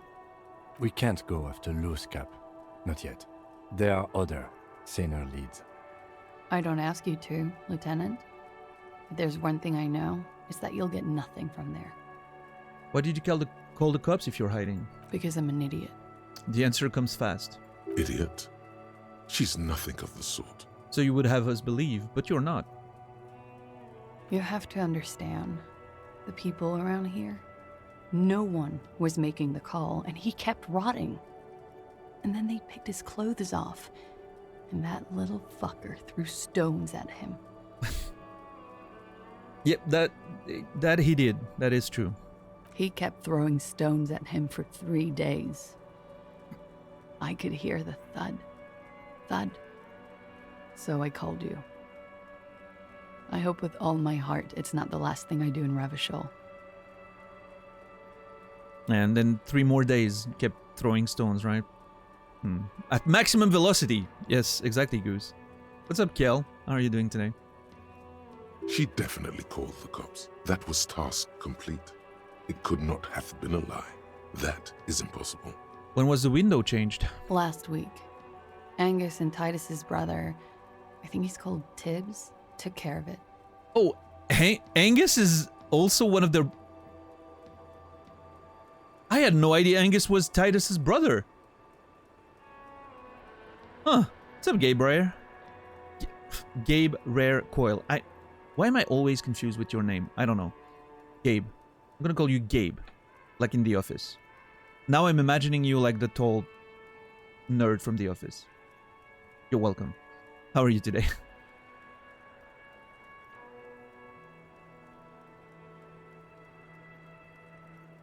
You should have another look at that window after this. Reconstruct the scene. It's right there. Well, sure, but the fucking window's been replaced, so... In her bedroom inside? Yes, you see the glass sparkling out of the corner of your eye. Alright, well, I think we're done here for now. She nods, silently. She doesn't even smoke. Just picks up the cold coffee and holds it in her hands. The lieutenant glances at you, then at the door. He's thinking, are we done here? Or maybe you should take her to the station for safekeeping. She lied to you, and she's a flight risk.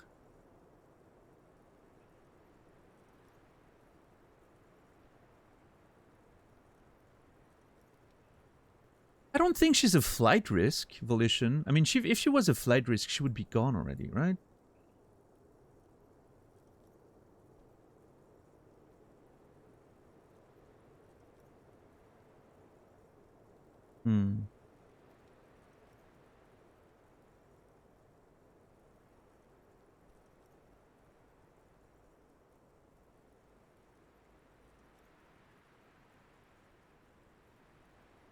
No, that won't be necessary. Just leave her alone. She's been through enough. She doesn't need this police brutality. Multiface, I'm beginning to doubt your judgment. Are you sure you're not sleeping on the post? You have to wake this one up, with force, if you want to continue pushing her.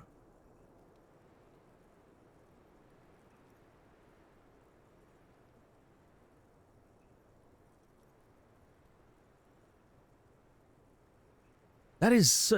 something's happening with Volition just being aggressive with everyone. This is so strange. Yeah, multi-face because of the... like, Where's drama? Multiface. Well, you can see it. I'm covering it, but yeah, pretty cool.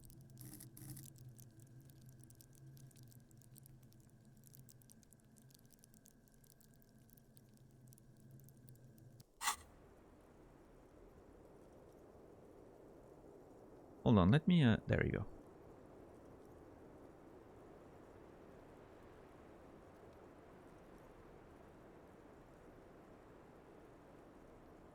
Clearly lied about the bullet, the love that did him in, semen sample avoidance, just the route.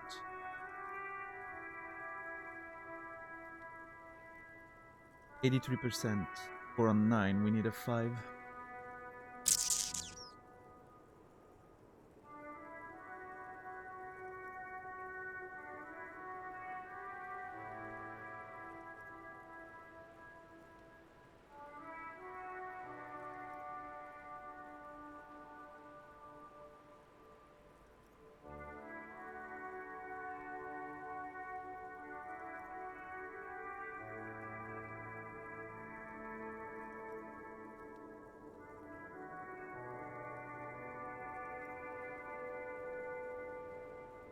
Thank you very much, moderators. As always, I appreciate the work. Thank you, thank you.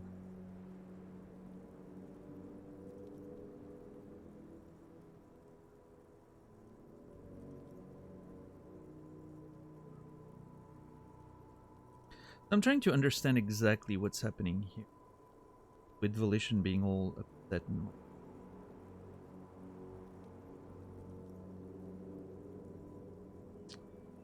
Maybe you should take her to the station for safekeeping. Lie to you, flight risk. That won't be necessary, just leave her alone. She's been through enough. She doesn't need the police brutality. Multi-face, I'm beginning to doubt your judgment. You sure you're not sleeping on the post? You have to wake this one up with force. You want to continue pushing her. In God's name.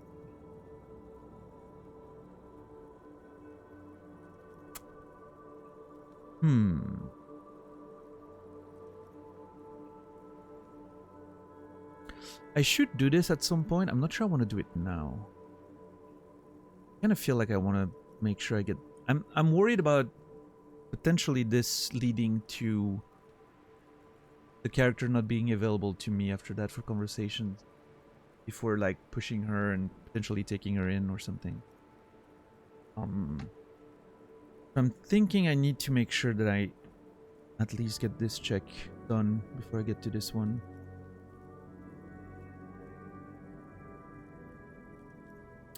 Let's return to this later. It can wait. Oh, what's that about?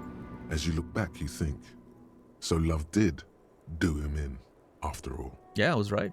If it weren't for her, he would not have been there. The shot would not have connected with his soft palate. Turn to Glacier. Love, looks like love did him in, after all. She's silent, holding on to her coffee mug. No vapor rises from it. It's cold. Remember this silence. The lady is dangerous. People suffer around her. Say nothing. Let her answer. Yeah. I'd like to think he didn't love me. Or that it was chemically induced and not real. I wonder why. Why is she so afraid of attachment?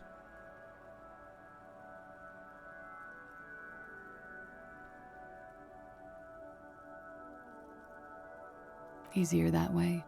Yeah, easier to cope. Was it, question mark, real? I don't know. She looks down at the yard and then back into her coffee. Real as anything. Finish the thought.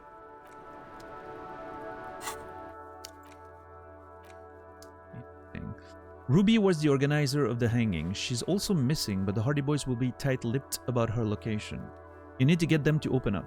Have you fully explored the whirling, analyzed the site of the murder, truly and thoroughly interrogated Glacier? This might make convincing them easier. Well, let me look at the window then. Also, it's the day is, you know, it's 7:34, day 4. I really need to send the body away for processing. I need to make sure I do that. This window is pristine on the inside, unlike the one next to it. Light from the desk lamp reflects off the glass in an untarnished golden halo. Visual calculus. +1, you've heard what happened.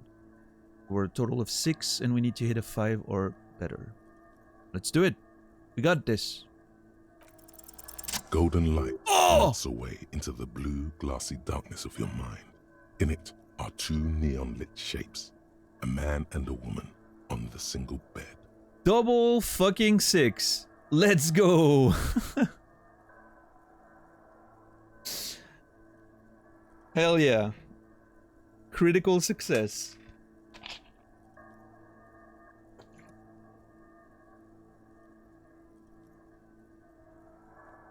Fantastic. The golden light melts away into the blue, glassy darkness of your mind. In it are 2 neon-lit shapes, a man and a woman on a single bed. A 2-hearted spider. What position are they in? Like the witness said, the man is kneeling, the woman is on her back. It's the night of March 4th and a shot has just been fired. The man looks directly at the woman. The shot's possible directions converge in his mouth, a ray cast from somewhere outside, entering his brain. Where does it come from? From the roof outside, location A prime. The glass fractures around the bullet hole, shards face inwards like a corona behind the woman's back.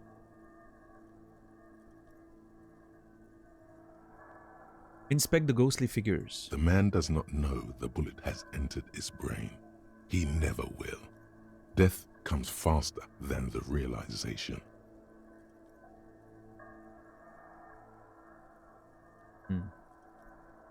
So I'm seeing the map up there, right? It's interesting because it could be on the roof there, but apparently it could also be on the ruins there. All the way there. And here? Just places I've never explored yet.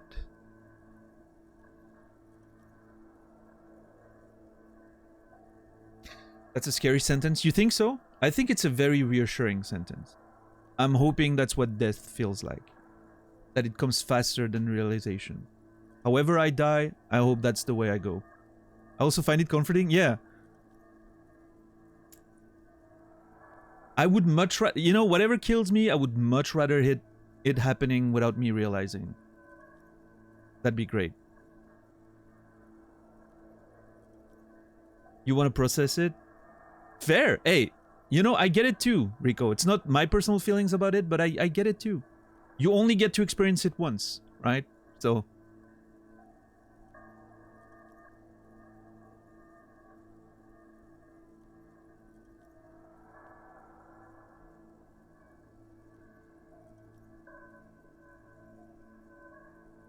whatever kills me, I hope I have enough time to kill it back. I want to die like a Tibetan monk meditating. I don't know.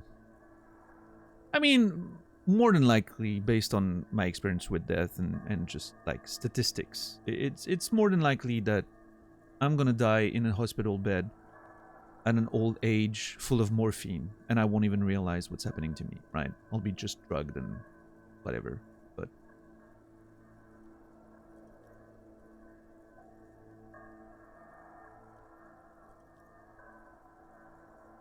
who knows?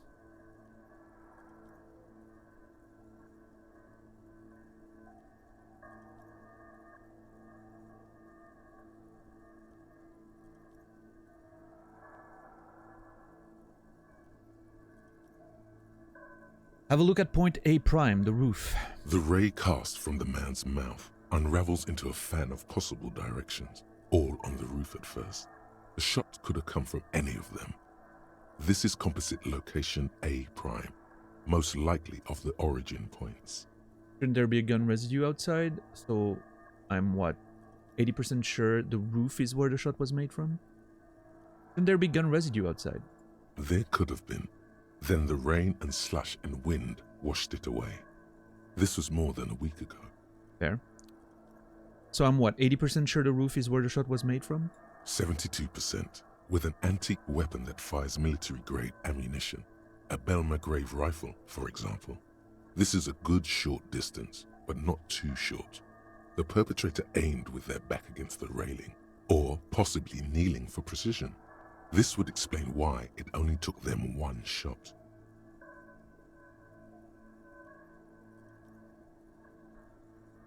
The lights were on in here. Outside it was dark. It was like shooting fish in an aquarium. A well-lit aquarium. The victim opened his mouth to let the bullet in. Neither of them would have seen anything outside, in the darkness. Too busy with their own bodies. Could the shot have come from inside the room, a closer point? Point X would contradict the woman's testimony, rendering the entire proposition void. These figures would be wiped out, Detective. Well, sure, but are there any arguments against A prime, the roof? None that you've found thus far, but that doesn't mean there aren't any. Could there have been another point of origin further away? That's a 28%, yes. In this model, the shot could have come from a greater distance. Nothing excludes the possibility. Should we extrapolate to include every possible point of origin in Martinez? Sure, let's do it. According to your map of the district, this shot could have come from a wide angle of locations, starting with the northern edge of the abandoned boardwalk, ending with an islet in the bay. Let's call them B prime. Yeah, so So that's the Ferris wheel behind the church, right?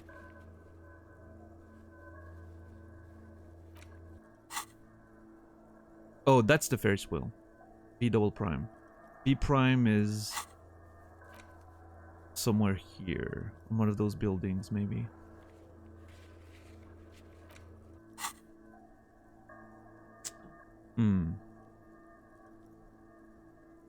More precisely? B prime for boardwalk, B double prime for Land's End, and B triple prime for the islet, Detective.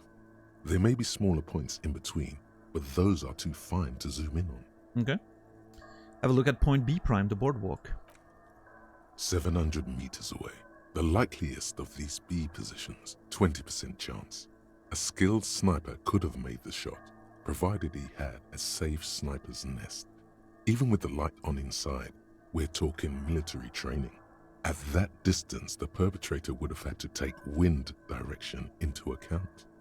Okay, so obviously, you know, I'm still gonna explore B double prime and triple prime, but obviously, what I'm feeling, based on all the hints we've had so far, if the shooter was indeed on the roof, right, assuming that the story is true, it is likely that they came through the back rooms and the workshop, right, the footprints, looked through the peephole, saw them too, and were like, oh, they're here.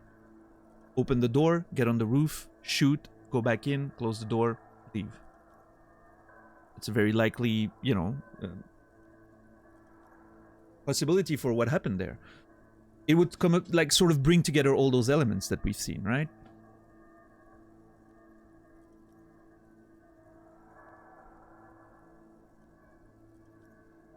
But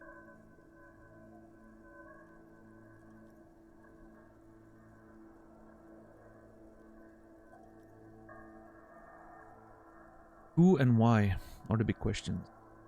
Let's see, double prime, Land's End. 1.2 kilometers away. The least likely of these positions.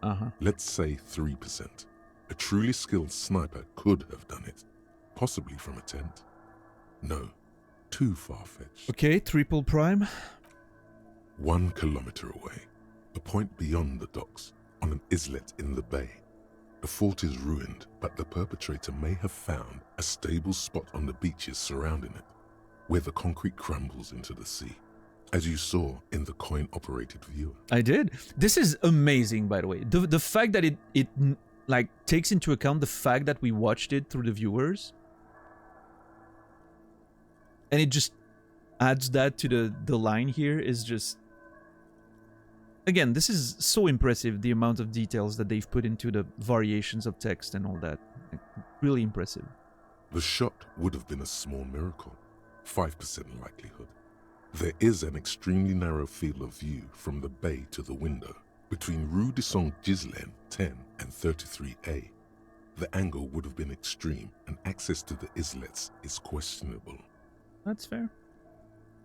Yeah, it's a lot of editing work, right, Gabe? Like, the amount of editing work has to be insane, and like flagging all those little things, right? Oh, okay, this switches, you know, script switches or whatever it's called, but oh, this was checked, so, you know, make sure that this little line gets added at the end of the paragraph here. Like, it's so much insane work. But it does do a lot of, I feel like it does a lot to make you feel like you're actually affecting the experience, right? That this experience is tailor-made for you. It makes it feel like you have a game master that's telling the story for you and changing it based on your actions. To me, it's such an important factor of immersion. It does a very good job at that. In a way that I've not seen a lot of games do, honestly. It's very impressive. Do you think the shot could have come from further than the roof in Martinez? From where, precisely? Let's say B prime, the boardwalk, B double prime, lens and triple prime, the islet. I see you have given this a lot of thought. I did. Are those the locations you've singled out in addition to the roof? And what is the likelihood, in your opinion, that it came from a further distance?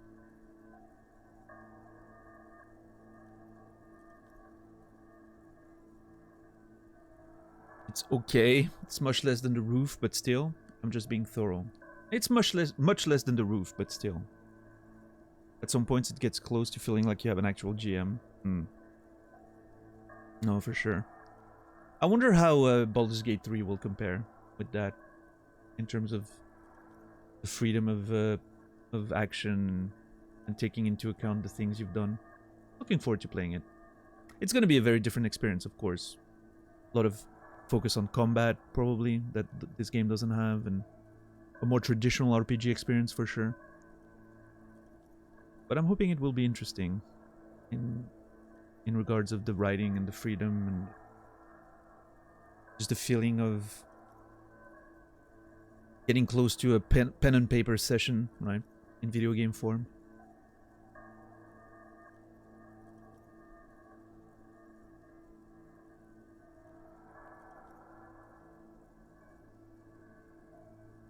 Much less than from the roof, but still.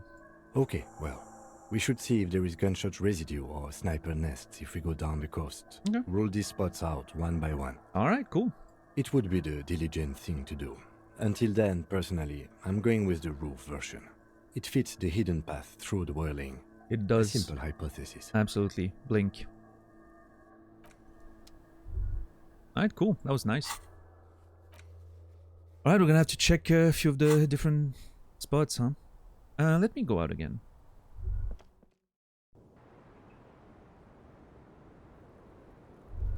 I want to go back there again and see if we can inspect something new.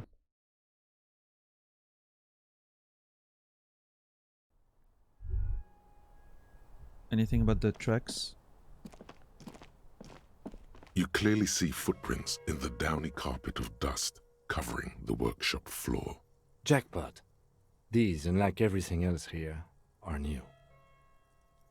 Large prints. One person had everything around.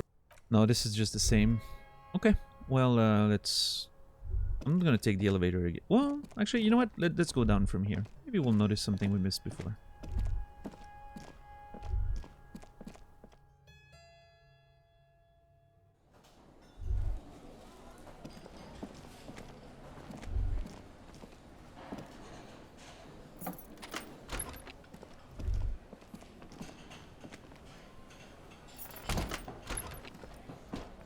Anything to say, old man? The man ponders his cooking. Nope.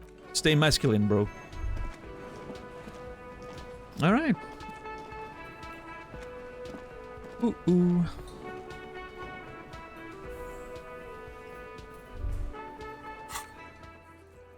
Make Titus give up Ruby's location. Oh, boy. Alright, let's see.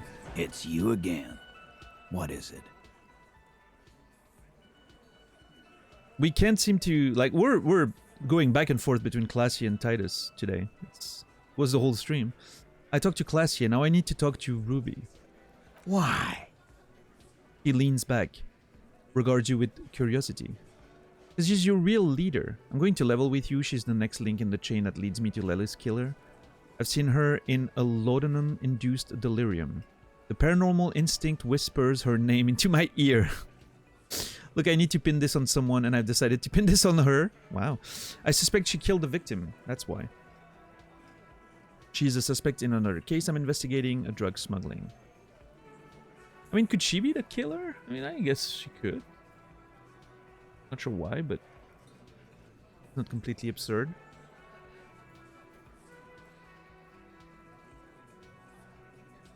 I think I'm gonna hit him with the because she's your real leader. I think that's funny.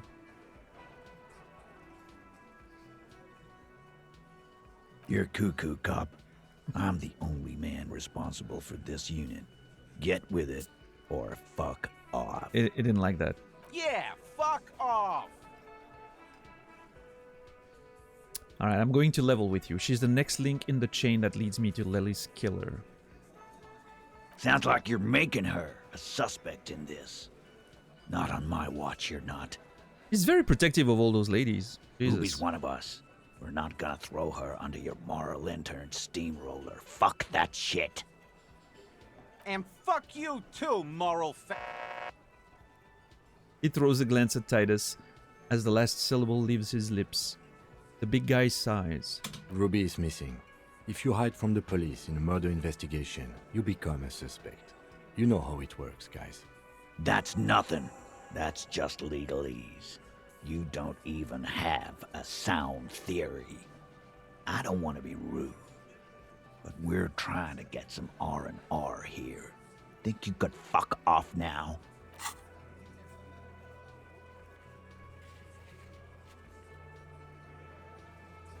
Titus doesn't believe Ruby shot the hangman. Present a theory, make him see it's something to consider. I think we'll keep sticking around, Titus. You'll be surprised at how quickly a theory presents itself if you keep looking. Present a solid theory about why Ruby could have done it. Oh shit! Hold on. I'm trying to get it to pop on the right, the left of the camera. There it is. Found a key in the Union box. Saw the winch outside. Staged like a play. Reconstructed murder scene. Found an antique rifle. Secret route found. Ruby is a drug trader established.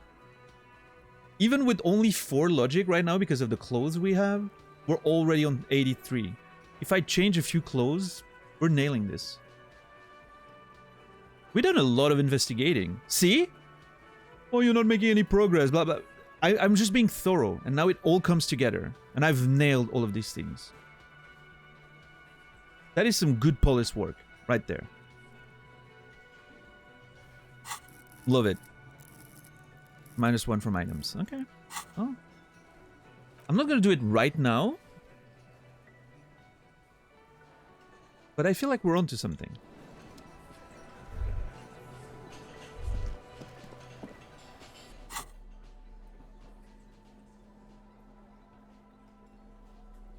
It's a good-ass investigation game. It is. It is. I really like how the investigation stuff's like progressing and it all comes together and just ties in, and it's really well done. I really appreciate it. I'm still not sure why Ruby would shoot him. Maybe Ruby was into Classier and she was jealous?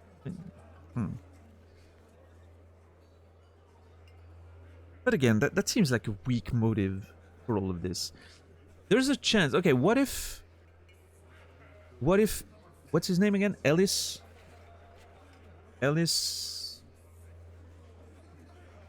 I can't remember his family name.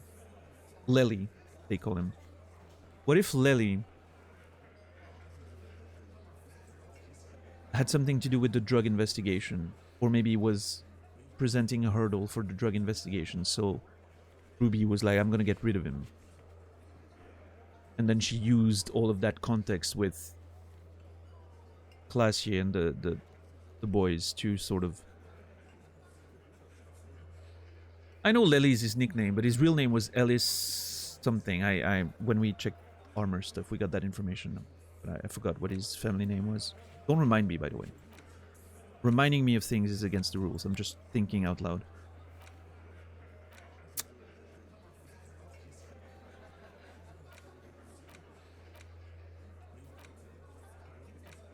Ellis... K something, I think.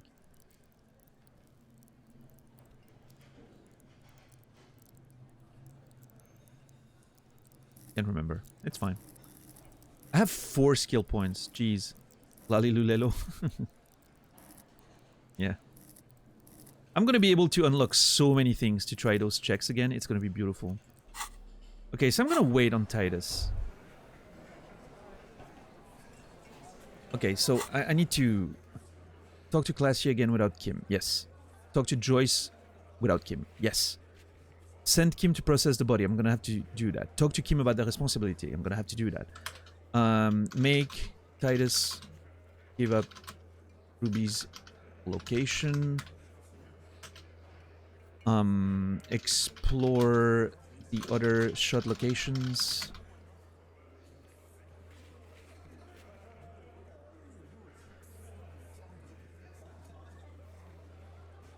Wasn't there something else about Classier just now?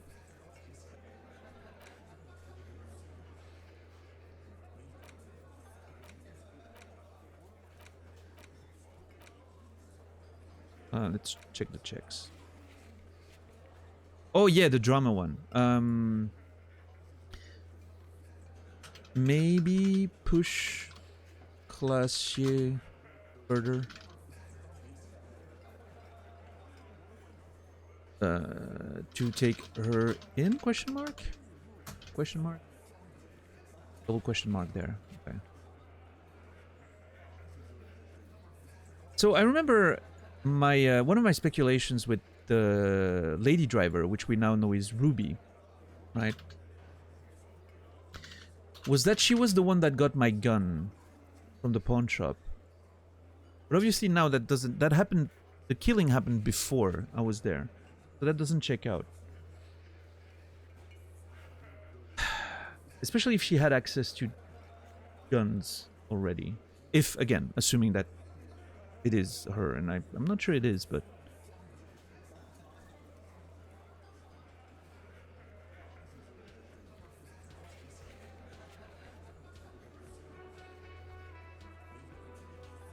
Ooh. Yeah, I'm gonna put that in the maybes. There's some stuff that I maybe want to... Man, there's so many things to do in this game. It's so overwhelming. My list of things to do or maybe do is getting so long.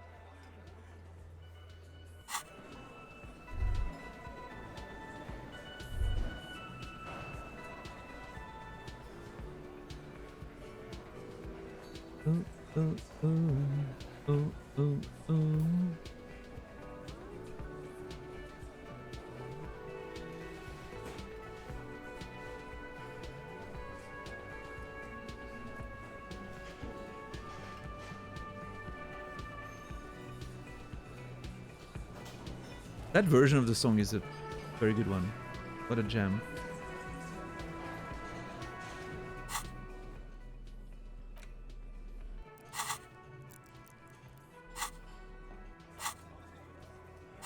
So in which order do I want to do things here?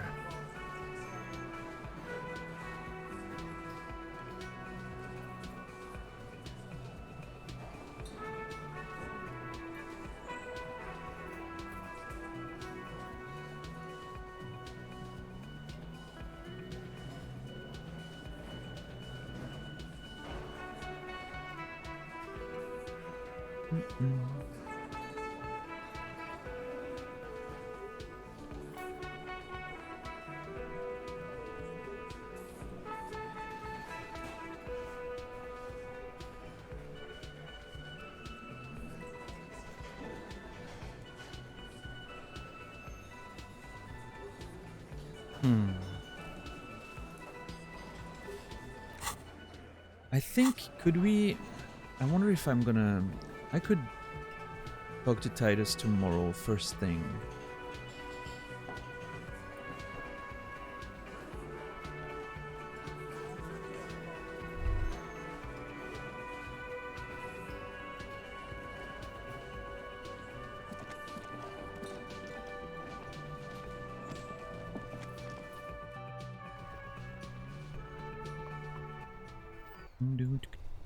That bass track on that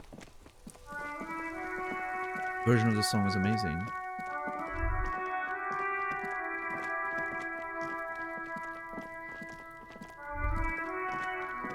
Let's see if there's anything new here. I doubt it, but... What do you see?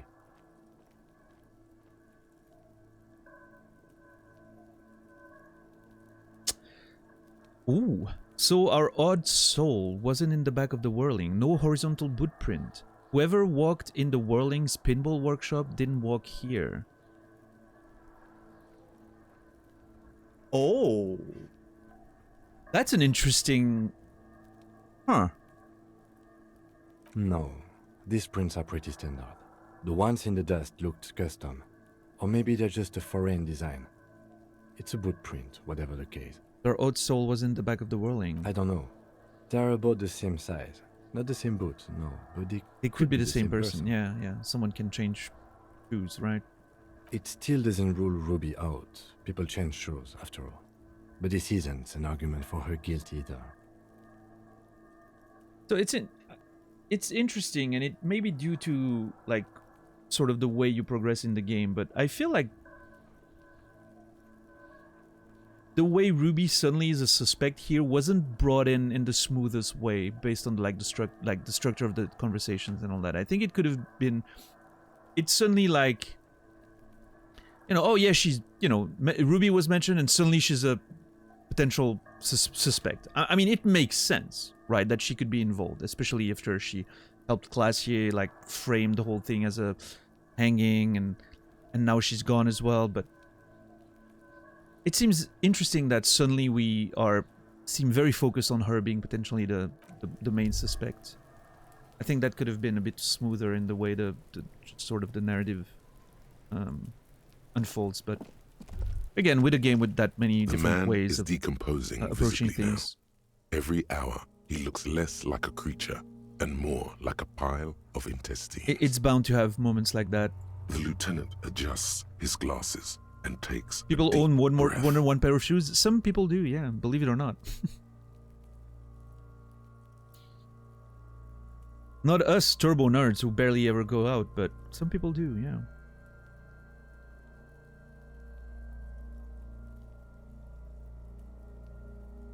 Bag him, take him away. The lieutenant takes the body away, you work alone for the rest of the day. So that's around 6, which gives me about, like, what, 3 hours before the normal end of the day? Enough to talk to Joyce, Classier again, do a few checks here and there, maybe read a few cases, go to the library, maybe buy a book again. You know, do some sort of non-investigation related stuff, and then in the morning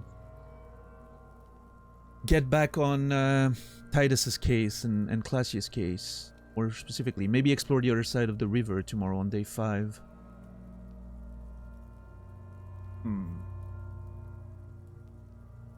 I don't know. I have to think about that. Yeah, lady. Yeah, that's fair. That's fair. Well, some people do like to have multiple pair of shoes. I get it. I do have several pairs myself. But, you know.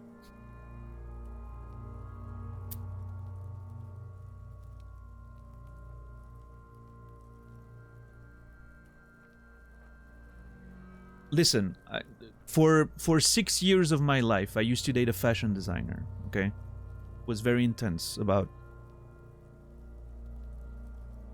me, you know, trying to at least not dress like a hobo, right? So I have a lot of clothes and shoes from that era of my life. And I know a lot more about fashion and all that than I would ever want. Or thought I would. Daniel Lore, yeah. Oh, it's not very secret. I've mentioned that in the past. Yeah, yeah.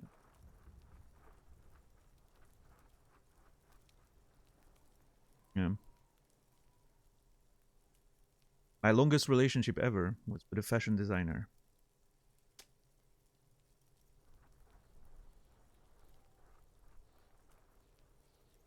It was something.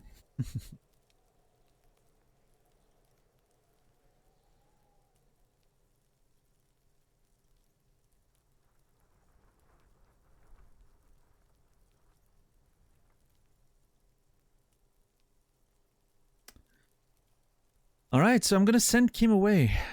I think that's it. I think I'm sending him.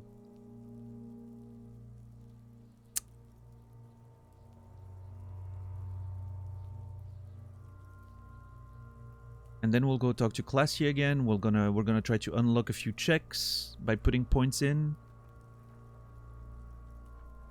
Talk to Joyce about the pail. Oh, there's gonna be so much interesting conversations.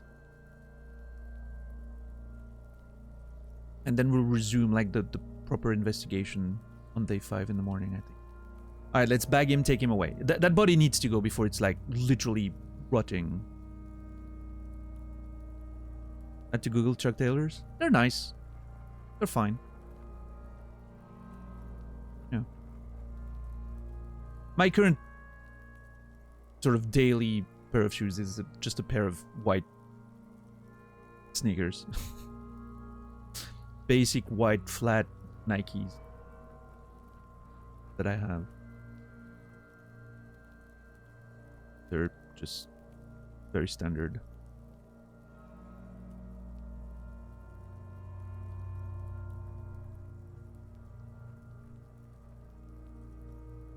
What's up, Kimmy? How are you doing today, Rusty? Alright, let's bag him, take him away. The lieutenant takes the body away, you work alone for the rest of the day. I think I'm ready for that. That body needs to go. Alright.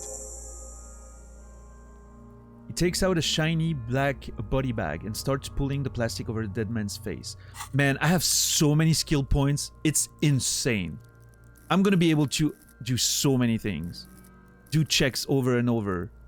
Well, I mean, electrochemistry we have one shot. Because then I'm locked. But like volition checks. Logic checks maybe. We'll see, but... Oh, man. Tomorrow's gonna be great. I think the first thing... One of the first things we're gonna do tomorrow, maybe. Well, I mean, definitely at some point tomorrow, we're doing electrochemistry. We're leveling it up, and we're trying to do the mirror check again. That's gonna be exciting. I cannot wait. Gonna have to try the composure again, I think. We'll see, we'll see. But yeah, I have a lot of stuff I can do with those. You watched the worst movie today? What was it? What day am I on? Day 4, Felon. It only took 4 days. It's fine. Plus 3 that I was there before, plus however many days before I arrived. Eat, Pray, Love. Haven't seen that one. Haven't seen you in a while, Kimmy. I hope you've been doing well. You've been discreet lately. You've made yourself scarce. I will need a little help carrying him. You take the hands, I'll take the legs. Bag the corpse, drag it to the motor carriage.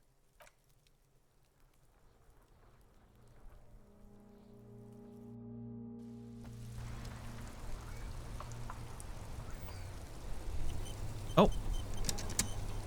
Well, there you go.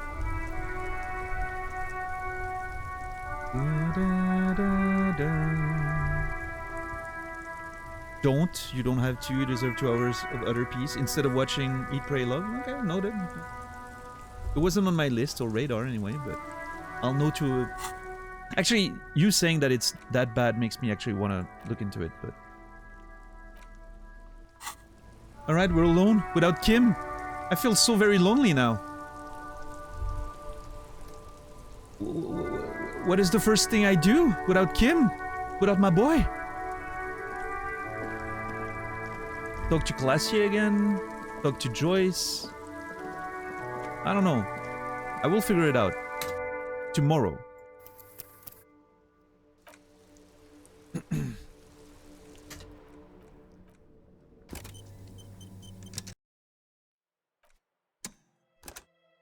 All right, everybody. Thank you so very much for watching the stream tonight. I hope you had a good time.